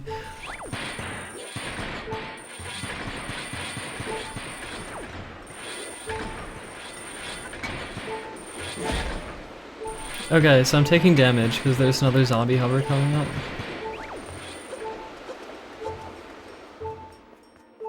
But first, we have to sidle through the Songstone. It literally just has like a little gap that you can squeeze through. Mind Freak, thank you very much for sponsoring me. Oh, I open up that I broke open the pot because in case I died, I could quickly return to this spot, but it'd still be a huge waste of time even if I have to do that. It's like a backup strat, but like sometimes the backup strat just is so slow when you're trying to go fast. So yeah, red ting to heal, get up here, and then I have to do a bomb clip to do the boss key skip.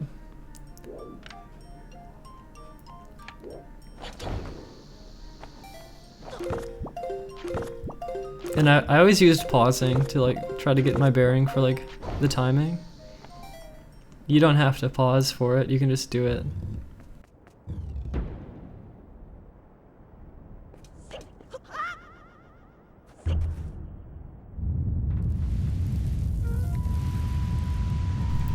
Why is Link flying and how? Well, if you have no health, Link stands up and then like he's supposed to die, but you have like 1 frame, or wait, no, it's not 1 frame, it's multiple frames. You have multiple frames to start a jump slash with L plus A, which makes him pop up a little bit, and then gravity affects him super fast, so Link crashes back to the ground, and the moment he touches the ground he's gonna die. But before he touches the ground, if you start mashing B to do air jump slashes, then Link will like rise up in the air, but you have to fight gravity, so you have to mash really fast. And then you can heal by using the Tingle Tuner. Alright, Mulgera, or Mulgera, I don't know. I think it's Mulgera. This fight has good music.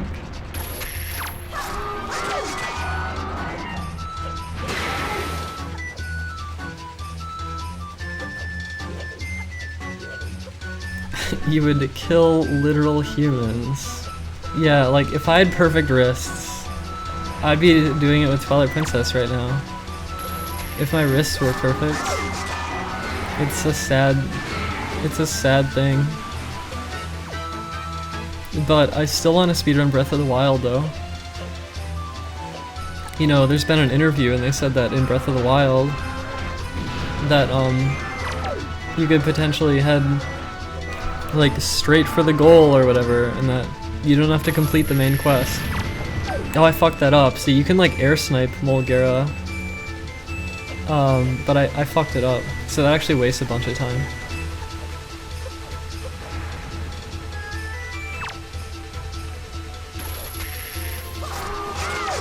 I mean, I could see my doctor. Basically what I'm trying to do is like hand exercises, wrist braces, and not play games so much and let myself heal up. I don't know if it's going to be effective long term. But anyway, I think Breath of the Wild is not going to be like a super long game to speedrun, and then I could maybe actually do it. Okay, so this cutscene right here, it's really scary, but sometimes this cutscene, the victory music doesn't play. Like, you can hear it kick in right now. Sometimes the victory music just doesn't happen. And when the victory music doesn't happen, when you step into the warp at the end of the boss, then the game just crashes. And it's like so fucking bad. And I've lost speedruns because like I had perfectly good speedruns, and then I lose them because the game crashes at this part. And this is so late in the speedrun, it's just like a joke. I think that's another reason why I was a little bit fed up with running this when I wanted to stop. But then storage happened, so I had to keep playing. Although I think there was like eventually strategies to sort of mitigate the like crashing so it wouldn't happen all the time. I think it was like investigated more closely. I'm not actually really sure exactly, but I remember like the idea is that you don't, I think it's like you don't trigger too many sound effects simultaneously, or you don't like you don't do a quick spin at the end or something. I don't know.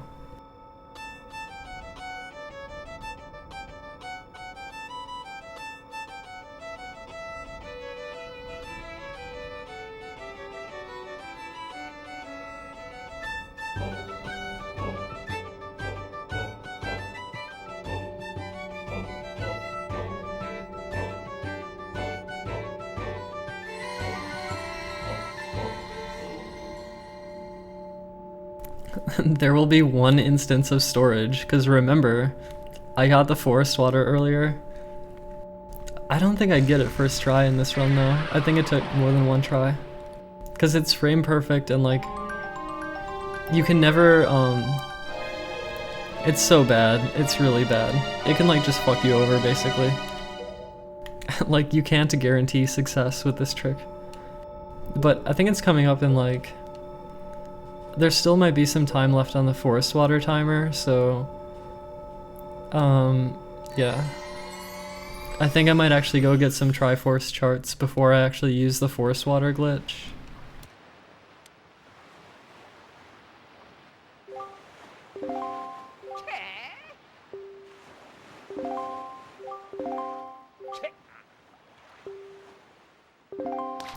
I mean, I guess I'm like proud of myself. I guess I'm like... I don't know. Well, it's not necessarily speedrunning that like... I don't know. I don't know.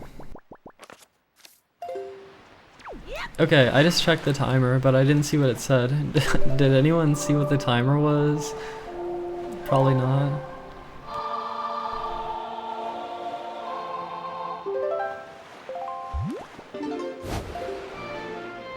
So, I think at this point I go to the island. It's called Overlook Island. It's at the very top right corner of the map.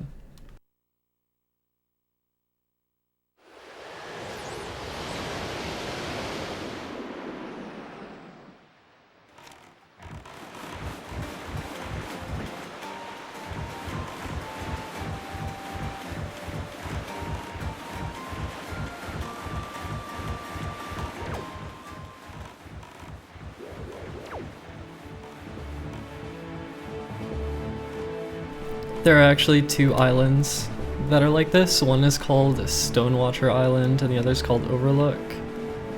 And Stonewatcher is basically an easier version of Overlook, because with Stonewatcher you can access it the moment you get power bracelets, but Overlook you're supposed to have the hookshot.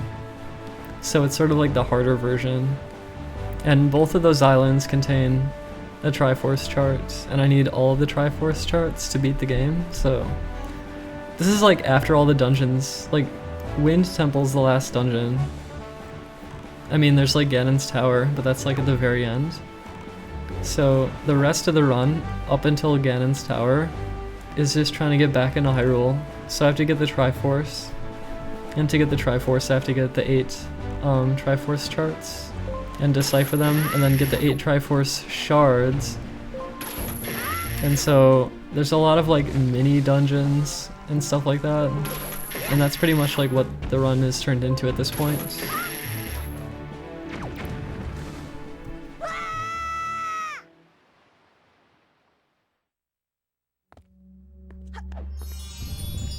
Yeah, I was on Justin TV.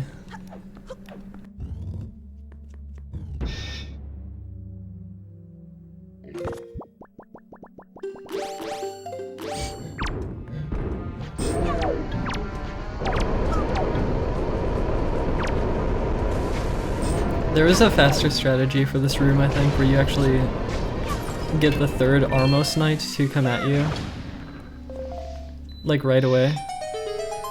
I think there's a faster strategy than that. Yeah, there was something adventurous about being late in the speedrun and then just having to like go across the ocean and do stuff. Yeah, I'm using Boomerang plus Hammer to get the one-hit KO.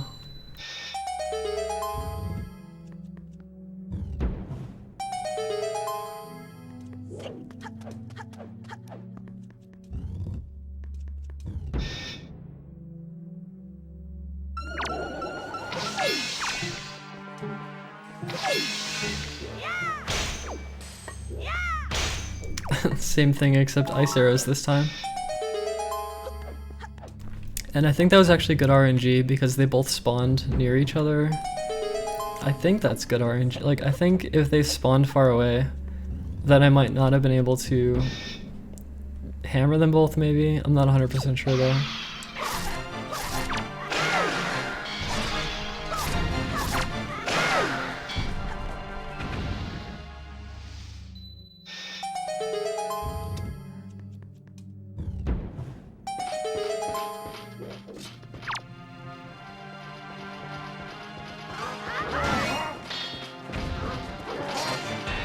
This fight is always a fucking mess because there's 4 of them.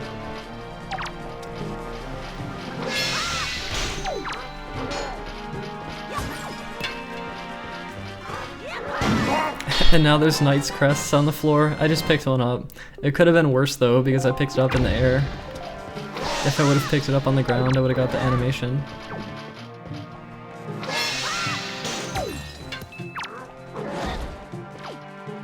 Yeah, this fight seems kind of slow. Like, that could have been better. It's kind of like not guaranteed though. Like the fight's not super consistent, I think. Or at least it wasn't when I was playing. I don't know if it is now, but yeah, I don't know. Part of the problem is like the parry is like if you want to parry off their helmet, it's like random 50-50, I think.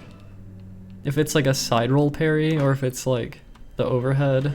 And then after you do the overhead, sometimes the other one's like ready to hit you. And I don't know, it's just a bit messy. Like they can hit you like after you hit them with the hammer and stuff. Like you kill one of them and the other one hits you.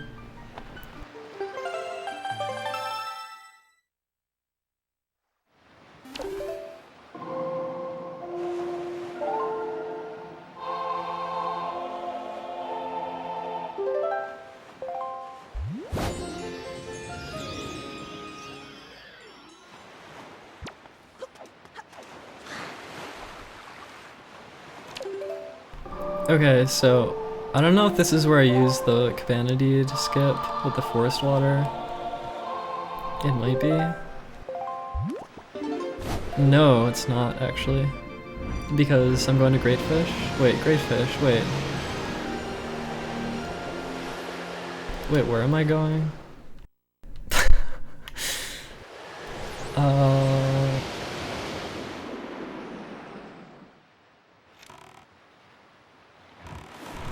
Okay, we're going to Islet of Steel. This is a little island that contains a Triforce chart.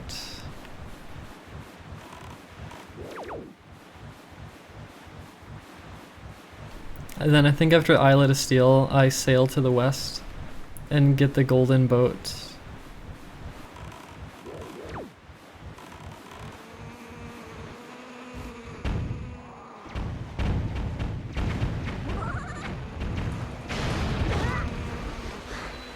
Taking damage there was actually beneficial for me. It actually like helped me.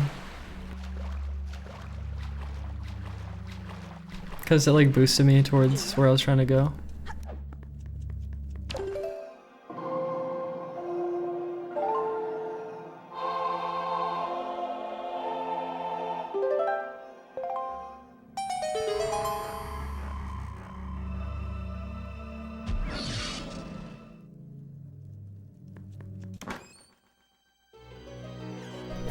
We're watching the 2012 speedrun, first ever sub 5 hour Wind Waker speedrun that I did in September 2012. 4 years ago. Wow, 4 years, what the fuck.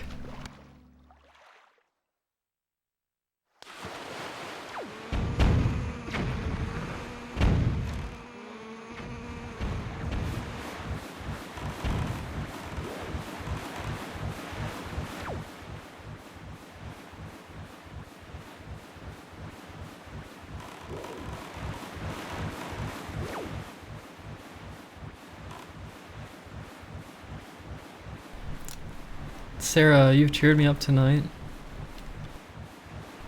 I feel like... I don't know. Thank you.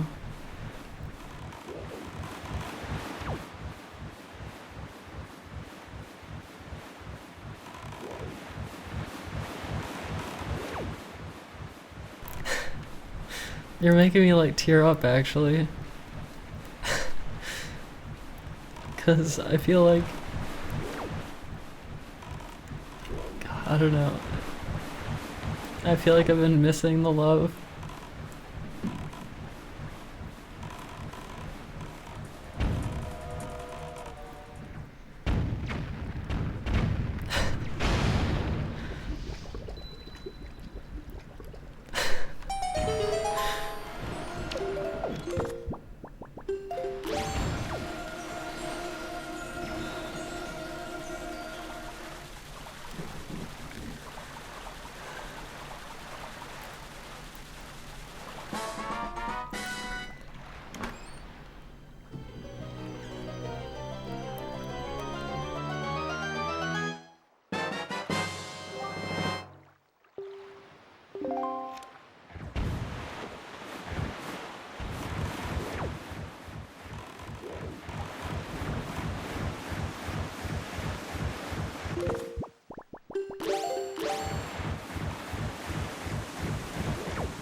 Oh, this is the setup.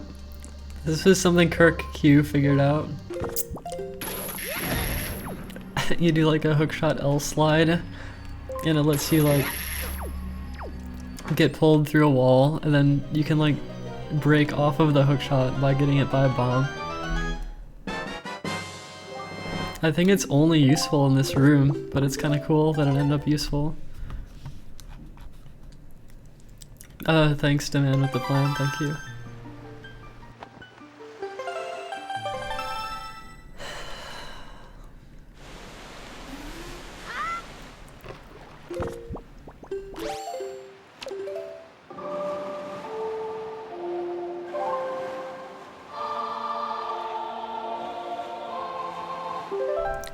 I hate feeling not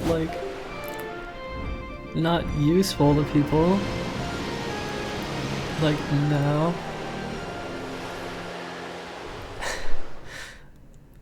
I'm a little sad that like my wrists are messed up and then I can't, like, I don't know.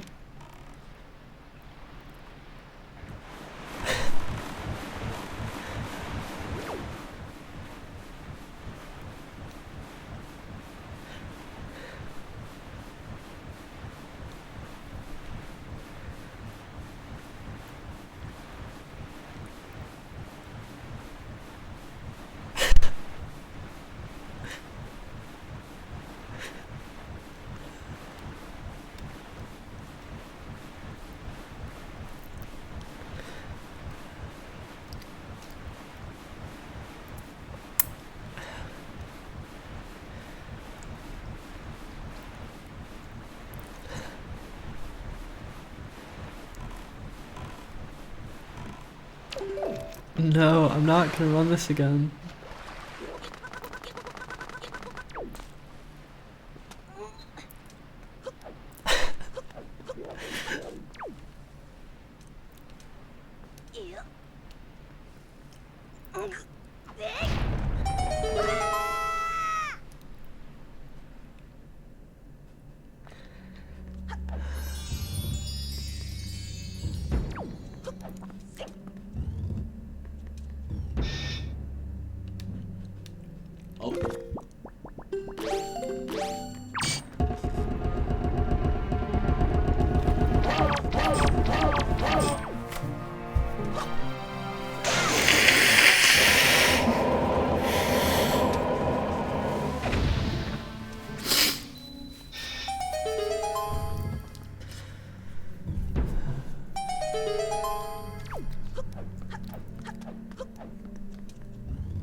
I'm tearing up because I don't know, like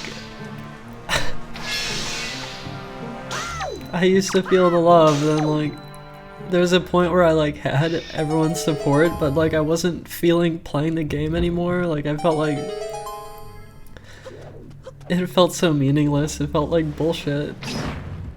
And then this stream kind of reminded me of like some of the good parts. It's just like if you do the same fucking run too much and like there's nothing to say anymore, and it's just like this, like there's like nothing.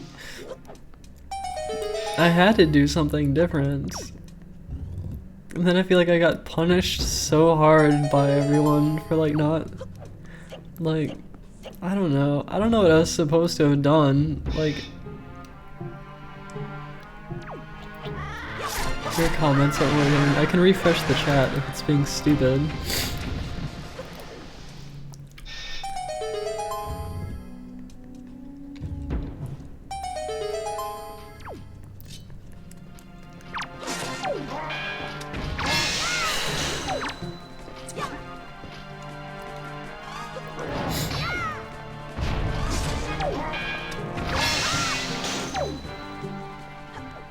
I feel like I went through a long period of time recently, like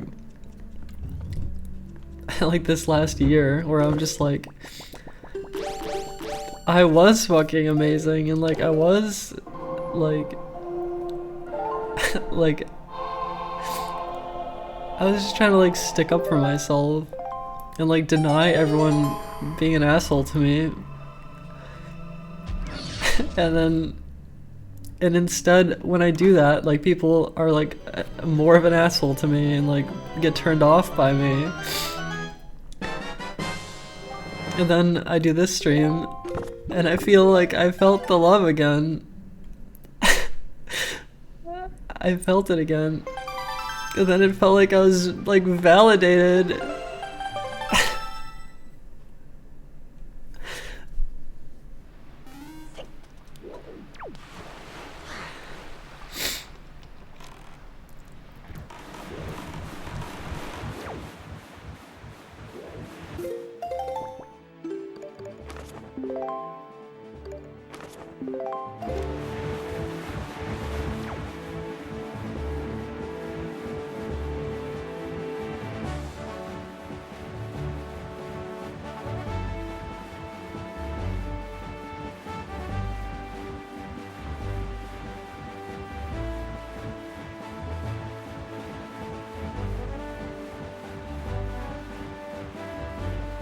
But it's kind of sad though, because like this is just this one stream, you know? It's not like I can just sit and play all day. And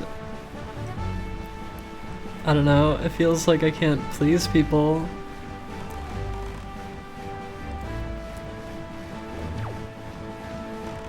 And like I want to do it again with Breath of the Wild, I want to. And I feel like I have these fears that I'm gonna be so bitter, that I'm gonna be so sad when it comes out and I'm not able to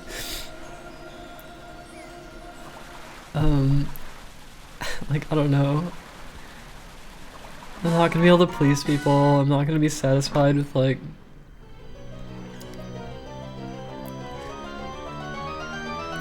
like, I don't know. I just had some bad thoughts earlier today about like what might happen when Breath of the Wild comes out.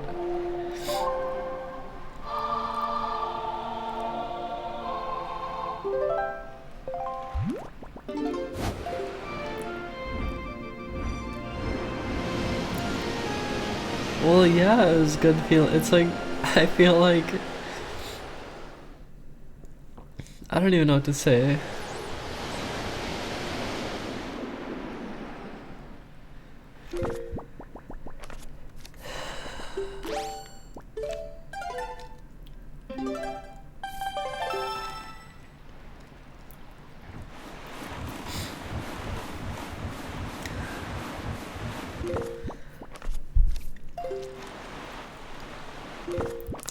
Early records don't mean much.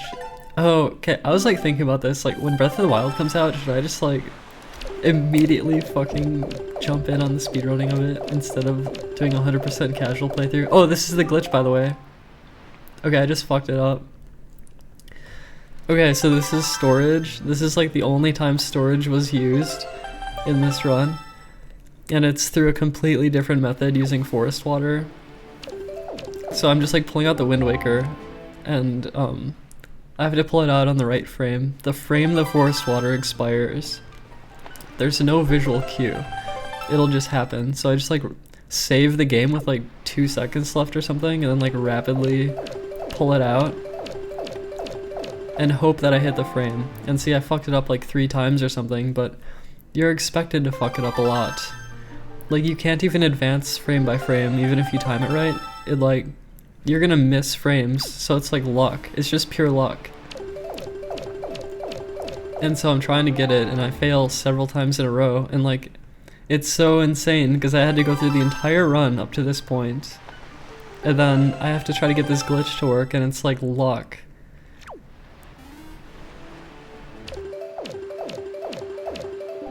Okay, so I just got it. So now that the glitch is active, I have storage. And I can use that storage 1 time.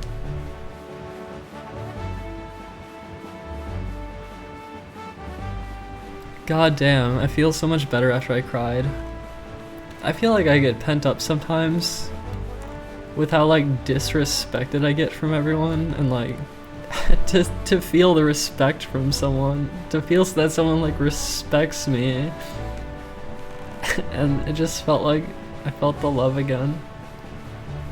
And it like, it like allows me to cry. It allows me to like release all those emotions. And like, I think it helps me feel better.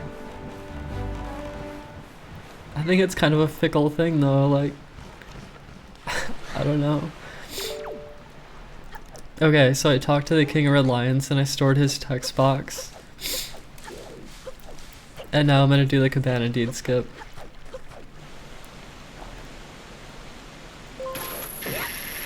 Which involves taking out the Wind Waker so the text appears, the King of Red Lions text, and then I can break out of the treasure chest cutscene.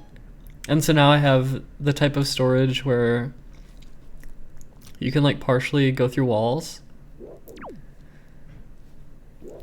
So in this case, I can get partially through the wall and shoot the hookshot through the wall at the tree. And when I do that, it puts Link on the floor on the loading zone, and it actually triggers the loading zone to work. Which I was actually surprised that even works, but it does.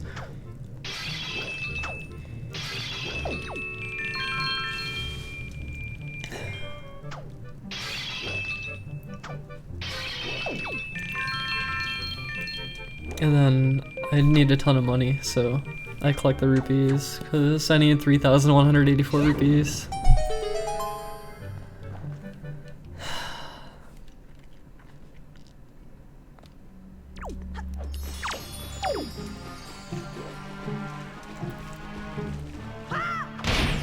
And then once you're in the sewer, you can like hammer through the walls. You have to be like a little bit of an angle, but this skips the entire sewer. And then here's the Triforce charts.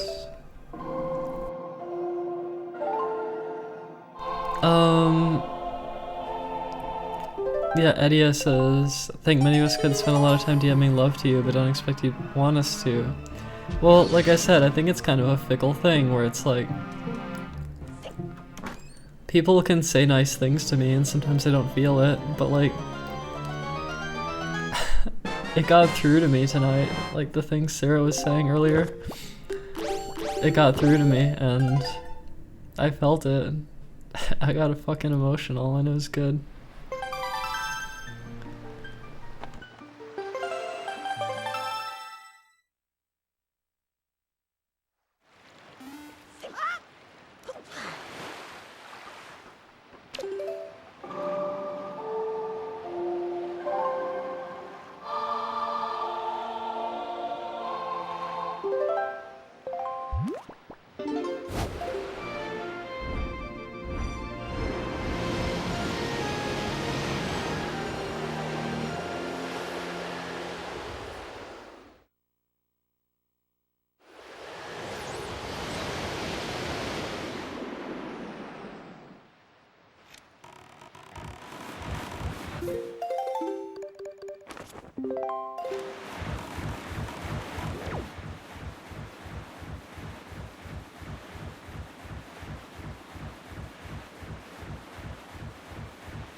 Thanks, Sarah. Just thank you. You have repaid me because you got through to me tonight.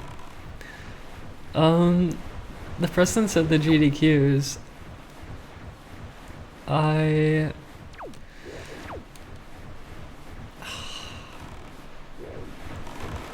was like disappointed with every run I ever did there, except for Ocarina of Time in 2013.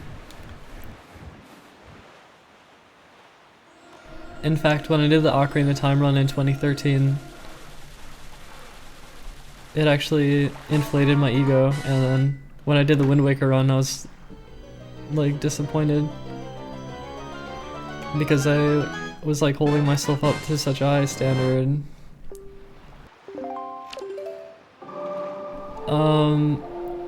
But then in like 2014, Like every time I ran Castlevania 64 at GDQ, it was bad. Like the run was bad, and then like when I run Wind Waker HD at GDQ, it was a bad run. I didn't properly prepare for it. I didn't properly prepare. I sort of didn't even care that much. I was like disappointed with the way HD turned out, and I didn't really put in the effort required. Oh, sorry, you're right, actually. The MST run was good, I'm sorry. I forgot about that. But I think as the GDQs went on longer and longer, like I feel like I don't know, I just like, I didn't like my runs, I didn't like going to the event. I felt really isolated at the event. It became like uncomfortable for me, and I don't go to them anymore.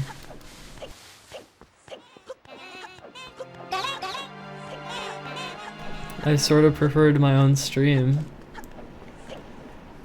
But then I lost interest in like doing runs, period. And then Smash came out and I got more interested in doing that, and then I couldn't satisfy people when I played Smash, so I stopped trying to, and then yeah, it just like I wasn't pleasing people anymore.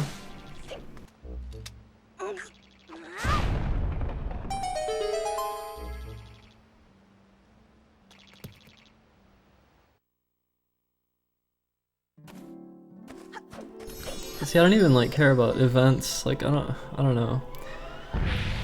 They draw all the viewers, but like I don't. I'd rather have my stream, I think. Not so much an event, like a physical event.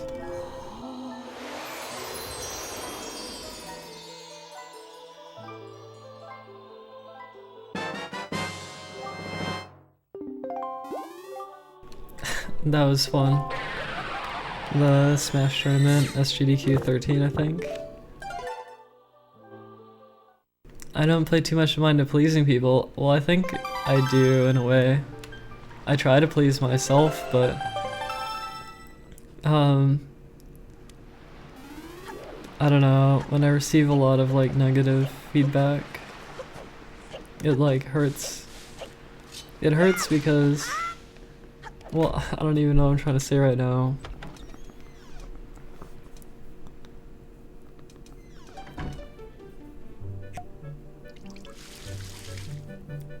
Oh, actually, we're refilling on the soup. I forgot that I do this. It makes sense though, because I use it in Ganon's Tower, and I think Savage Labyrinth as well. How come people weren't pleased by my Smash play? Because like when you watch me play Smash, like what do you get out of that? Like, I play Smash and like, I'm like kind of satisfying myself in a way. And it's not even like in an exciting way, it's just like in a sort of deep, like slow, well, I don't even know what to say. But it wasn't very watchable for people. I think actually it's kind of similar what happened to speedrunning. Like all the viewers are on the huge marathons, and then with Smash, all the viewers are on the huge tournaments, and the individual streamers aren't as successful as those like huge events, and then people stop caring about the individual streams, kind of.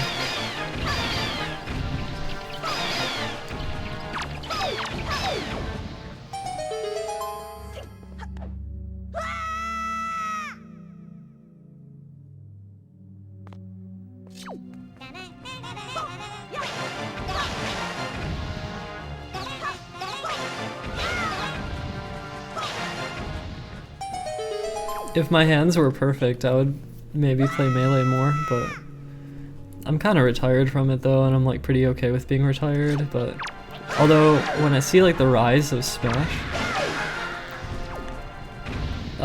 sometimes I get these like thoughts where it's like, shit, I was getting like the best tournament results as Zelda like ever. So like I feel like I had like value within this like Melee community. And now it's getting so big, and like all my old accomplishments or whatever are just like old accomplishments that are forgotten, and everyone else is like turning it into a career.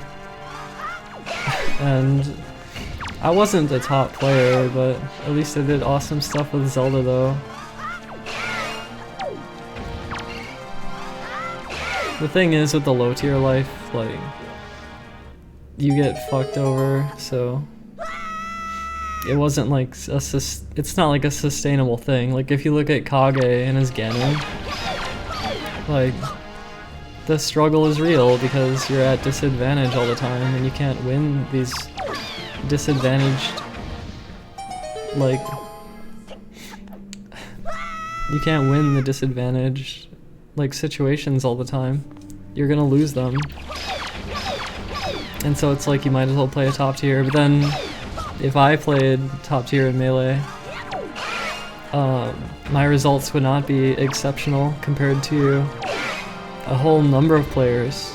My results would just be like alright, and that's not enough to like sustain it. So like really my value in Melee came from the things that I did as Zelda, and those can't necessarily be replicated all the time because you're at a disadvantage. So they were sort of just like cool moments that happened in the past. And so I don't know, turning something like Smash into a career for me seems like it wasn't gonna happen, despite feeling like I had sort of earned a sort of like, I don't know, like I felt satisfied with what I did with the game. And then in Smash Wii U, Zelda is also really bad, and yeah, I don't know. So I don't regret just playing online for Smash, like Wii U, playing it online. It felt like the best thing I could do. Why Cyber?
Well, you can play a bad character really well. Like, you can push a bad character really hard, but you're gonna be in a bad situation.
Sometimes you can get a double snipe with the ice arrow right there.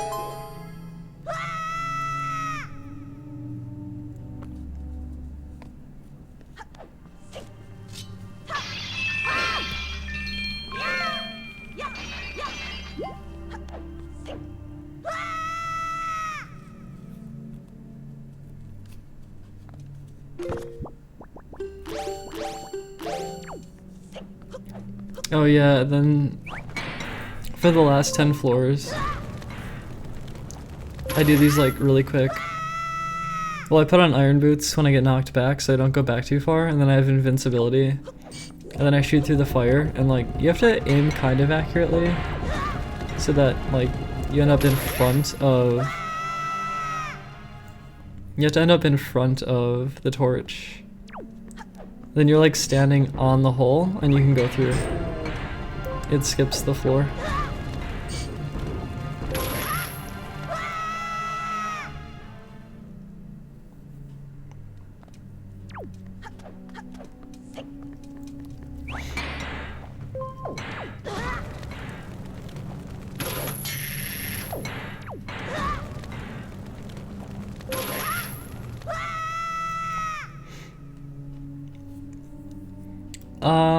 I don't know if there could be a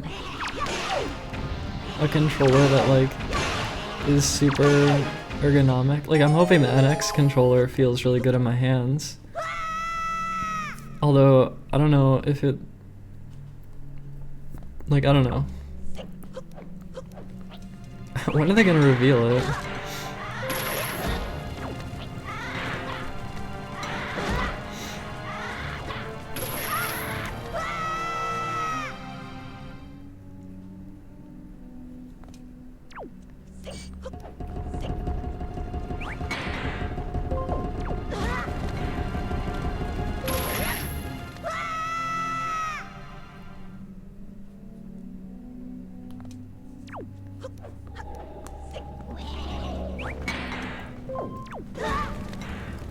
Well, I think the N64 controller is bad for your wrists too.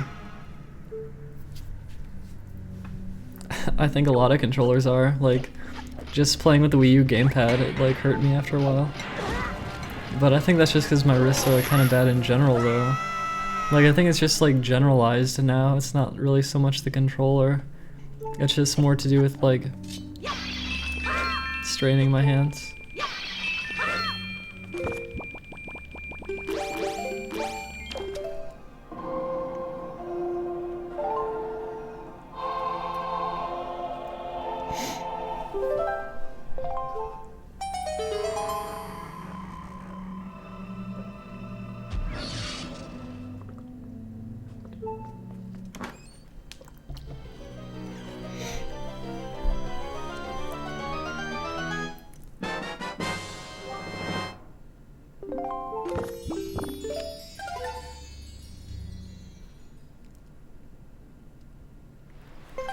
Well, the doctor says it's carpal tunnel.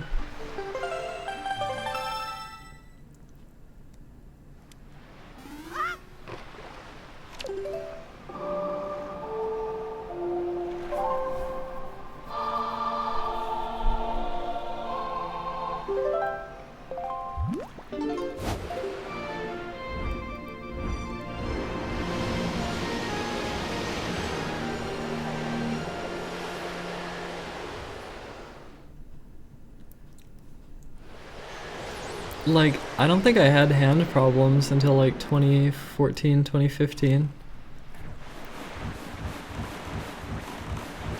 So it took a while before my hands got bad. I just hope that as I kind of ease off the games until Breath of the Wild comes out, I hope that things get better. I think when I played Fox and Smash earlier, I did a stream recently where I was just playing as Fox. I think it's bad. It's like you're doing more inputs because Fox is fast. I shouldn't play so much. I need to take breaks when I play.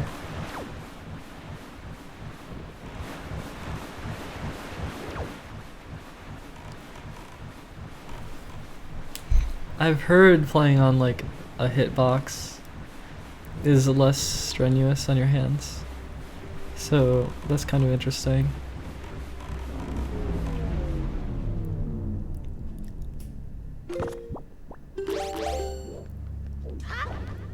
Wait, Sarah, were you the one saying that I should get bangs? But yeah, I'm like growing it out. I'm not sure how long I'm gonna have it.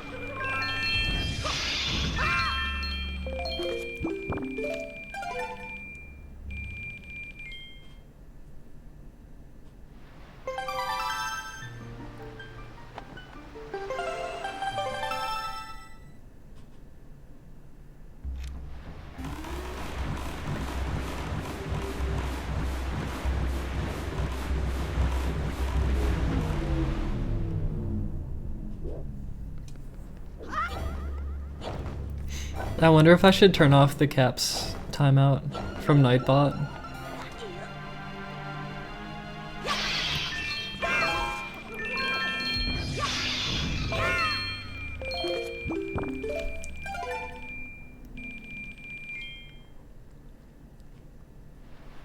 I hope I could pull off bangs. But yeah, it'd look nice.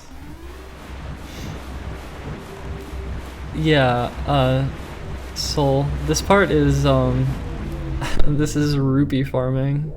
Because in this speedrun you need an absurd amount of rupees. And this is like the fastest way to get it. Well, actually, nowadays, instead of doing a save warp, they do a ledge clip and fall out of bounds. And then it reloads the room.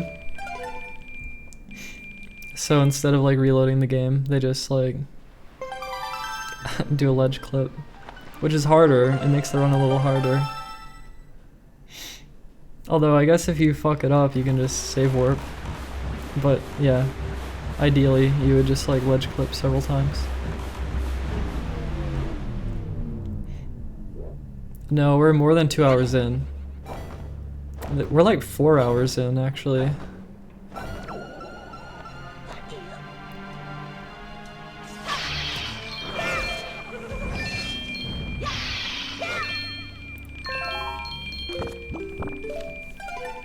Or something like that.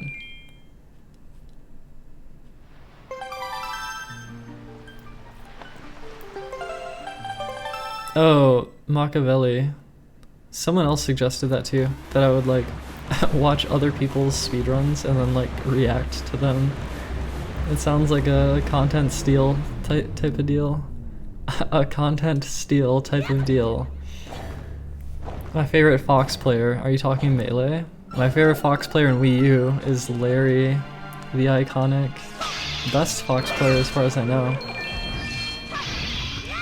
And my favorite Fox player in Melee. Do I have one? I don't know if I have one. I guess Hacks. But Hacks has wrist problems. Reacting to speedruns, you like to see Gianno's run. Yeah, Gianno's run is like over an hour slower than this one. So it's like 6 hours something.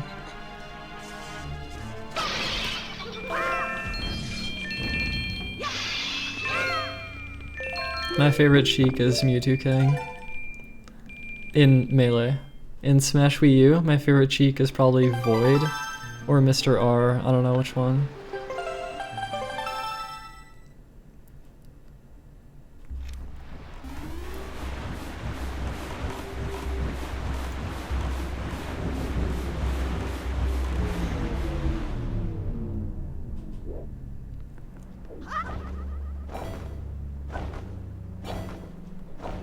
Actually, when Plup played Sheik at EVO in top 8, that was very satisfying. So that'd be up there too. I never tried the Steam controller. I have never tried it.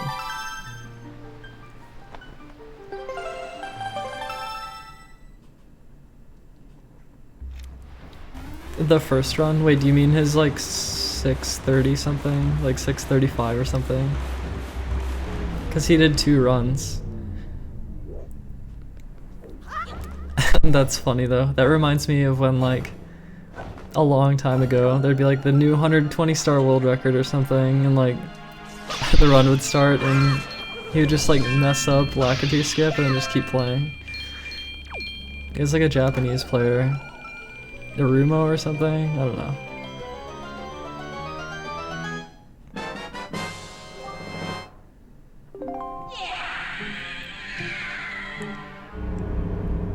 Okay, we're done farming rupees.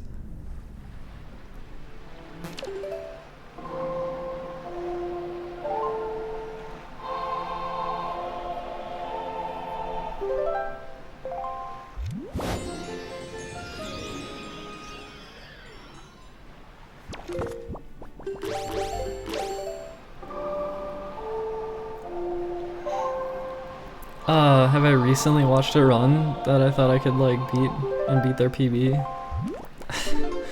I don't watch that many speedruns nowadays. I don't. Oh, speaking of that video, Sarah, I actually found the original 5 hours. I think I found the whole run. Like, I know I only published some highlights, but actually, like, I think I have the entire video, which I think is something that people wanted to witness for a long time, but I mean, most of it was me being clumsy, I think, and just like having trouble.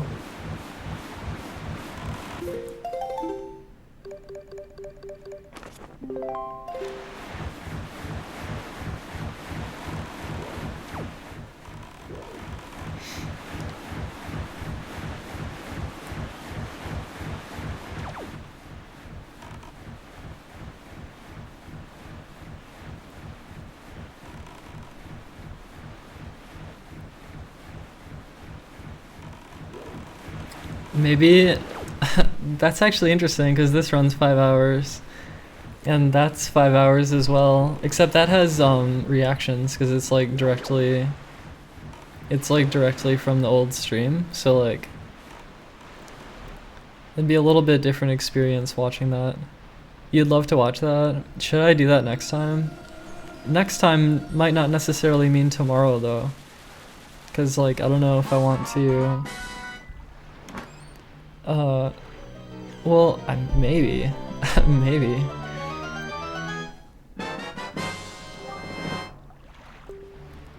It's funny though, like what happens if I run out of old good content to watch and then I'm only left with like miscellaneous stuff? Like I have so many old videos and they're not published anymore, but I could publish them, but I don't know if I should commentate all of them or like whatever. I'm a different person, I should have a different perspective now as well. Wait, so you mean on the Mario run? I mean, I guess so. Oh, one thing actually was I was watching like old Ocarina of Time run that I did. And like you can hear like the Giano-isms coming through my mouth or something. Like, cause I used to just be on Skype all the time or something. So like, I don't know, you get influenced by the people you hang out with, and it's just kind of silly. Stolen memes and all that.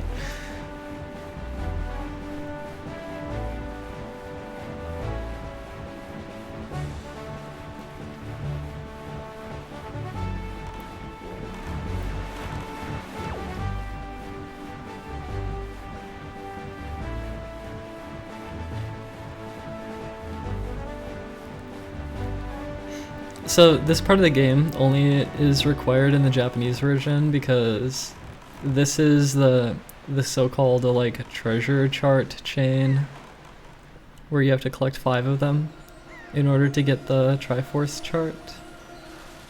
Whereas in the English version of the game and in Wind Waker HD, you didn't have to do this. This was like a somewhat artificial way of extending the game's length.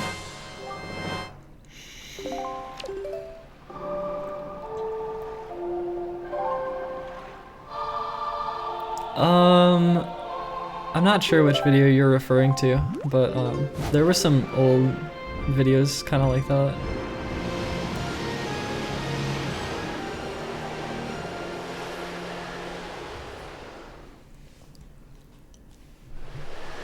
I mean, you could try that, Rexeek.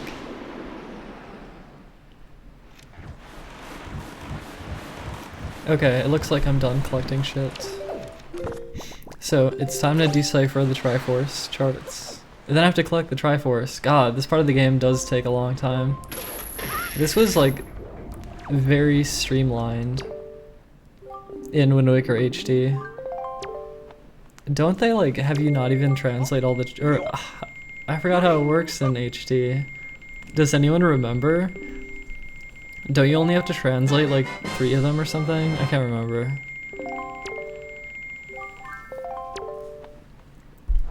It's like on the original Japanese release of the GameCube version of this game, it was the longest, and that's what this run is.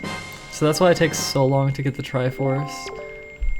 on the English release of the game in 2003, they shortened it a bit, and then on HD they made it even shorter, like a lot shorter. It's like something they did to help with like the flow of the game, because I think they realized that it's sort of like extraneous padding.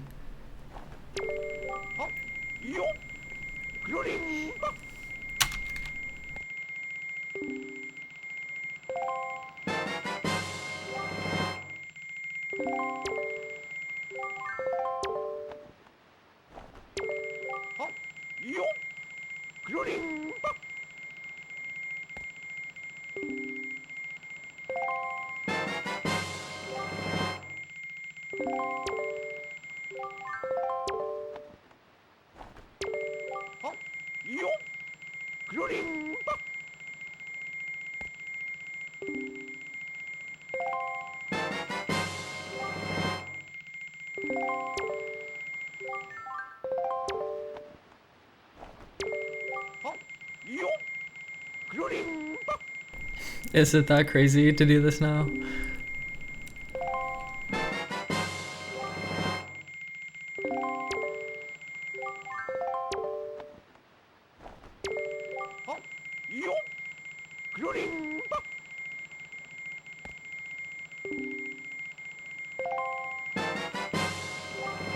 Okay, all the charts are translated, now I have to collect them all. Where's the boat? Where's the boat? Can't find it.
I heard that Bernie is like votable, or like, what am I trying to say? That you can vote for Bernie, and it's like a legitimate vote.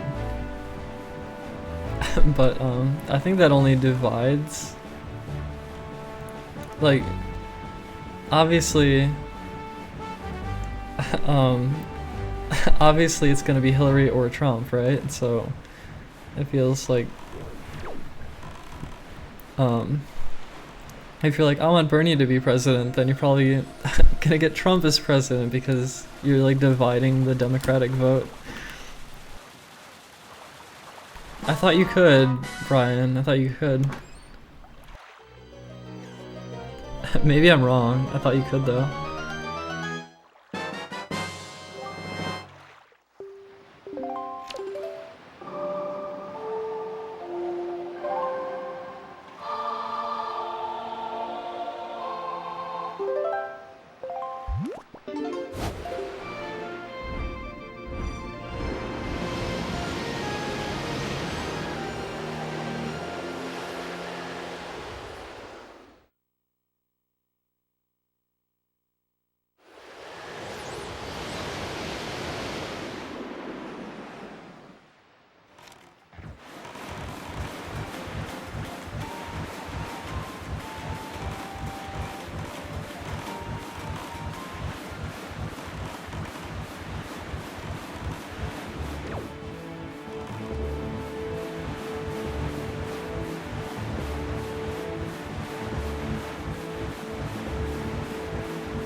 Oh, you're from Washington State, Walter?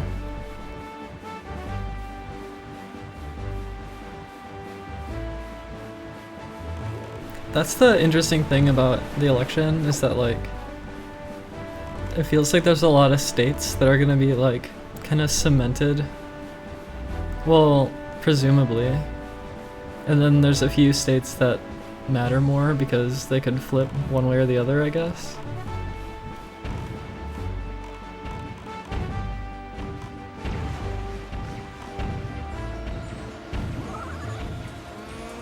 Good night, Sarah.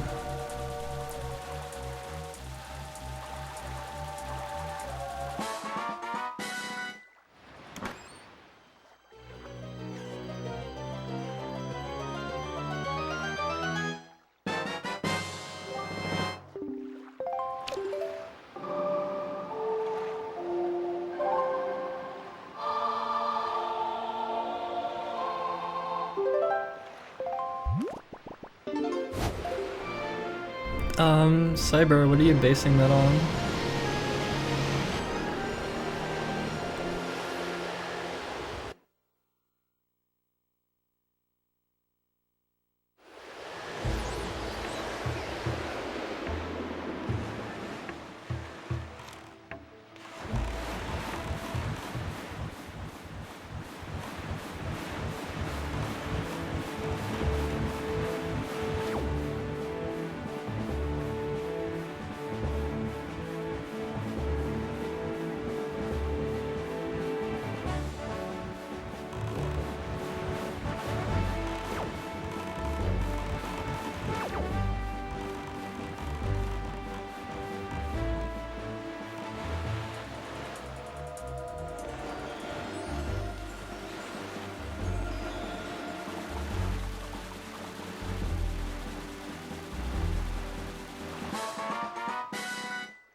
Well, I sincerely hope there's not bullshit going on because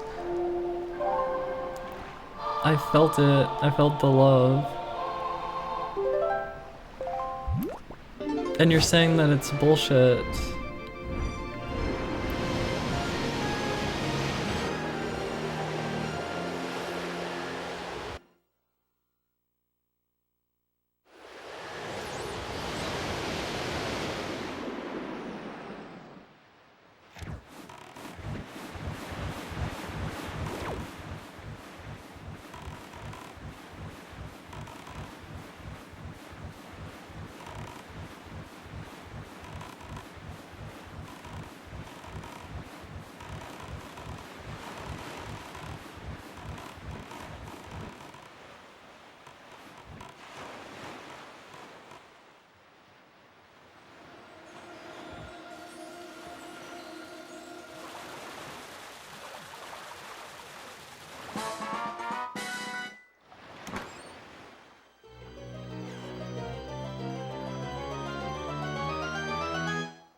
There's probably no possibility of me playing melee at this point.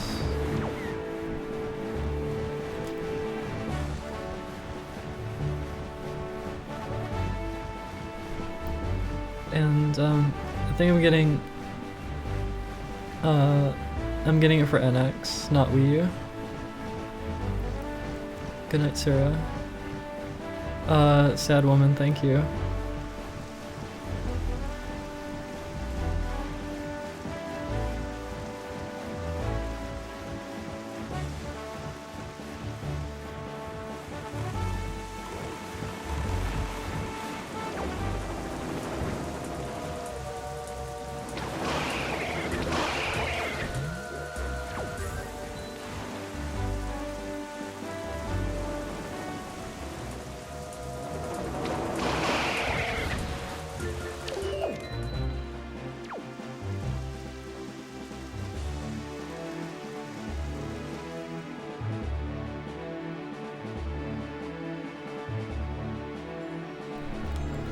I think I'm gonna get some like pizza after this.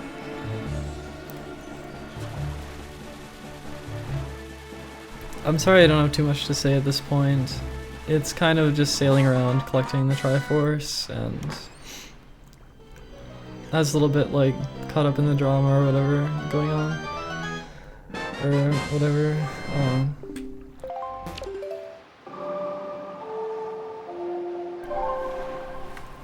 Well, yeah, I think on the whole it's been a very good stream.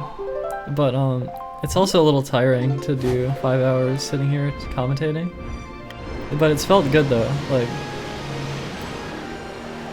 I think it's been a good stream.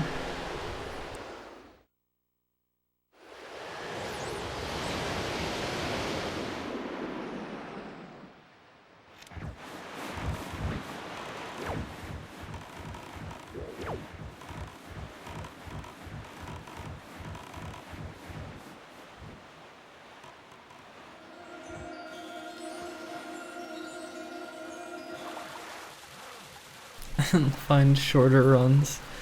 I have shorter runs.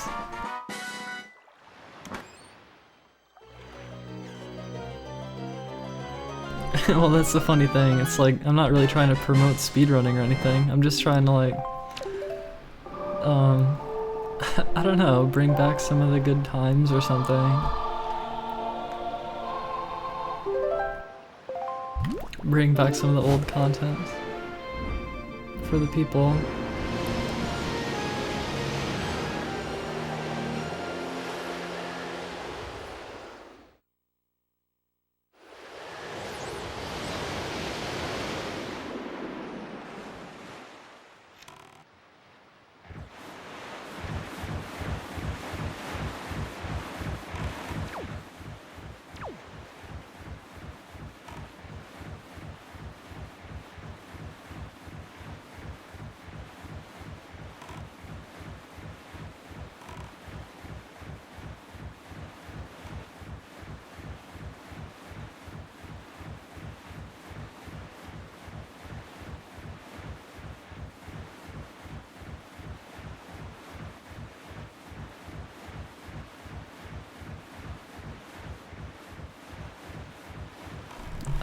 This might be the last one that I have to get.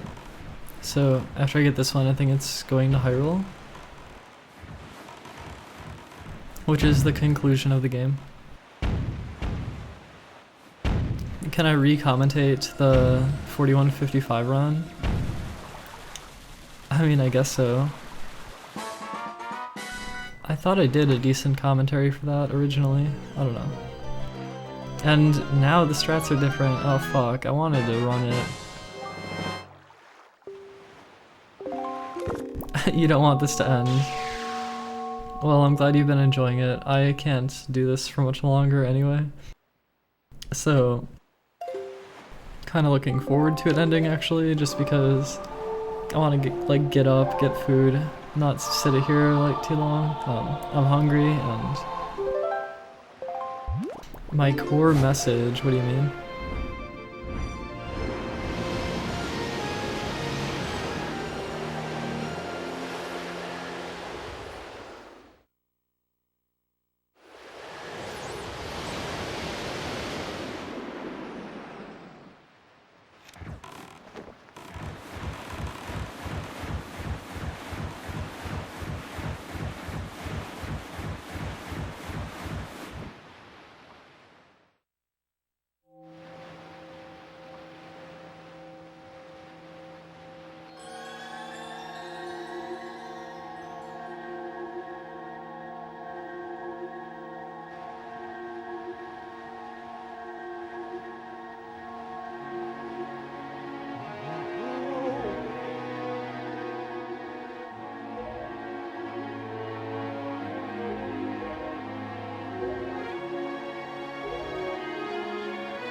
You are late to the party. This is the conclusion. Well, kind of.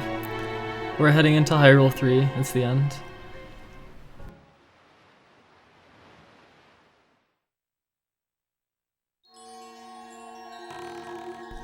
Almost done with the game. Well, kind of. There's still a bit.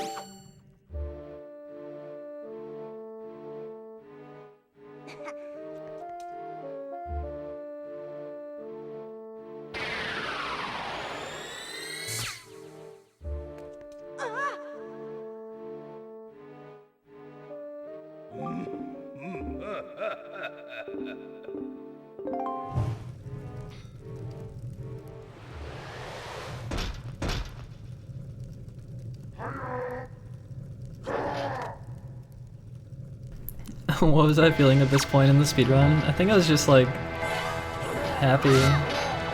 Well, actually right now I was thinking like, please give me the overhead because it's a 50-50 chance, I think. There it is. I need the overhead so that I can, well, first of all, the targeting aims at their head and like you want to freeze them. And if you do the overhead, it exposes their head because it knocks their helmet off. So it's like, I'm hoping I'm getting good luck there so that I can kill them quickly so I can continue the run.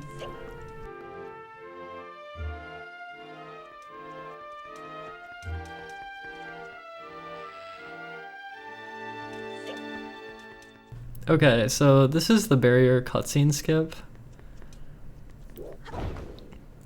Like, there's an invisible wall that I go over right here. And then I jump down and I trigger the barrier cutscene and I zone out and then it spawns me back up and the barrier's not there anymore. But on the English version, the invisible wall that I leafed over is actually taller. So you can't do that. And in fact, on the English version, you have to actually slash your sword at the barrier to trigger the cutscene. Well, on Japanese version, you just have to get closer to it, I think, so it works quite differently.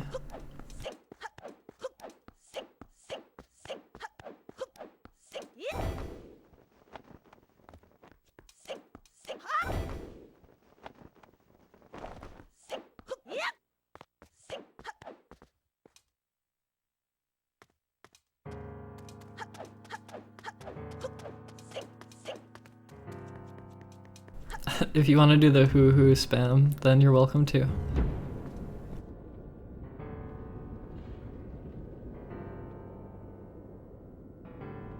Yeah, they are kind of odd changes. It's just like various changes they made before they released the English version. Alright, here's the barrier skip. Or I mean, sorry, not the barrier skip. This is the trials skip, where you skip refighting 4 bosses and going through the trials. It's a bit scary. You have to like get over to the other side. And then get on top of the door frame, and then just like in a lot of places in this game, once you're on top of a door frame, it's a good opportunity to use a ledge clip.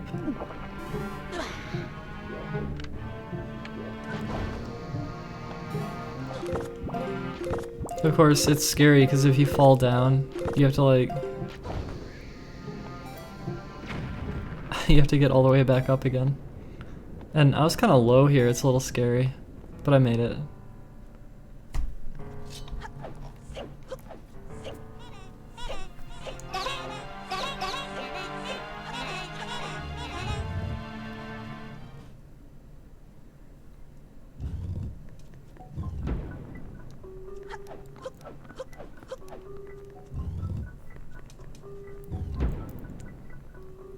And then this elaborately long, this like cutscene's so long and so pointless, oh my god. It shows like the candles in order. It's like, please don't do this. Like, I think the, okay, so let's see if I remember. Down, down, left, right, wait, down, left. Is it straight or right? Yeah, straight. And then it's like left, right.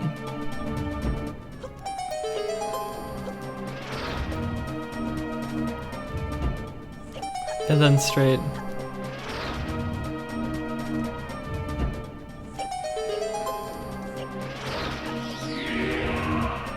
And then there's RNG here, depending on what attack that Phantom Ganon does. I think this is one of the worst ones to get. And it's weird, I think sometimes that attack knocks him down and sometimes it doesn't.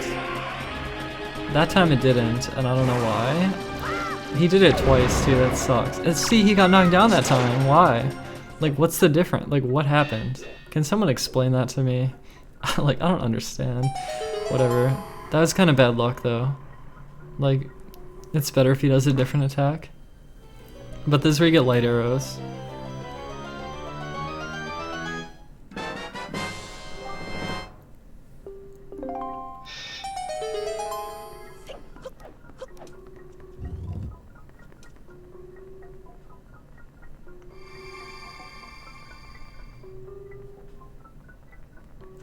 And then I used to roll towards the wall here because that would prevent... I think it prevents him from doing... what? There's something you don't want him to do, like circle around you or something? I don't know. But if you go towards the wall, it's fine. And then this part of the game is strange. It's like he drops the sword, then you have to figure out to use it on the wall to break the wall open. It's kind of strange. And then here's the grand staircase. Right before Puppet Ganon. And it is possible to not have to kill these guys, but... I don't know how hard it is, actually. But I killed them in this run. And I'm not sure how long it took to get discovered. Oh, I whiffed that light arrow, that was bad.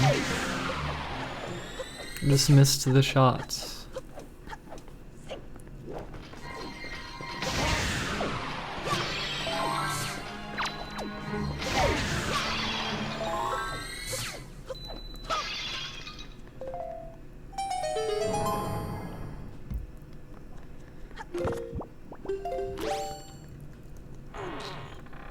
And here we are.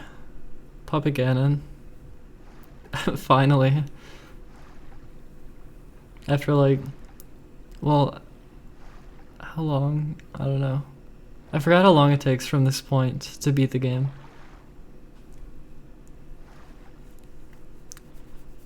Is it still like 15 minutes out or something? 10 minutes? Maybe like 15 minutes.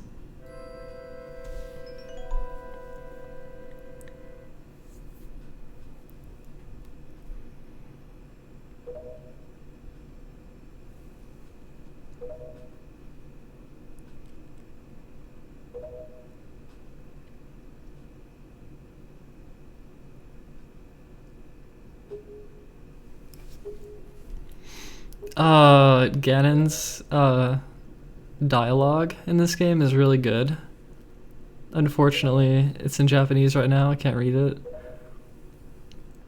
But the end of this game is really well done. Not only this cutscene, but also the final showdown too. In both cases, it's very satisfying. It's a very satisfying ending to this game. I can't remember the dialogue, like I don't have it memorized.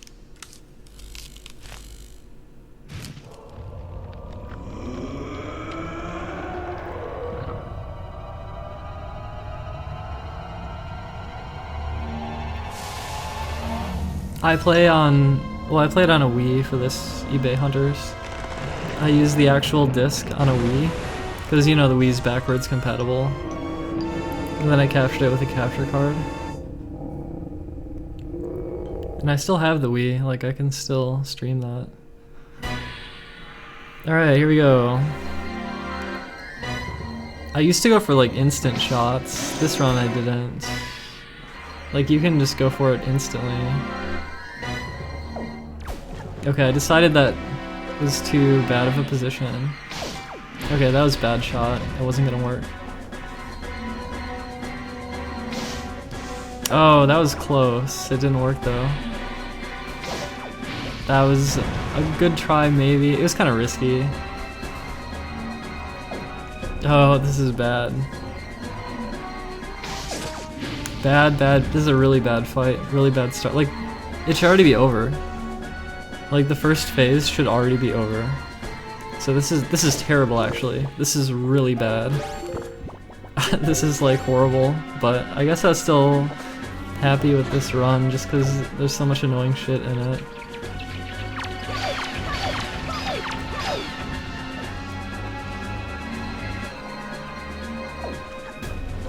God damn, this fight's horrible. Okay, Jesus. I didn't grab that magic, that would've been good. Okay. Yeah, that was a horrible fight.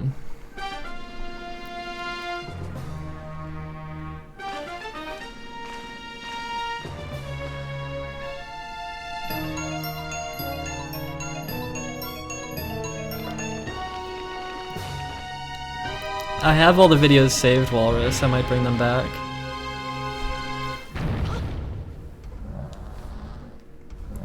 Suddenly I have pain. Is it like pain in my... Is it my heart or my breast? I can't tell. I hope it's not my heart. I can never tell. It hurts though, it hurts. It might be breast pain.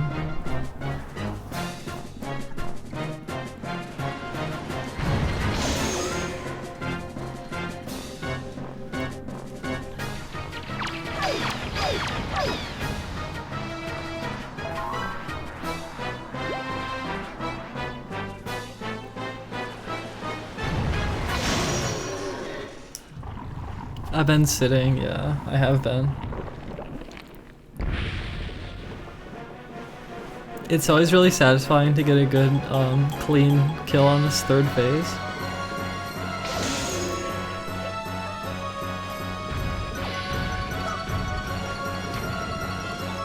Oh, that was disappointing.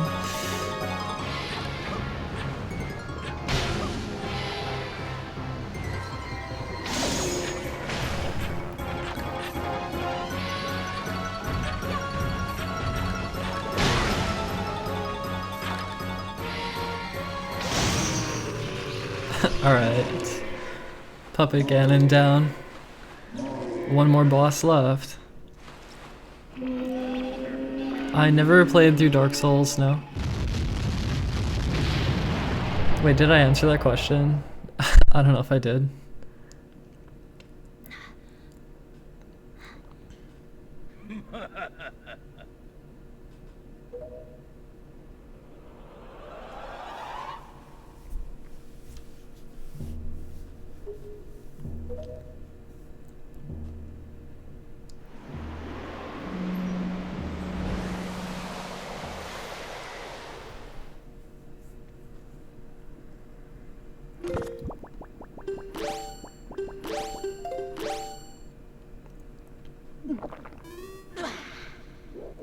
No soup glitch, I just drank it. Oh, I didn't know about the trick. There's a trick right there to save 2 seconds. It's like you grab onto that rope and then you mash A, and like the rope is so tall that like you re-catch it instantly, but it causes you to gain height. And then you press A again, and basically you just mash A and like you'll just be like, huh, and you'll just like gain height. But it only works for a little bit because once you get too high, the rope doesn't swing far enough forward because it's like you're at the higher part of it. And you don't re-grab onto it, so you have to be careful to not do it too much.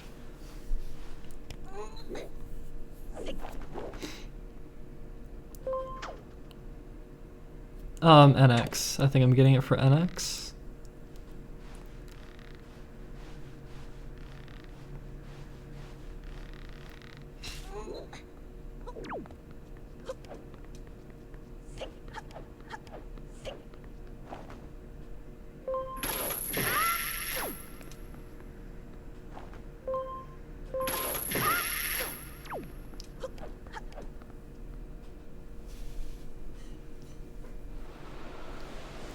Well, according to rumors, it might fit in your pocket.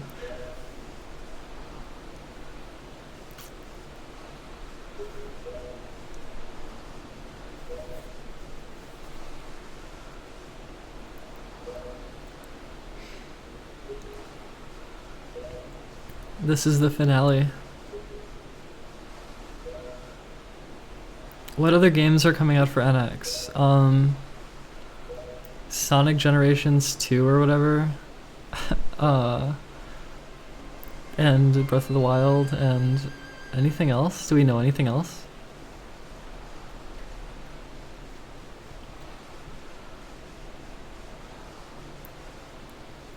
I don't know. I wonder if I prefer the old Wind Waker speedruns, because, well, I don't know. I think there's something very good about the Wind Waker ones. It was like, when I was streaming Wind Waker, that was actually the point in which it went from like streaming and then getting a little bit in donations to streaming as like full-time, like full support, and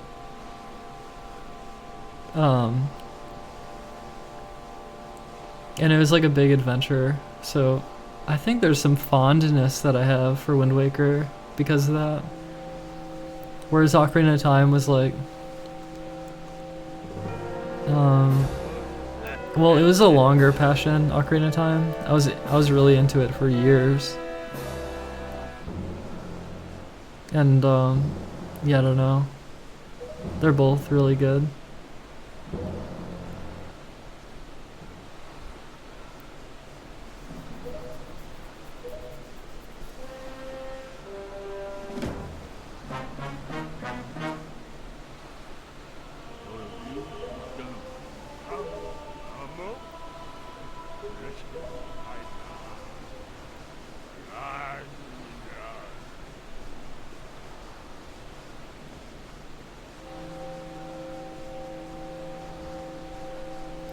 And this one was 5 hours, Walrus.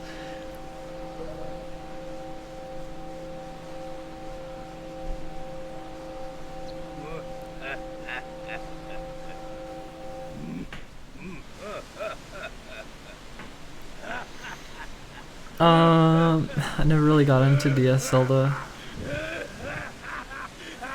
I pretty much... Okay. I really enjoyed Ocarina of Time, Majora's Mask, Wind Waker, Twilight Princess, and Skyward Sword.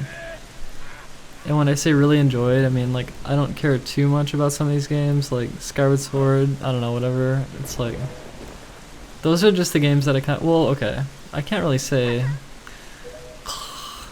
Okay, for me, Ocarina of Time and Wind Waker are my top two at the moment. And I think Majora's Mask is really cool, and I think Twilight Princess is really cool. And I think Skyward Sword's alright. I think it can be really cool, but I never got into it myself much. And I don't really know the game that well. And I don't know, I hope Breath of the Wild is like the game that I fall in love with next. Majora's Mask is like 1 hour 25 minutes or something, or 124 or something, Walrus. But yeah, it's much longer than OOT. They're both glitched to hell, of course.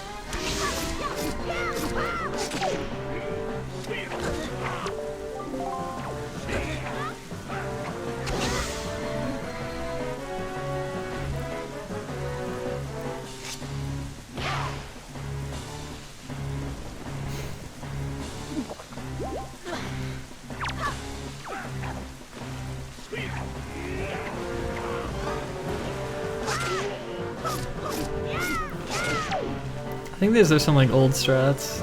I don't know.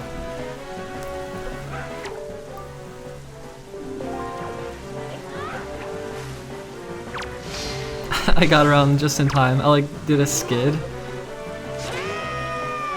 Okay, that's it. GG. That's the end. So that was 4 hours, 58 minutes, and 55 seconds.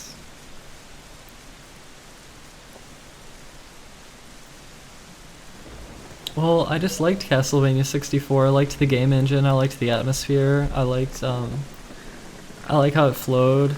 I like the skips. I don't know, I just liked it. I liked it. And I thought I'd be running it again. You know, okay, at the beginning of this year, way at the beginning of this year, I was like, I'm gonna stream Castlevania 64 one run a night, every night at midnight for like the entire year or something. It just never ended up happening, and like, I don't know if my hands could even handle it. And then some of the new skips kind of like got in the way of like, I don't know, PAL version, and then like some of them are super inconsistent.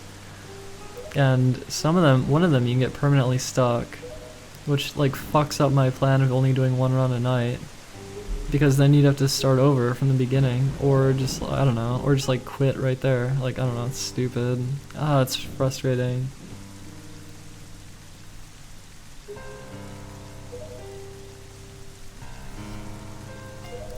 Yeah, it was WR. Whatever that means.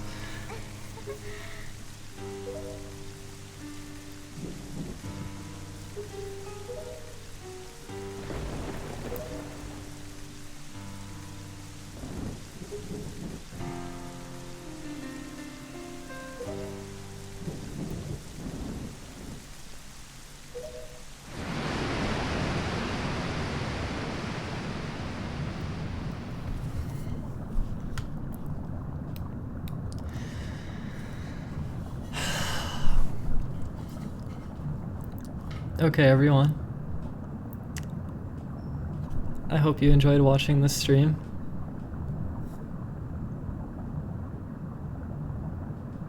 But I'm gonna go get pizza or something. And, I'm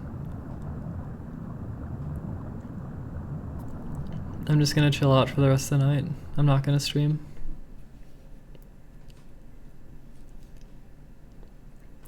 Oh, and by the way, I have to like sell myself right now, so like if you enjoyed this and you want to support me and like support me having an apartment, and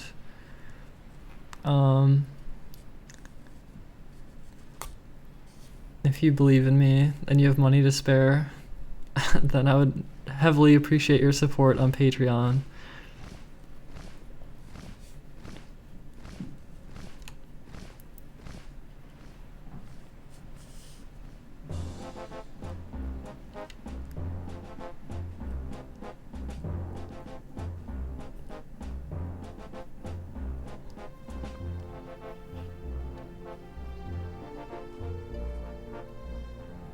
Of which there is the link in the description.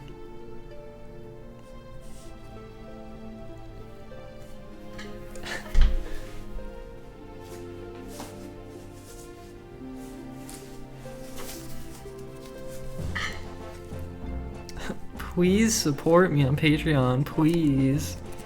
Please. Anyway, yeah. I'd appreciate it.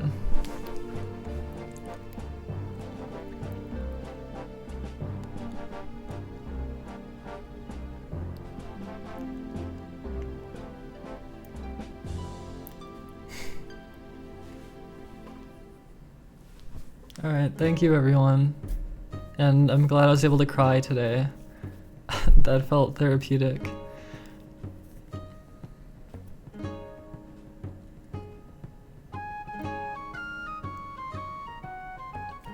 Oh, you liked the short story. Yeah, thank you. I put a little short story on Patreon for anyone giving me like, what, $1? Anyone who's supporting me on Patreon can read my, my story. My Breath of the Wild release story. It's like a fan fiction or something.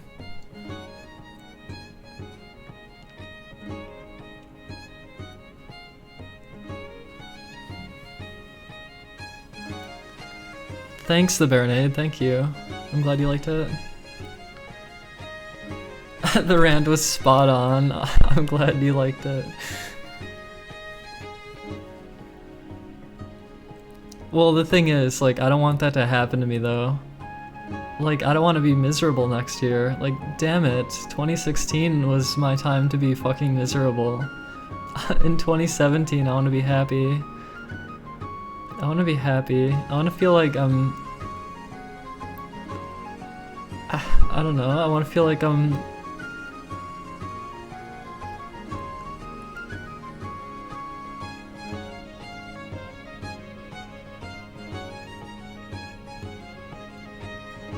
It's like I want other people to feel good.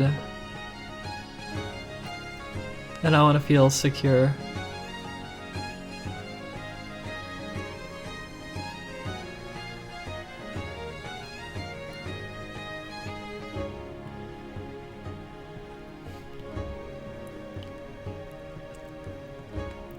Thanks, Grayson. Yeah, 2017. Hopefully 2017 is good. 2016's been the hardest year of my life, to be honest. I know I've said that a bunch, but it's true.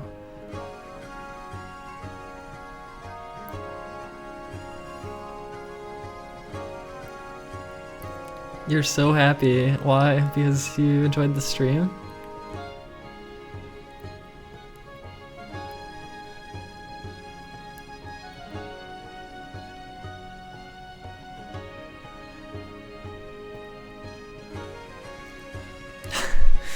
Fuck, I used to have this kind of thing like every day. And everyone would be happy. And then it like lost meaning to me.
This was good.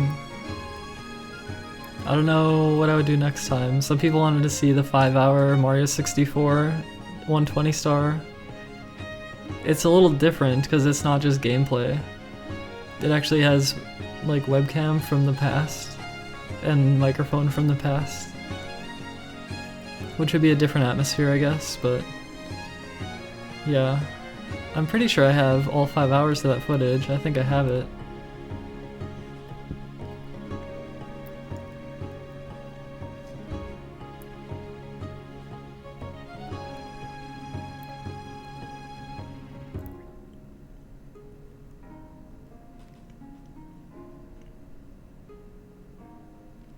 Just run it again. Oh god.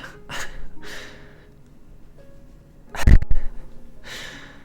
don't know about that.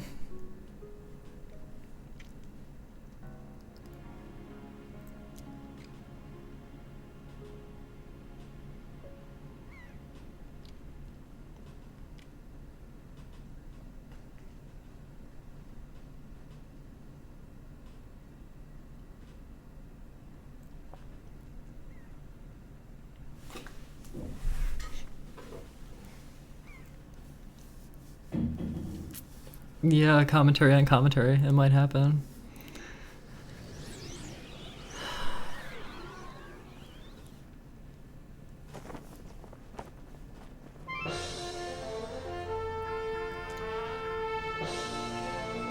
Alright, thanks for watching everyone. This is the goodbye, so... Yeah, maybe tomorrow I do the Mario 64 one, we'll see. Thank you very much.